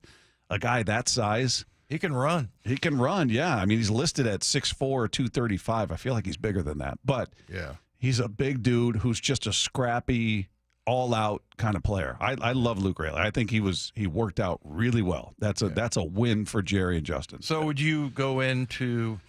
I mean, look, obviously you have to prioritize. If you get, third base probably the most important. But yeah, well, your corner spots, you need production. Yeah, those are your production spots. You can't. I like Josh Rojas. I think for a while he was your hottest hitter early in the season. Remember, he was the one guy who was hitting, and that cooled off, and he sort of regressed to the mean of who he ultimately has been in his career. I mean, ended the year hitting 225 with a 304 on base, and he had 8 home runs. You can't have your third baseman hitting 8 home runs.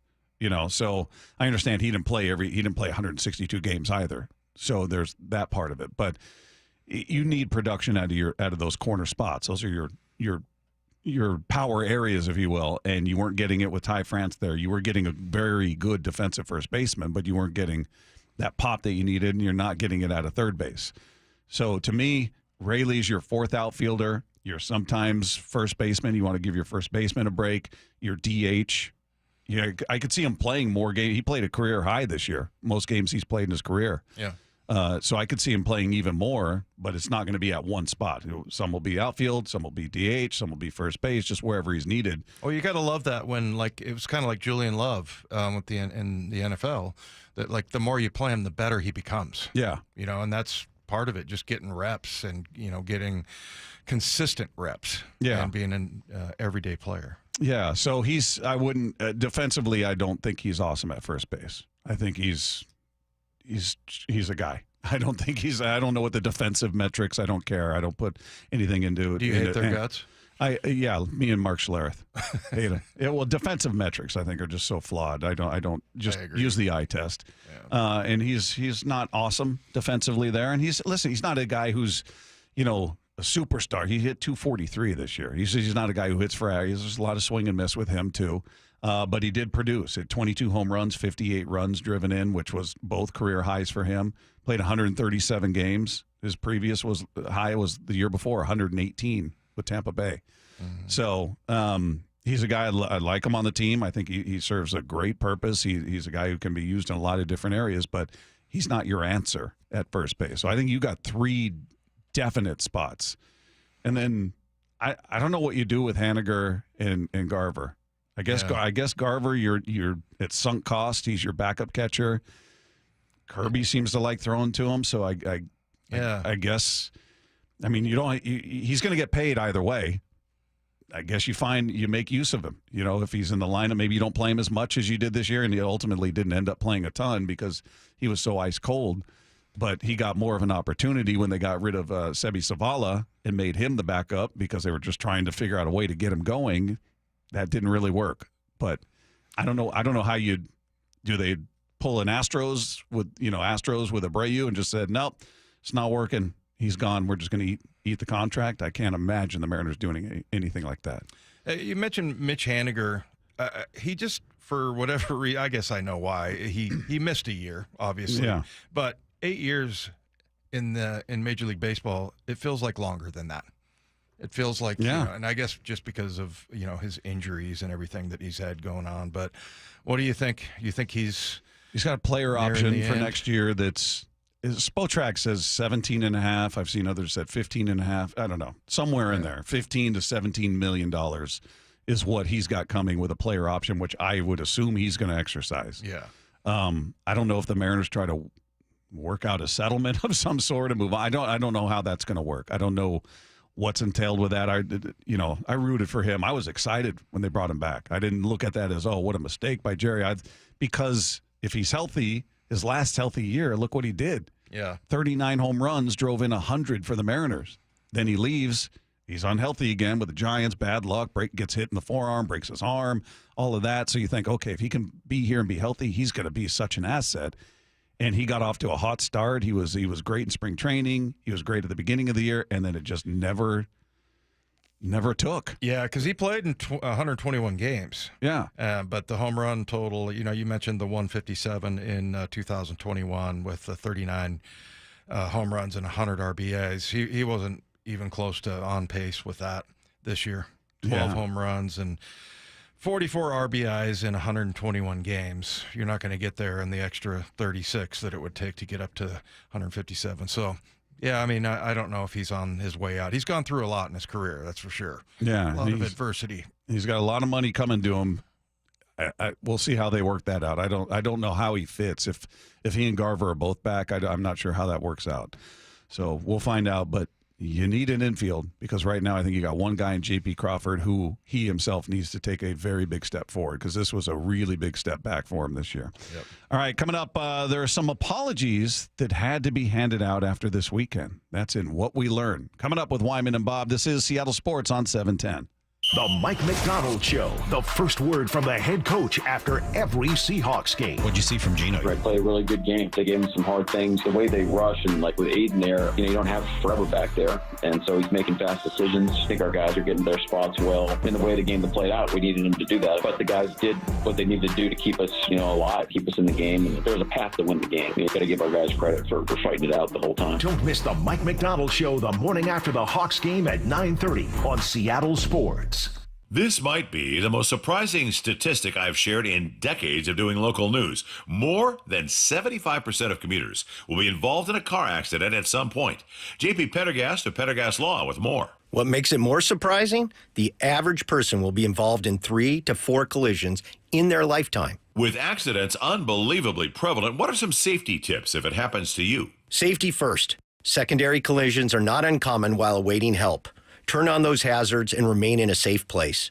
If a bystander witnessed the accident, capture their information and encourage them to remain at the scene. Seek medical attention immediately if needed, as delaying can be a costly mistake. Lastly, remember that statements made to police and insurance adjusters can affect your case. Collisions are more common than we'd like to think. If you find yourself in one, follow these helpful tips and then call my friends at Pendergast Law. If you or a loved one's injured in a car accident, call Pendergast Law. We can help. PendergastLaw.com. Hey, pet parents. With Progressive's collision coverage, you get extra protection for your cat or dog, because there's nothing worse than seeing your pet hurt.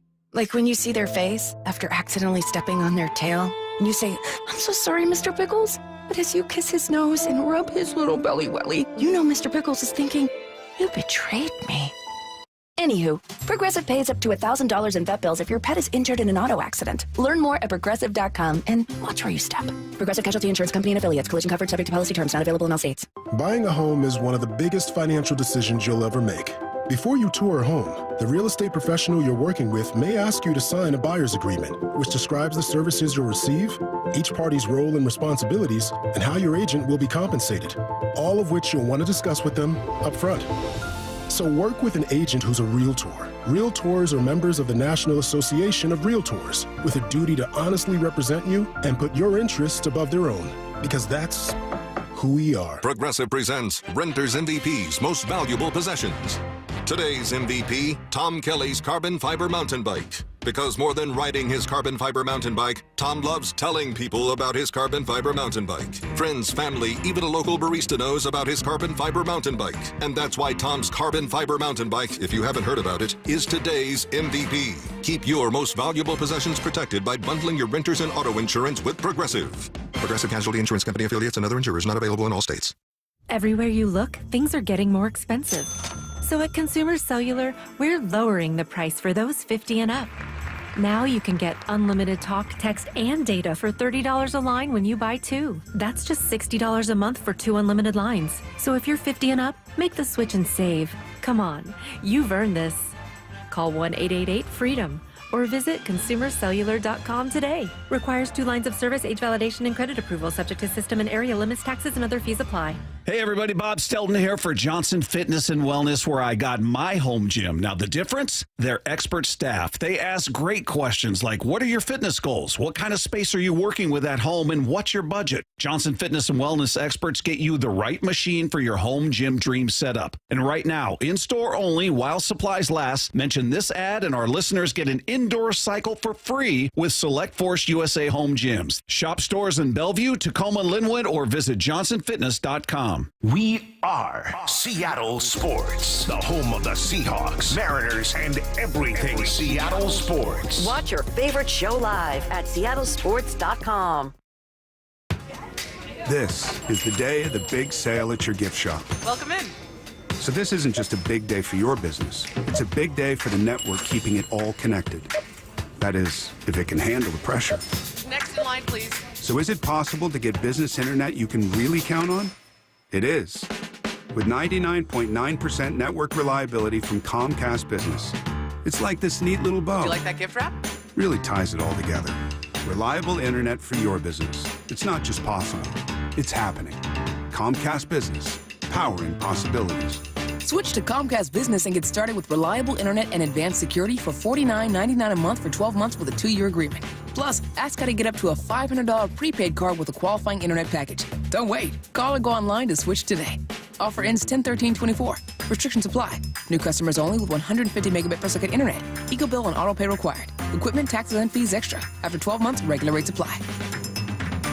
O'Brien Auto Group has some of the best new car brands in the Northwest. Those great new vehicles make the best pre-owned vehicles as well. O'BrienAutoGroup.com for the best factory certified vehicles. O'BrienAutoGroup.com for a large selection of the best pre-owned cars and trucks. O'BrienAutoGroup.com. Choose from hundreds of SUVs, trucks, hybrids, EVs, and more. O'BrienAutoGroup.com. One site is all you need. That's OBRIEN Autogroup.com. O'Brien. Are you curious about who offers the best deals on top-rated Samsung, LG, and Sony TVs? The answer is surprising. It's not online, and it's not the warehouse clubs. The best deals on top-rated TVs are at video only. Don't believe it? Then check out the trade-in deals at Video Only. How about $500 for your old TV? Try doing that online. Before you buy that new TV, drop into Video Only. If you don't, you'll be sorry. This is a house of learned doctors. What you just said is one of the most insanely idiotic things I have ever heard. What did we learn today? No one's a bigger idiot than me. Stupidity is the easiest way out. Learning happening every single day here with Wyman and Bob. Sometimes apologies, I'm told.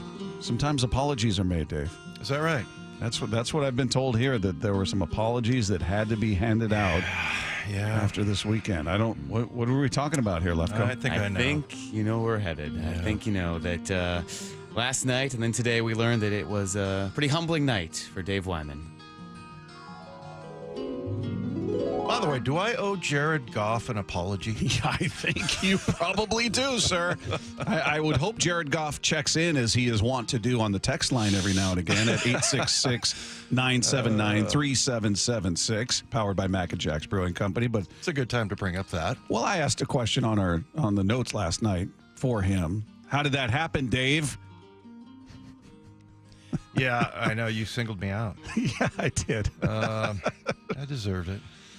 Is he what is it he could do to completely change your mind on him? Or will you always just definitively tell me which side of the earth the sun sets on and rises? Do you think he's learned by now from his rookie year, which was, what did we say, 2016? 2016. Yeah. So since 2016, 8 years ago. You know, that's so long ago that I don't even remember. I just remember him looking.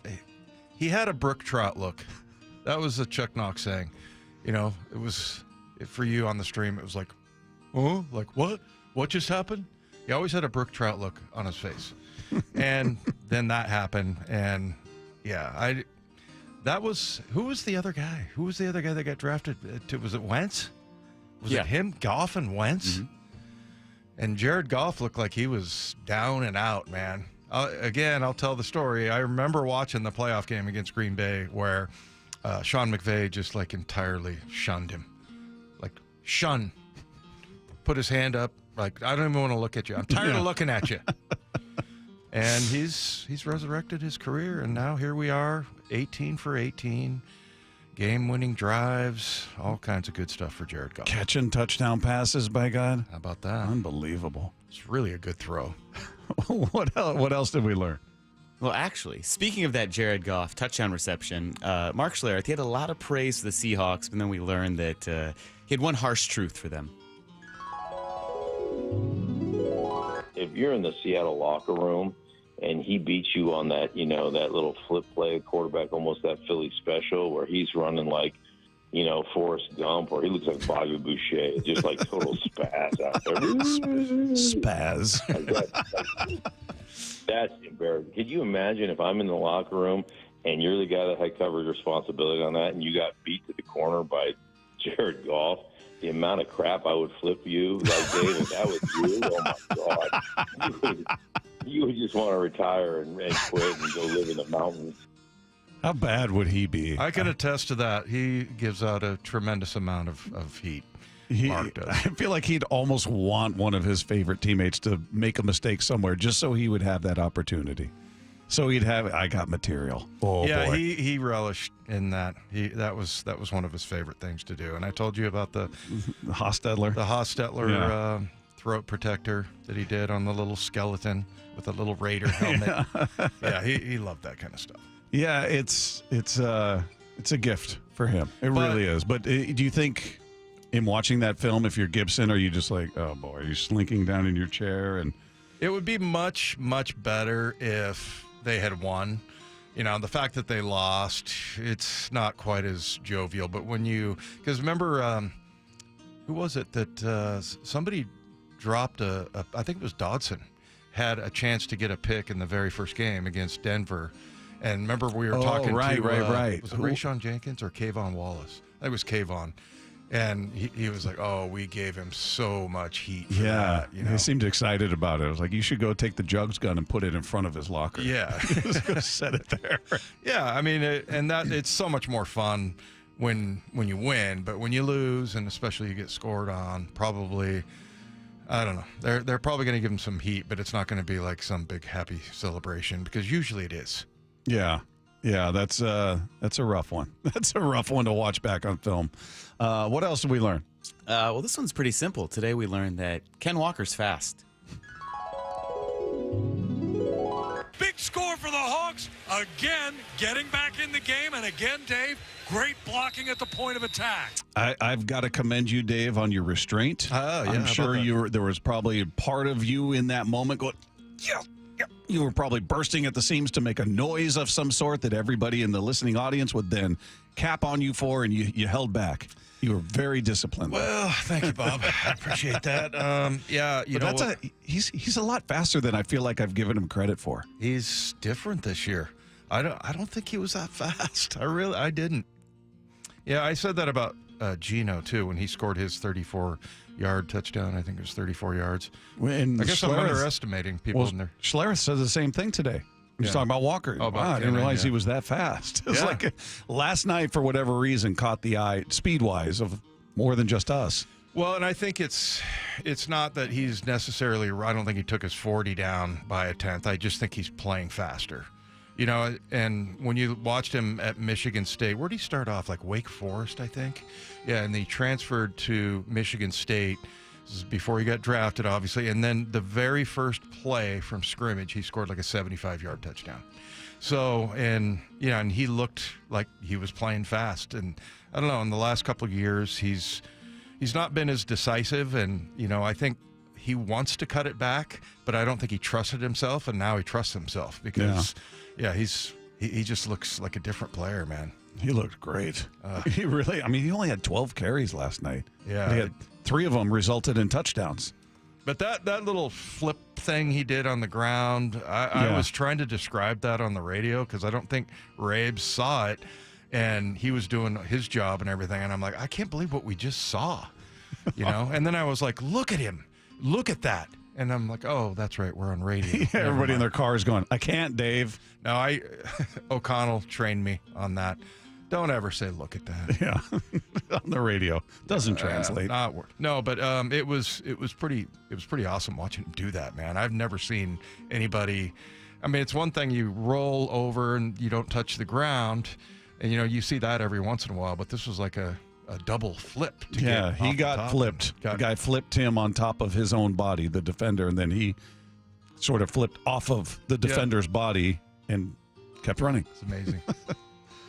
Is that it? That is it. Well, we have a lot more we could get to, but that's it. Those are the best ones. Kind of like with the voicemails tomorrow. I have to pick the best one, so that's it. That's right. If you want to be a part of that or what's bugging you, yes, you can do that tomorrow by just using the Seattle Sports app. Hit that little call-in tab at the bottom of the homepage and start recording. About 20 seconds. Just say what bothers me, what's bugging me is, and whatever it is. One thing we did miss, I thought we were going to hear this, and what we learned was when Mike pointed out that we're all wearing gray shirts. There was something else before that. Someone decided to spend too long on his stories, so we ran out of time. So of course, okay, it's somebody else's fault. That's why. Okay. We can learn it tomorrow, I guess.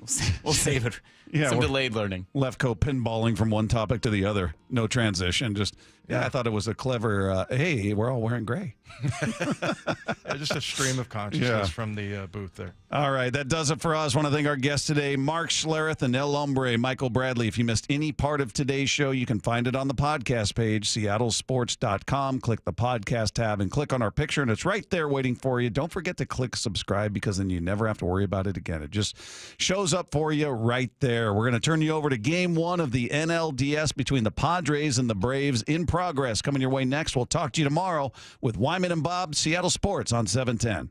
Seattle Sports, your home for Brock and Salk. Have you guys seen Ken Walker? Because he was really, really good last night. Clearly, did that drop disappear, by the way? Yeah, it's no longer in the system. Mora had it banned. Mora, you killed that drop? Yeah, sad. It's all gone now. It's still... She whitewashed it. Have you guys seen Ken Walker?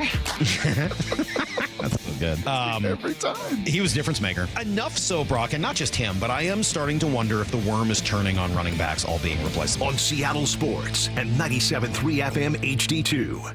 My wife and I always loved doing everything together. Jiu-jitsu, kayaking, and intimacy was always on point. It was around my early 30s when I noticed a downward trend. Watching a lot of TV, putting on weight, and just full of self-doubt. I had tried another men's clinic with disappointing results. It's the personalized treatment I receive at Revive Men's Health that has been the complete game changer for me. I've got my energy and motivation back, I'm feeling stronger than I did in my 20s, and it made me a much better husband to my wife.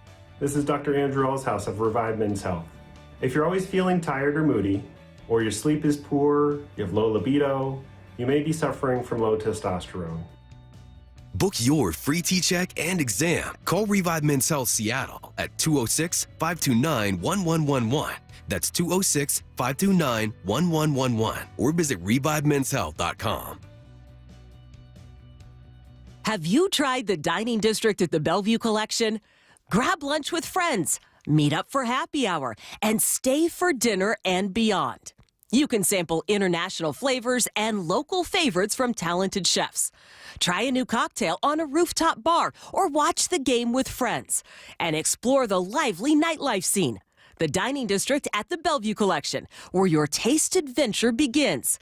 Learn more at BellevueCollection.com/dining district. Between his hobbies and decades of work in a boatyard, Philip had put his body through a lot. I'm an avid fly fisherman and an avid skier. It takes its toll. Not to mention one other thing. I had a near-fatal motorcycle accident. Absolutely obliterated my lower left leg again. Philip couldn't live with the pain anymore, so he decided to see Dr. Mark Wagner, MD, at Seattle Sports and Regenerative Medicine for stem cell therapy. Listening to all these radio spots, I said, what do I got to lose? What was your experience like with Dr. Wagner? What I was so impressed with Mark about is that how often do you have a surgery like this, and the guy calls you the next day to see how you're doing. I can't say enough good things about the guy, honestly. And how are you feeling now? I have no pain, none.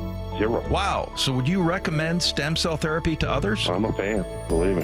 I'd recommend it to anybody. Before you choose surgery, consider stem cell therapy with Dr. Mark Wagner, MD, at Seattle Sports and Regenerative Medicine. Schedule your consultation at drmarkwagnermd.com. Looking for Seahawks tickets? Sign up for text notifications to receive alerts about last-minute ticket availability and offers. Simply text the word Seahawks to 71211. Go Hawks! As fall and winter weather sets in, your lawn becomes a muddy mess, and your kids and pets bring the mud inside. But with Synthetic Turf Northwest, you can have a lush, green yard year-round. No mud, no mess. Their premium synthetic turf systems drain fast and stay clean, no matter how hard it rains. Right now, during the Fall Blitz, you can save up to $1,500 on a new synthetic lawn. So say goodbye to muddy paws and say hello to your dream lawn. Call Synthetic Turf Northwest today or visit syntheticturfnorthwest.com to get started. You know, someone asked me the other day, do you know how many devices the average home has connected to their Wi-Fi network? It's way more than I thought. So I actually went home and counted how many connected devices in my home. It is more than a dozen, all to keep us connected to the good stuff, our streaming, gaming, all the interneting, you name it. Well, Xfinity knows that the number of devices we have connected to our internet is growing by the year. And that's why they engineered their gateways to handle hundreds of connected devices, hundreds for real. And now through October 10th, get 150 megabit Xfinity internet for just $19.99 a month for 12 months with a 1-year contract, and ask how to get an eligible free 5G phone with Xfinity Mobile. Make sure your home Wi-Fi can handle everything you throw at it and then some. Visit Xfinity.com, call 1-800-XFINITY, or visit a store to switch today. Xfinity, bring on the good stuff. Requires paperless billing and auto pay with store bank account. Equipment, taxes, and fees extra after promo. Regular rates apply. Xfinity Mobile requires Xfinity Internet. Actual speeds vary. 1-800-XFINITY. Increase leads and get more customers. We create tailored digital marketing strategies that deliver results. So on your next campaign, aim higher. Go to aimyourdigital.com and get started today. aimyourdigital.com. Saying goodbye to my electric blanket. That's right. I've got an electric blanket. It's John Curley. We're not going to need it anymore because Home Comfort Alliance installed my heat pump, giving me dependable heating and AC while improving my air quality and comfort without my good old electric blanket. As a top Lennox Premier partner, Home Comfort Alliance has a long history of 5-star customer satisfaction. Call the comfort people and ask for the Curley Cash discount. Currently up to $4,000 in combined rebates and discounts. Visit HomeComfortAlliance.com. Let's go! This is Seattle Sports. Streaming through the Seattle Sports app. KIRO AM Seattle. KIRO FM HD2 Tacoma. Home of the Seahawks, Mariners, and everything Seattle sports. We now join the MLB playoffs already in progress on Seattle Sports. Tooling of this Atlanta lineup with the injuries that they suffered with Austin Riley on the injured list, and Urshela fouls it straight back. Fastball 1-1 on Urshela, who began the year with the Tigers. Was released toward the end of August by Detroit, picked up by the Braves. 36 games with Atlanta, hit .265 with 4 home runs with Atlanta. Motion the 1-1, and that's a fastball just outside. 2-1 the count. 2-0 Padres, top of the second. King on the mound, 5th in the National League in strikeouts, 4th in ERA. Tremendous season. 2-1 pitch, and that's low and away. 3-1, a sweeper missing from King. Came over in that big trade last offseason in December that was a 7-player deal that sent Juan Soto to the Yankees. King was the central figure coming back to San Diego. 3-1 pitch is skied right center. Starting back now, breaking in Merrill. Camps under it, puts it away with one hand, and a 1-2-3 inning for Michael King. We're headed to the bottom of the second, bottom of the order. Coming up for the Padres, they lead the Braves 2-0. This is the National League Wild Card Series on ESPN Radio and the ESPN app.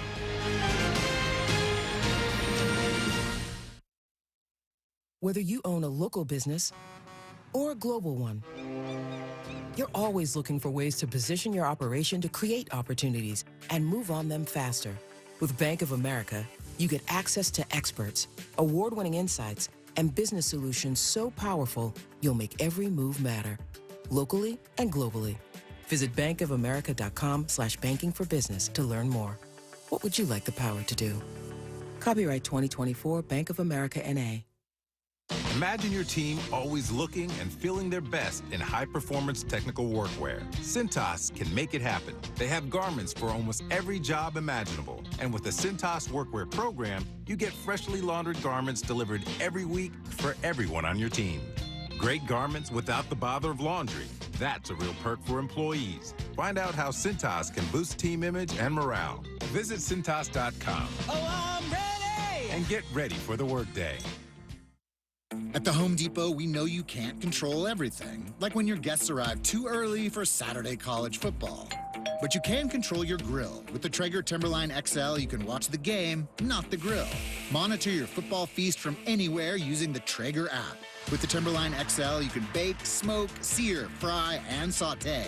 That's Desmond Howard level versatility. Huddle up, the food's done. Defend your game time with Traeger and the Home Depot. How doers get more done. This is the National League Wild Card Series on ESPN Radio and the ESPN app. Don't miss the Tigers and Astros American League Wild Card Series presented by T-Mobile. 5G home internet tomorrow, 2 Eastern on ABC and ESPN Radio after the Tigers behind Tarek Skubal. Winning game 1, it was a wild bottom of the 9th in Houston. Which one's the bigger win today? Bigger surprise? Royals 1-0 at Baltimore. You got the Mets doing the exact same thing that the Braves did. I think the Mets is the most surprising of the three, to be honest with you. Jake Cronenworth, left-handed batting second baseman, leads off the home second, 2-0 Padres. And Cronenworth gets hit by a curve, and he's aboard. The first pitch missing and hitting Cronenworth from A.J. Smith-Shawver, and a leadoff base runner for the Padres to start the home second to bring up Donovan Solano. Darno is back there behind the plate, and he's shocked that it was a hit by pitch. He didn't think anything about it. Looking to get another baseball, but a back foot curveball literally at the back foot of Cronenworth. And Cronenworth made no attempt to get out of the way at all. He's at first. Olsen holding. Right-handed batting Donovan Solano. 286. Has 8 home runs this year. Takes a strike. The 21-year-old Smith-Shawver. And it's 0-1 on Donnie Barrels, they call him, Donovan Solano. Two-run homer in the first by Tatis, giving the early lead to San Diego. Smith-Shawver from the belt. And the one-strike pitch. And a breaking ball is lifted back and out of play. Just beneath us to the right. And the second deck. And it's 0-2 on Solano with Cronenworth at first base. I feel like I had a shot at that foul ball. I would about- have to get out the window, well, but it's about 20 feet over to your right. I still have not gotten a foul ball in a major league game yet. Two-strike pitch, and that's in the dirt, smothered by d'Arnaud. 1-2 the count on Solano.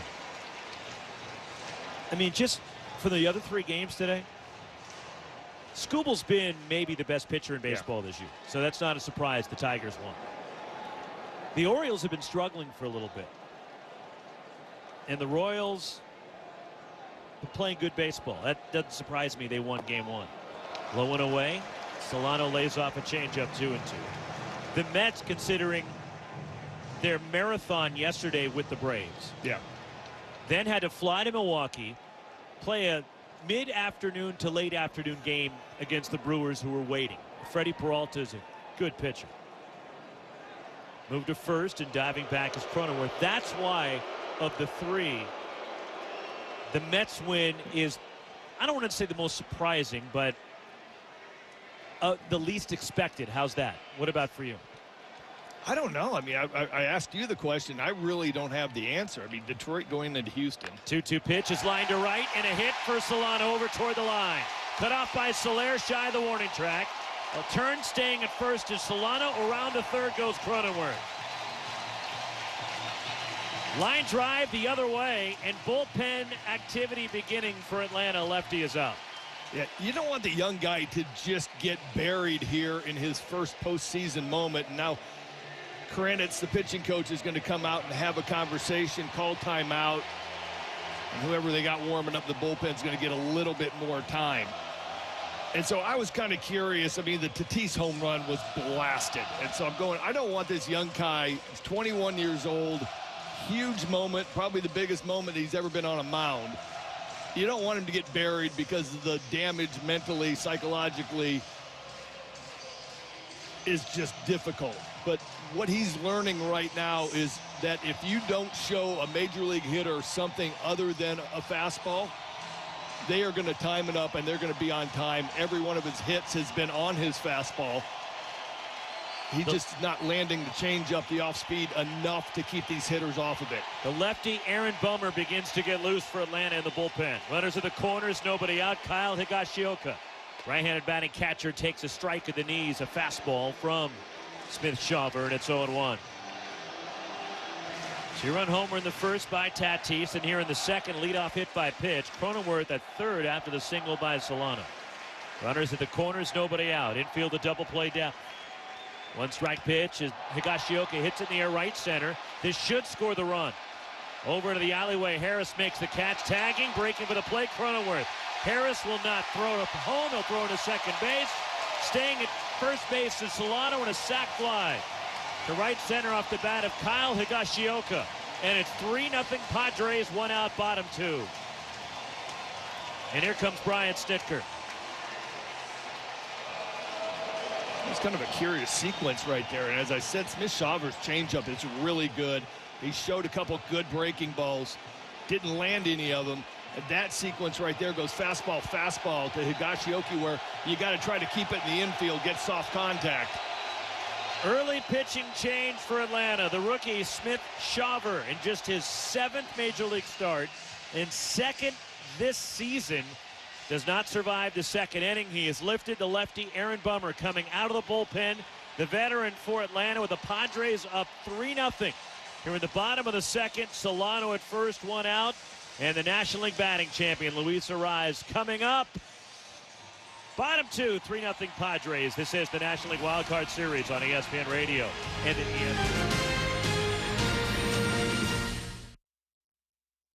Whether you own a local business or a global one, you know that these days, generating growth is a challenge.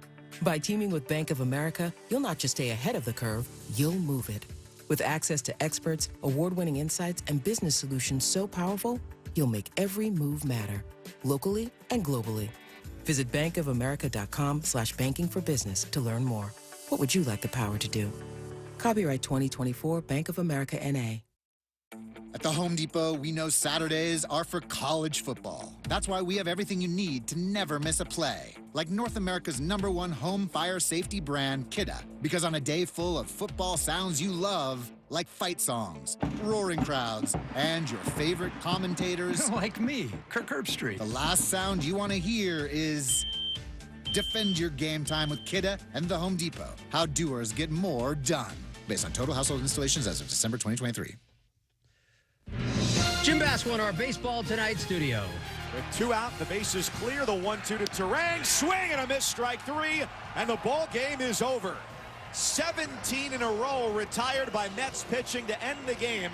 And the final score to start this best-of-3 wild card series is the Mets 8 and the Brewers 4. As Mike Cousins here on ESPN Radio, the road team thus far in this wild card day, 3 for 3. Padres doing something about that, up 3-0, looking for more with the Braves in the pen. Back to Greg and Roxy. All right, Jim, the veteran lefty Aaron Bummer, 56th regular season appearance, is a 3.58 ERA for Bummer. 1 out. Solano at first. Luis Arraez dribbles one foul past the bag at third. And it's 0-1. Arraez singled in the first, and he was aboard with the Titanic homer that brought him in off the bat of Tatis. 3-0 San Diego, 1 out. Inning in the third for Smith-Shawver, giving up 4 hits with a strikeout and a hit batter. Bummer, third base side of the mound. The 1-strike pitch to Arraez, chopped over the mound near second base. Albies Field steps on second, throws to first, and a backhand dig. Olsen the stretch and the double play to retire the side. Another run, though, for San Diego. We're through 2 at Petco. 3-0 Padres. This is the National League Wild Card Series on ESPN Radio and the ESPN app.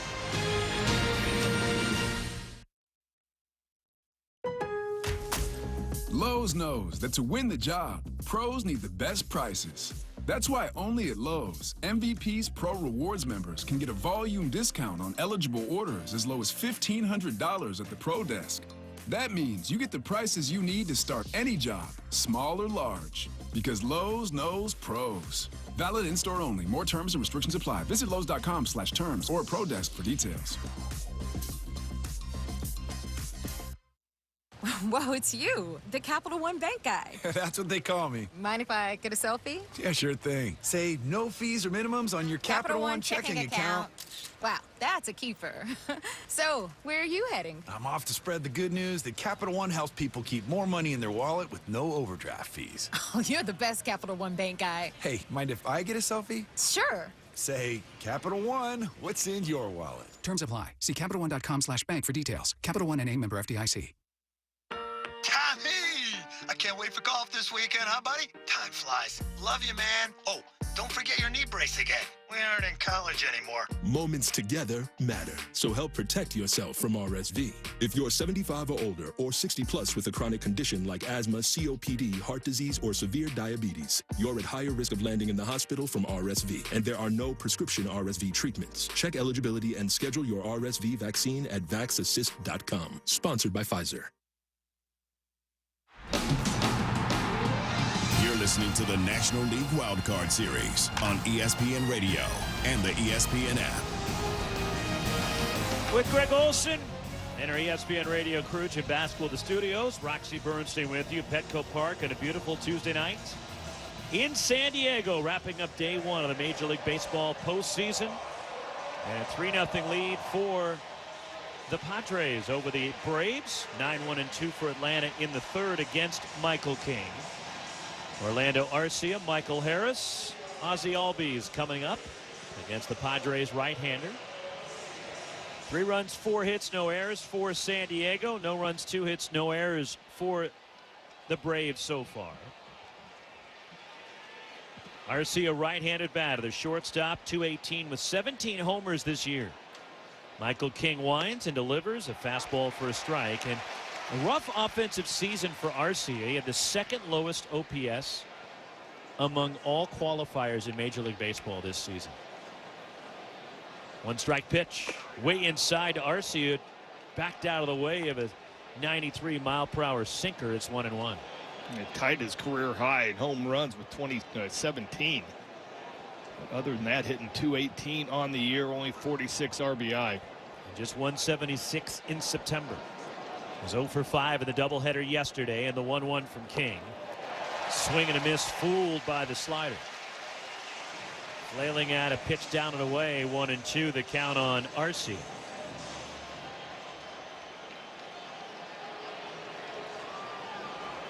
One-two pitch. Hit on the ground the other way. It's second, gobbled up to his left by Cronenworth. And a short throw on to Solano at first for the out. Arce retired one away. And 0 for 5 on the last day, Roxy, really kind of just puts a dink in your batting average for the season. There was a lot of stress for me on the last day of the season going, you know what, I can really damage a nice year by just doing something bad on the last game of the year. Here's Harris, single to lead off the ball game, and he takes a backdoor slider for a strike on the outside edge. It's 0-1. The stress that you may have had, I don't think it compared to what Brian Snitker was dealing with yesterday. No. Oh, no, not at all. One strike pitch. Harris pulls it on the ground sharply past the diving Solano through the hole into right for a hit, and Harris is 2 for 2. There's a hard ground ball pulled into right field and a one-out hit, and the Braves have a base runner for Albies. Harris continues to swing it well. His last 26 games, moved into the leadoff spot. It's been hitting .316. Solid day yesterday when the Braves needed him most. 2 for 2 here today with a couple base hits to right field. And Albies, who had a great game one in that roller coaster ride of a game one yesterday for Atlanta, digs in. It's a switch hitter normally, but exclusively a right-handed batter facing the righty King. The pitch, and that's in there for a strike. It runs over the inside edge at 95 to Albies.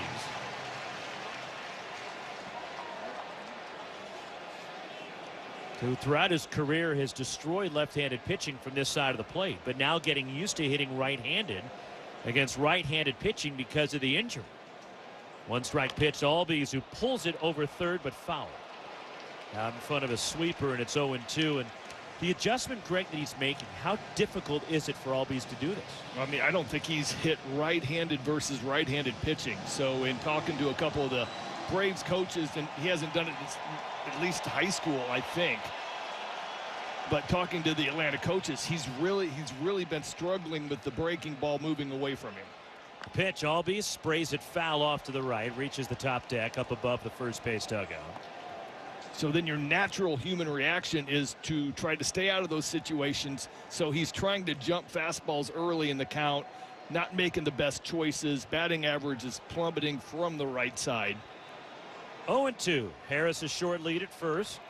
Glancing that way is King now at the upright set. The pitch buried down and away, and a fastball backhanded by Higashioka. And it's 1-2 on Albies. Struck out in the first. Albies homered in game one against the Mets yesterday. Of course, the Mets came back and won game one and moved to first by King, and then the Braves shut out the Mets 3-0 to win game two. But the drama in game one yesterday, and both teams were flat coming out for the second game, even though the Braves had to win to get to the playoffs. 1-2. Swing and a miss, got him, struck him out, and the tight sweeper. Fourth strikeout for King, and there's 2 away. Harris at first. Here comes Ozuna. 3-0 lead for the Padres in the third. Almost identical to the sweeper that struck him out in the first inning. And he is just trying to stay out of those situations, but that King sweeper's nasty. Batting average against it in the league is .206. And you can just imagine the guy seeing breaking balls moving away from him for the first time in years. Pitch. Low and away, backhanded by Higashioka. A slider from King, ball one. Ozuna struck out looking in the first. 2 outs, top 3. Harris leads at first, Solano holding. 3-0 Padres. King ready. And the 1-0 pitch to Ozuna is off the outside of the right-handed batter. A fastball. It's 2-0. I was talking to a couple of the coaches with the Braves before the game. I was like, have you ever seen an 8th and 9th inning like that? Because I've been the guy that's been out there, but if I made a big mess out of my half, the other closer usually closed it out. 2-0. Swing and a ball pulled into left and a base hit over the outstretched glove of the lunging Machado. Out and left, Profar fields it and lobs it back in as Harris stops at second base. There's 2 on, 2 out for Matt Olson, with Atlanta threatening here, down 3-0.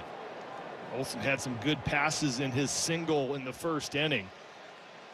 Let's see if King makes an adjustment. Gave him a fastball, then ultimately went to a bunch of change-ups, and Olson was able to stay around and flip one into right field. Now I'm curious to see what Olson's going to do in his approach going up there, looking for a pitch that could possibly tie this game. 2 on, 2 out. King ready to work. A look back. The pitch. Left-handed batting Olson takes a strike on the low inner half and a changeup. And it's 0-1. And one thing I've noticed about Olson, an adjustment he's made, he used to stand far off the plate with his arms extended. And he has moved in closer to the plate with his big, long frame. And you wonder about the reach. Pitch has popped up. And that one twists foul behind third into the crowd, and it's 0-2. No, that's a good take, Roxy. It really is. And the thing that he's been struggling with for the most part of the season, he's obviously turned it around the last half. But he was struggling to catch up with fastballs. We had him out here against the Padres, and I've never seen a guy who had 54 home runs a year before. 0-2 pitch. Olson pops it foul down the left side, out of play. Never seen a guy have 54 home runs and then the next year couldn't catch up to a fastball. And that was what it looked like. He could not catch up to the fastball. Well, he is now on time. It might have been the hands move, bringing him a little closer to where the load gets to. Still at 29 homers and 98 batted in a down season. The pitch. Check swing liner foul over near the on-deck circle. It had Jorge Soler freezing and then ducking out of the way. They hit the netting behind him and off to his right. Well, by the time he ducked, the ball had hit the net behind him. 0-2. Harris at second. Ozuna at first, 2 down. And the disengagement as King steps off.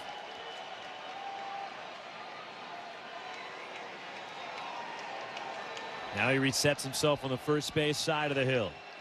The runners lead. King from the set. And the 0-2. Olson swing and a miss. Struck him out.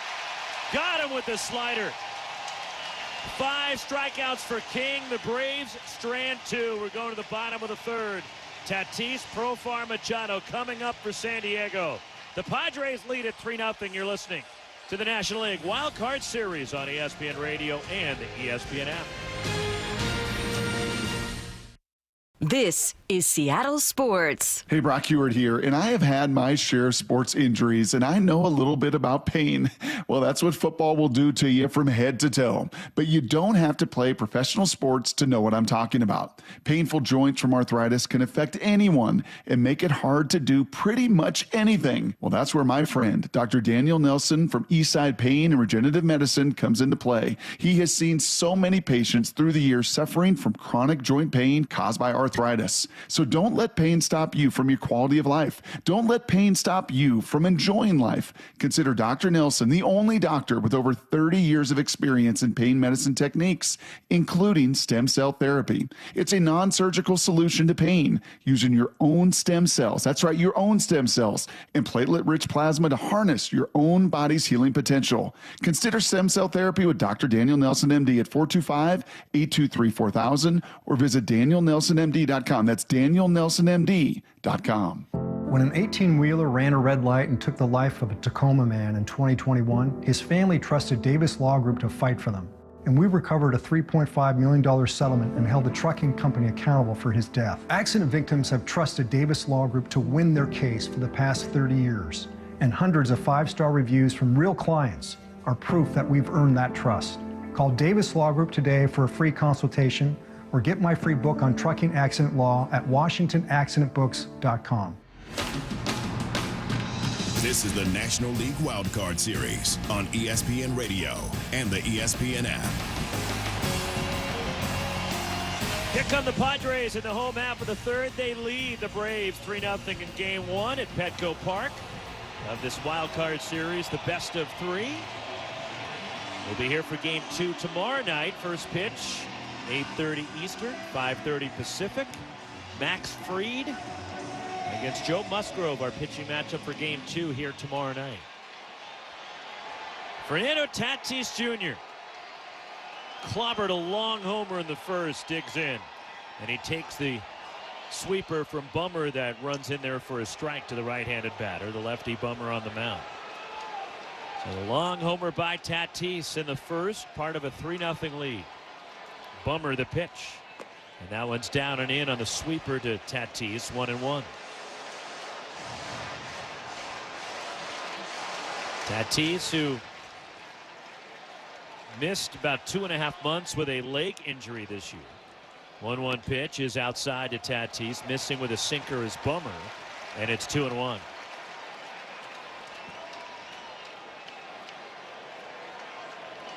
Came back off the injured list about a month ago. The 2-1, swinging a ball hit weakly on the ground, foul off to the left. And it's 2-2 on Tatis, leading off the last of the third. Looking at the numbers right now, the Padres versus Aaron Bummer, and right now I haven't found anybody who's gotten a hit off of Aaron Bummer. 2-2, and that's in the dirt, full count. Of course, you could say the same thing about A.J. Smith-Shawver. Nobody had a hit off of him either, but nobody ever faced him. And that was erased after one batter when Arias singled to lead off the game. And then the no home runs against the Padres was erased, the next hitter by Tatis. 3-2.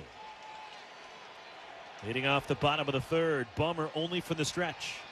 The pitch, and that's outside, ball four, missed with a sinker, and a leadoff walk to start the home third for San Diego.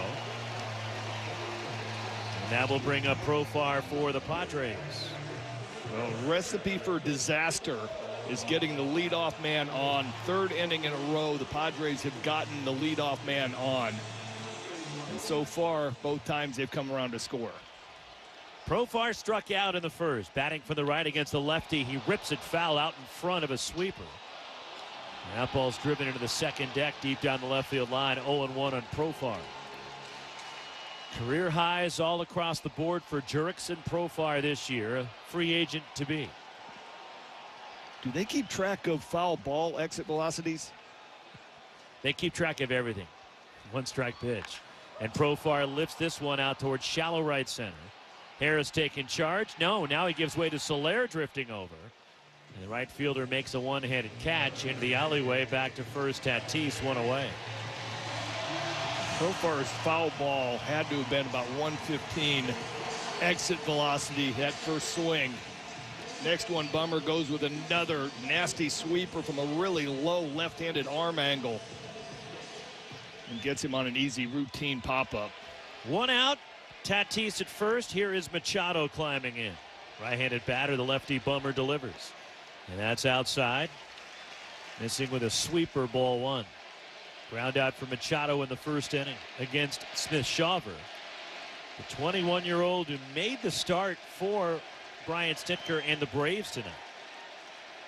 1-0 pitch. That ball's hit on the ground to third. Backhanded by Urshela to second. Albies the turn on to first. Two. Around the horn, the Braves turn the double play to retire to the side. Through three in San Diego, Padres lead the Braves 3-0. This is the National League Wild Card Series on ESPN Radio and the ESPN app.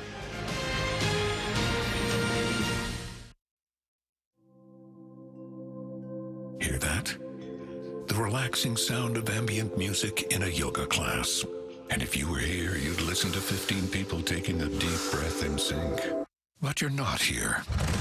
Because your self-care happens out on the road, riding your motorcycle protected by Progressive. So if you ride, get a quote today and see if you could save with Progressive, America's #1 motorcycle insurer. And find inner peace with a different pose called Pawns on Handlebars. Progressive Casualty Insurance Company and affiliates, not available in all states. When I wake up The best mornings in the morning light, start with Wrangler. pull on my jeans and I feel alright. Jeans, jackets, and shirts that get your day started on the right foot. I pull my blue jeans on. I pull my old blue jeans on. Good mornings make for better days. I pull my blue jeans on. I pull my old blue jeans on. Wrangler, for the ride of life. Jim Basco on our baseball tonight. A studio with today's trivia question brought to you by Dr. Pepper. Mets beat the Brewers 8-4. Luis Severino, 6 innings, 4 runs. He settled into that start. Severino, the second pitcher to record a win for both the Mets and Yankees in the postseason.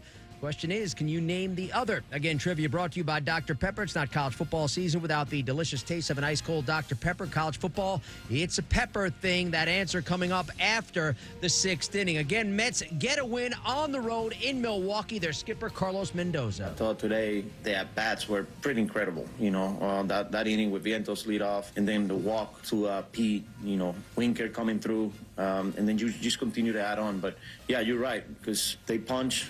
We punched back, they took the lead again, and then we were able to bounce back and continue to punch and just continue to stay aggressive. Again, couple that Mets win with the Tigers' 3-1 win in Houston. Royals blanking the O's 1-0, and the road team on this wild card day 3 for 3. So the Braves have work to do, down 3-0 on to the 4th in San Diego with Greg and Roxy. Yeah, Jim, this is the 39th day in postseason history that has 4+ games played in one day. Never have we seen the road team win every game. That's what the Braves are trying to do here. As the first pitch drilled out toward left center field, off the bat of Soler into the alleyway, running it down on the edge of the warning track. And left center is Merrill, a long fly out to left center by Jorge Soler in the first pitch at the top of the 4th. As the Padres lead the Braves 3-0. Big ballpark, and you need some guys that can flat out run it down in center field. And Jackson Merrill went a long way to get that ball deep in the gap. One gone. Ramon Laureano swings at the first pitch and rolls it foul off to the left, in on his hands. The slider from King. It's 0-1 on Laureano. A fly out in the second. So never, if there's more than 4 games. Well, the road team has won every game. No. They're 3-0 so far today, but 3-0 for the Padres, the home team here in the 4th, as Laureano broke his bat. Gets a new piece of lumber and makes his way back up toward home plate. But then again today, through the first 3 games, there was a total of 989 pitches thrown in those 3 games without a home run. On the 7th pitch at the bottom of the first inning here, we get a homer. 1-strike pitch, and that's down and into Laureano. Well, if I had any question, the Padres' motivation, you're looking at a team that just got off a plane last night at midnight, played a doubleheader, which is extremely rare. 1-1 to Laureano, swing, and that ball's drilled deep but hooked foul down the left field line into the top deck, right near the Western Metal Supply Company down the left field line. It was fouled by about 20 feet. That ball was hammered, though, by Laureano. But I was wondering, I mean, you have a confidence level I have to believe that the Padres have. And then all of a sudden you turn on the TV and they're all over the clubhouse in there. 1-2. Laureano lays off the slider outside. Every game is on in the clubhouse, and those guys can see that the Mets have just taken down the Brewers. You want a wake-up call. That would have been it right there. I'm looking at it. 2-2 pitch, swing and a miss, got him, struck him out on a sweeper, biting down and away. 2 gone. 6 strikeouts for King. Michael King has needed no motivation. He came out here locked in early. Sweeper is working. Sinker is filthy. The question is, how deep will he go, and will he be able to keep these Braves off balance? Travis d'Arnaud, a ground out in the second, and he takes outside. Slider from King for ball 1. Right-hander King, who is sharp so far tonight. Right-handed batting, Travis d'Arnaud. 1-0 pitch. And that misses low and away. Fastball 2-0 on d'Arnaud. That outside corner has not been there at all tonight. I feel like there's a couple pitches that have been really good down and away from right-handed hitters. 2-0. Swing and a liner over third. That's a base hit. Skips all the way to the wall. Past Profar, plays the carom. d'Arnaud around first. On his way to second. Throw! Safe, diving in. Just beat the throw from Profar at second base. And d'Arnaud with a double with 2 outs here in the 4th. Close play, but he just did get the hand in ahead of the tag from the second baseman, Cronenworth. Absolutely perfect throw from Profar out and left. Played it off the wall. Darno just hit. I mean, that ball was blistered too. Sweeper left out over the plate. Here is Gio Urshela. 2 outs and Darno at second base. A fly out in the second for Urshela. A look back from King. The pitch. Right-handed batter. Swing and a miss. Urshela. And a sweeper. It's 0-1.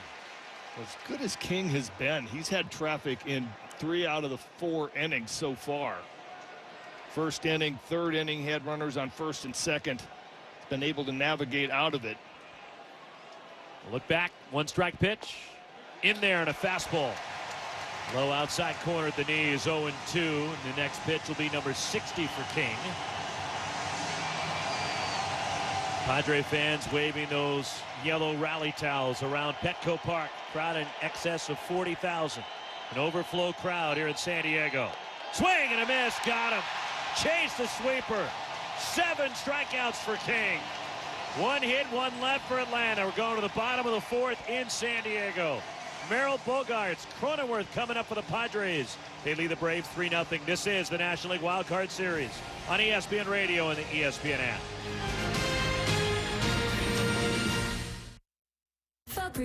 As a rideshare driver, I love keeping my car smelling fresh and clean. So when I'm driving, I only trust new Febreze car vent clips, now with 3 times greater scent control. Because it's that little touch that sets me apart. I can turn the intensity down for subtle freshness, or I can turn it up for when I want lots of scent.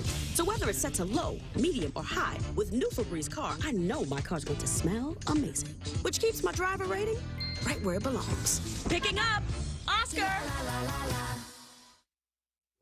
Are you ready to build your company's dream team? Just like in sports, finding skilled players is essential for success. With Robert Half's winning combination of specialized recruiting professionals and award-winning AI, we'll help you find the MVPs and key role players who will have you hanging banners in the rafters. Because in business, it's all about having the experienced team on your side. At Robert Half, we know talent. Visit roberthalf.com today. At the Home Depot, we know Saturdays are for college football. That's why we have everything you need to never miss a play. Like North America's #1 home fire safety brand, Kidda. Because on a day full of football sounds you love, like fight songs, roaring crowds, and your favorite commentators... like me, Kirk Herbstreit. The last sound you want to hear is... Defend your game time with Kidda and the Home Depot. How doers get more done. Based on total household installations as of December 2023. You're listening to the National League Wild Card Series on ESPN Radio and the ESPN app. 3-0, the Padres leading the Braves. Game 1 of the Wild Card Series at Petco Park. Don't miss the Tigers. And the Astros, Game 2 from Houston of the American League Wild Card Series, presented by T-Mobile 5G home internet on ABC and ESPN Radio, 2 Eastern, 11 a.m. out here. With the Tigers up 1-0 in that series. Welcome those of you listening to us on ESPN Radio, whatever your affiliate is. Sirius XM Channel 81. Thank you for making us a part of your Tuesday night. Playoff baseball in Southern California.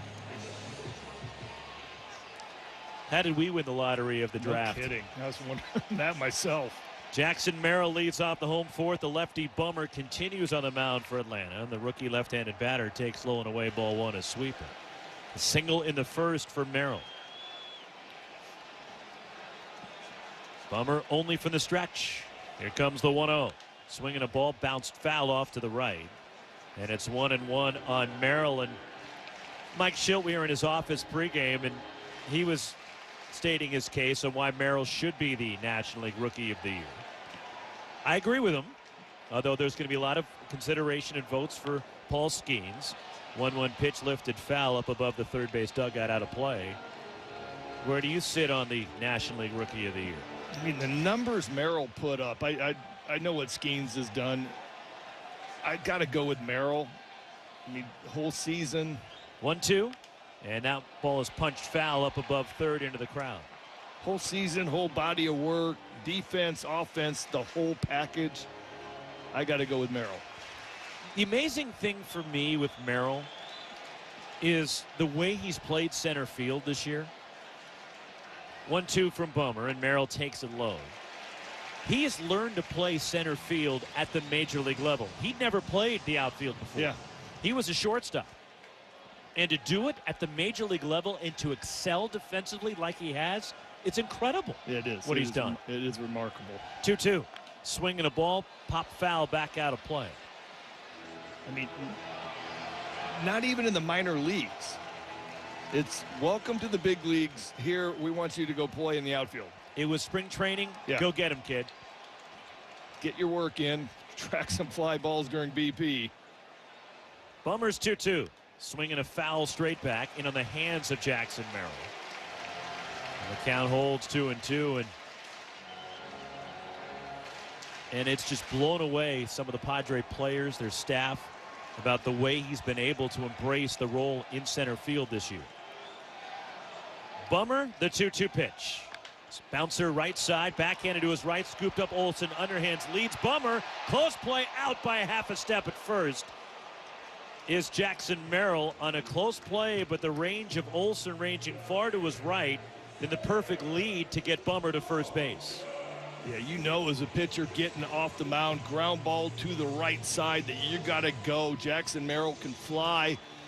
Ground ball, nice pick by Olson, perfect feed, and it was still almost bang, bang, perfect. Bummer was really good getting over there in a heartbeat. One out here is Xander Bogaerts for the Padres. Right-handed batter, the lefty Bummer. The pitch. And that's in there at the knees and a called strike on a sinker. It's 0-1.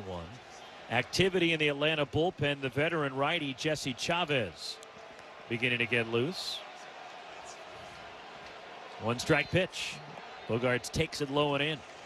Sweeper in the dirt. 1 ball, 1 strike is Bummer, who pitched yesterday. And most of the Atlanta pitchers worked yesterday. That was a tough day, but Bummer came in the 8th inning after the Mets had taken the lead and got out of the 8th. 1-1 to Bogaerts. Swinging a foul at the plate. 1-2 the count on Xander Bogaerts. And Brian Snitker and his pitching coach Rick Kranitz had about 4 hours to figure out, they said, in the flight here, how they were going to handle pitching in game 1 of this series. Because, as you're probably aware, Chris Sale not available. 1-2 from Bummer, and Bogaerts hits it on the ground. Near short to his left, fielded by Arcia. Throws out Bogaerts. On the ground ball ranging to his left, the shortstop Arcia. There's 2 away.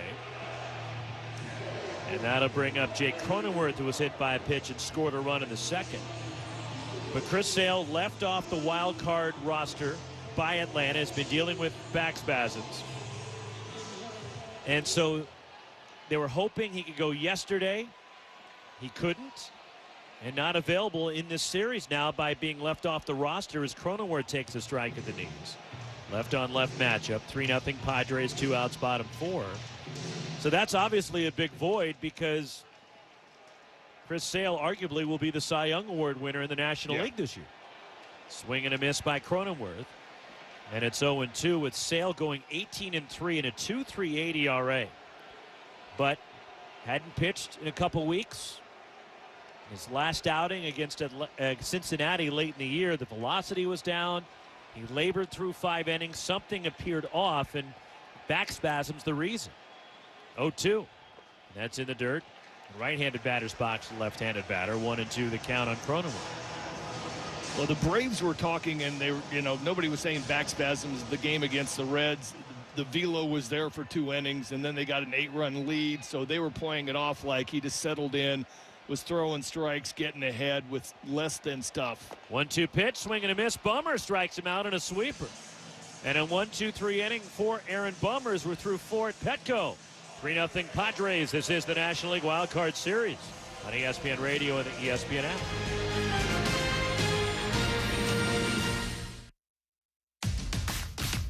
MLB The Show 24 lets you take control, forge your legacy, and dominate the diamond. Unlock your moment, seize the spotlight, and own the show like never before. MLB The Show 24 is available now on PlayStation consoles, Xbox consoles, and for the Nintendo Switch system. Rated E for everyone. Officially licensed by MLB Players, Inc. It's time to review the top 3 highlights of the day. I'm joined, as always, by my co-anchor, Snoop. Hey, what up, though? Snoop, number 1 has to be getting the new iPhone 16 Pro with Apple Intelligence at T-Mobile. Yeah, you should hustle down at T-Mobile like a dog chasing a squirrel, chasing a nut. Nice analogy, Snoop. Dogs do love to chase squirrels. And squirrels love to chase those nuts. On to highlight number 2. At T-Mobile, families can save 20% every month versus the other big guys. That is very impressive. You know, y'all can take some of those savings and buy some Snoop merchandise. That's exactly what I'm planning on doing with my savings, Snoop. Now, take it away, Snoop. Head to T-Mobile.com and get the new iPhone 16 Pro with Apple Intelligence on them. Now drop that jingle. With 24 monthly bill credits, eligible trade-in on Go 5G Next. Well-qualified customers plus tax and $35 connection charge. Cancel entire account before receiving 24 bill credits, and credit stop and balance on required finance agreement too. Bill credits end if you pay off device early. See how you can save versus the other big guys at T-Mobile.com/switch. Apple Intelligence coming fall 2024. This is the National League Wildcard Series on ESPN Radio and the ESPN app. 3-0, the Padres lead the Braves with Greg Olson.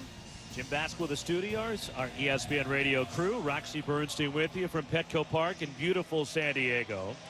9-1-2 for the Braves against Michael King. Here in the 5th, Arcia, Harris, and Albies.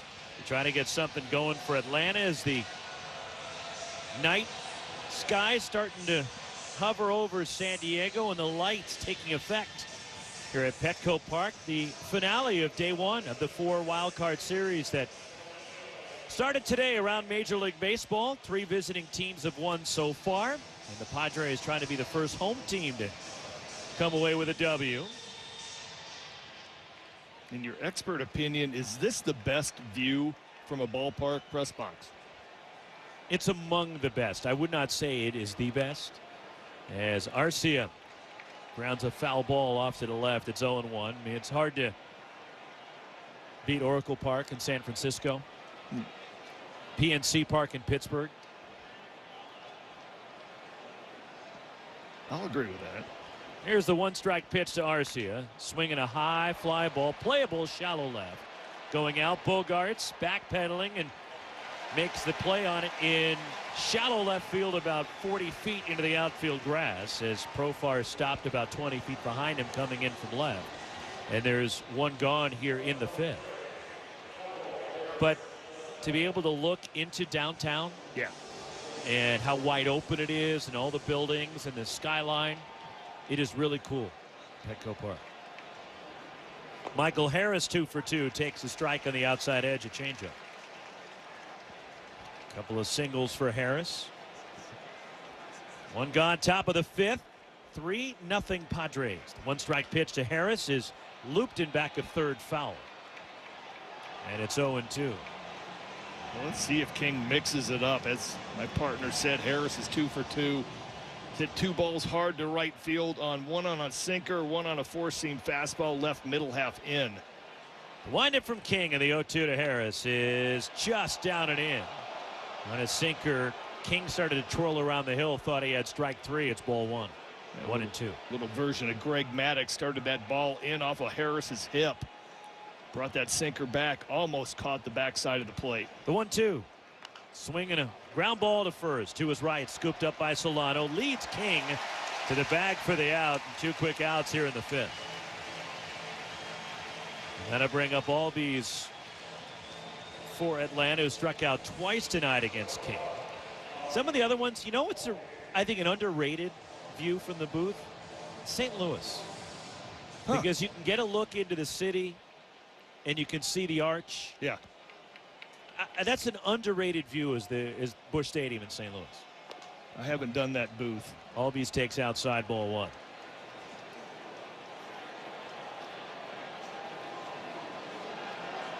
King ready to work. Albies batting only from the right. And the pitch is low.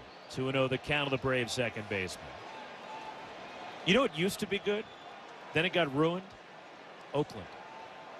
When they built Mount Davis in center field. The 2-0 pitch. And that's in there for a strike to Albies. You could see the East Bay Hills. Yeah.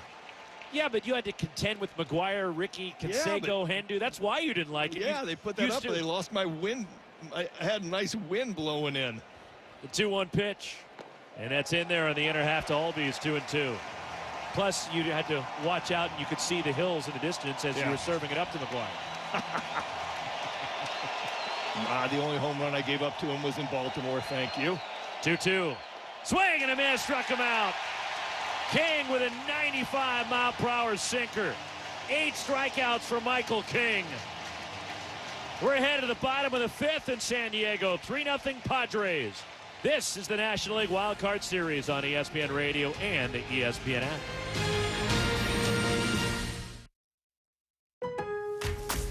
Lowe's knows that to win the job, pros need the best prices. That's why only at Lowe's, MVP's Pro Rewards members can get a volume discount on eligible orders as low as $1,500 at the Pro Desk.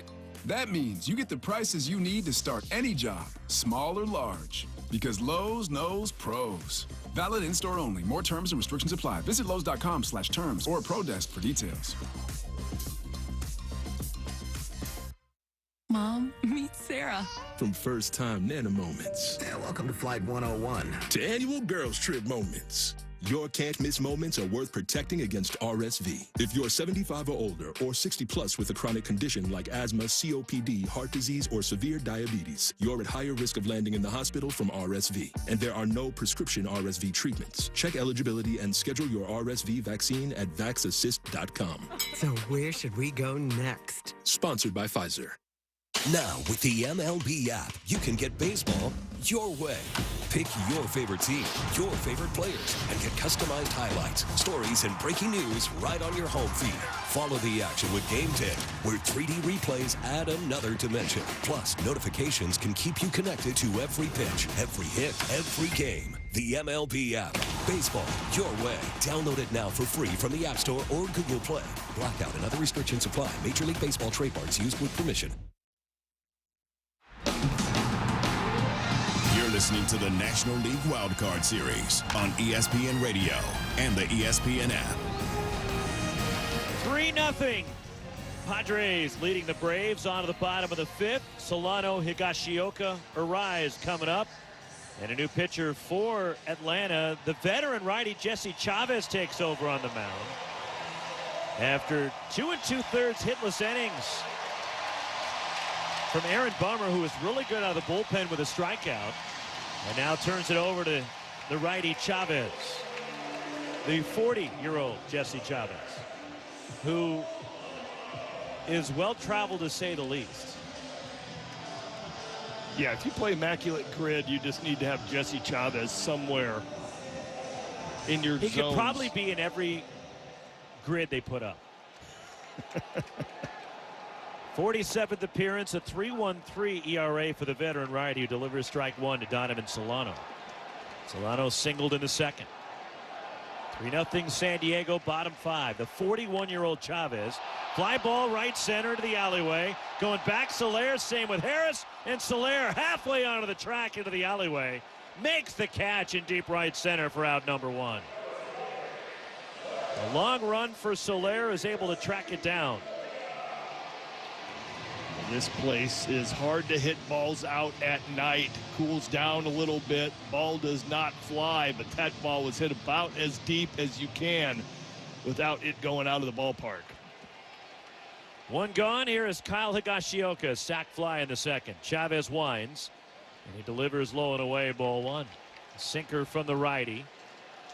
Chavez, who broke in with the Pirates in 2008. To turn the 1-0 pitch. Higashioka. Fly ball, shallow left, charging in. Laureano makes the catch chest high. Coming in towards shallow left on the move, and there's 2 quick outs for Chavez. But how about he was drafted in 2002 by Texas. Broke in with the Pirates. Then to Atlanta. In fact, this is his 4th tour of duty with the Braves. You think he's a good clubhouse guy? When they keep bringing you back, it means he was they on like their you. 2021 World Series title team. Luis Arraez 1 for 2, and he takes a strike from Chavez and a cutter over the inside half of the plate. So Chavez, Pirates, the Braves, then to the Royals. Jays, A's, his longest stint was with Oakland. Low and away to Arraez, 1-1. Back to Toronto. Dodgers, Angels, Texas, Cubs, Rangers again, Braves again, Cubs, Braves again, Angels again, and the Braves again. As Arraez takes ball 2, down low, 2-1. Got that? You know how many bags that he has with the team bags that you travel with your equipment? I mean, they got to be stacked all over the house. The 2-1 pitch. Arraez swings in a fly ball right field. Playable for Soler. About 15 feet shy of the track. Settles under it. Puts it away. And Chavez on 3 flyouts. A 1-2-3 bottom of the 5th through 5 in San Diego. 3-0 Padres. This is the National League Wild Card Series on ESPN Radio and the ESPN app.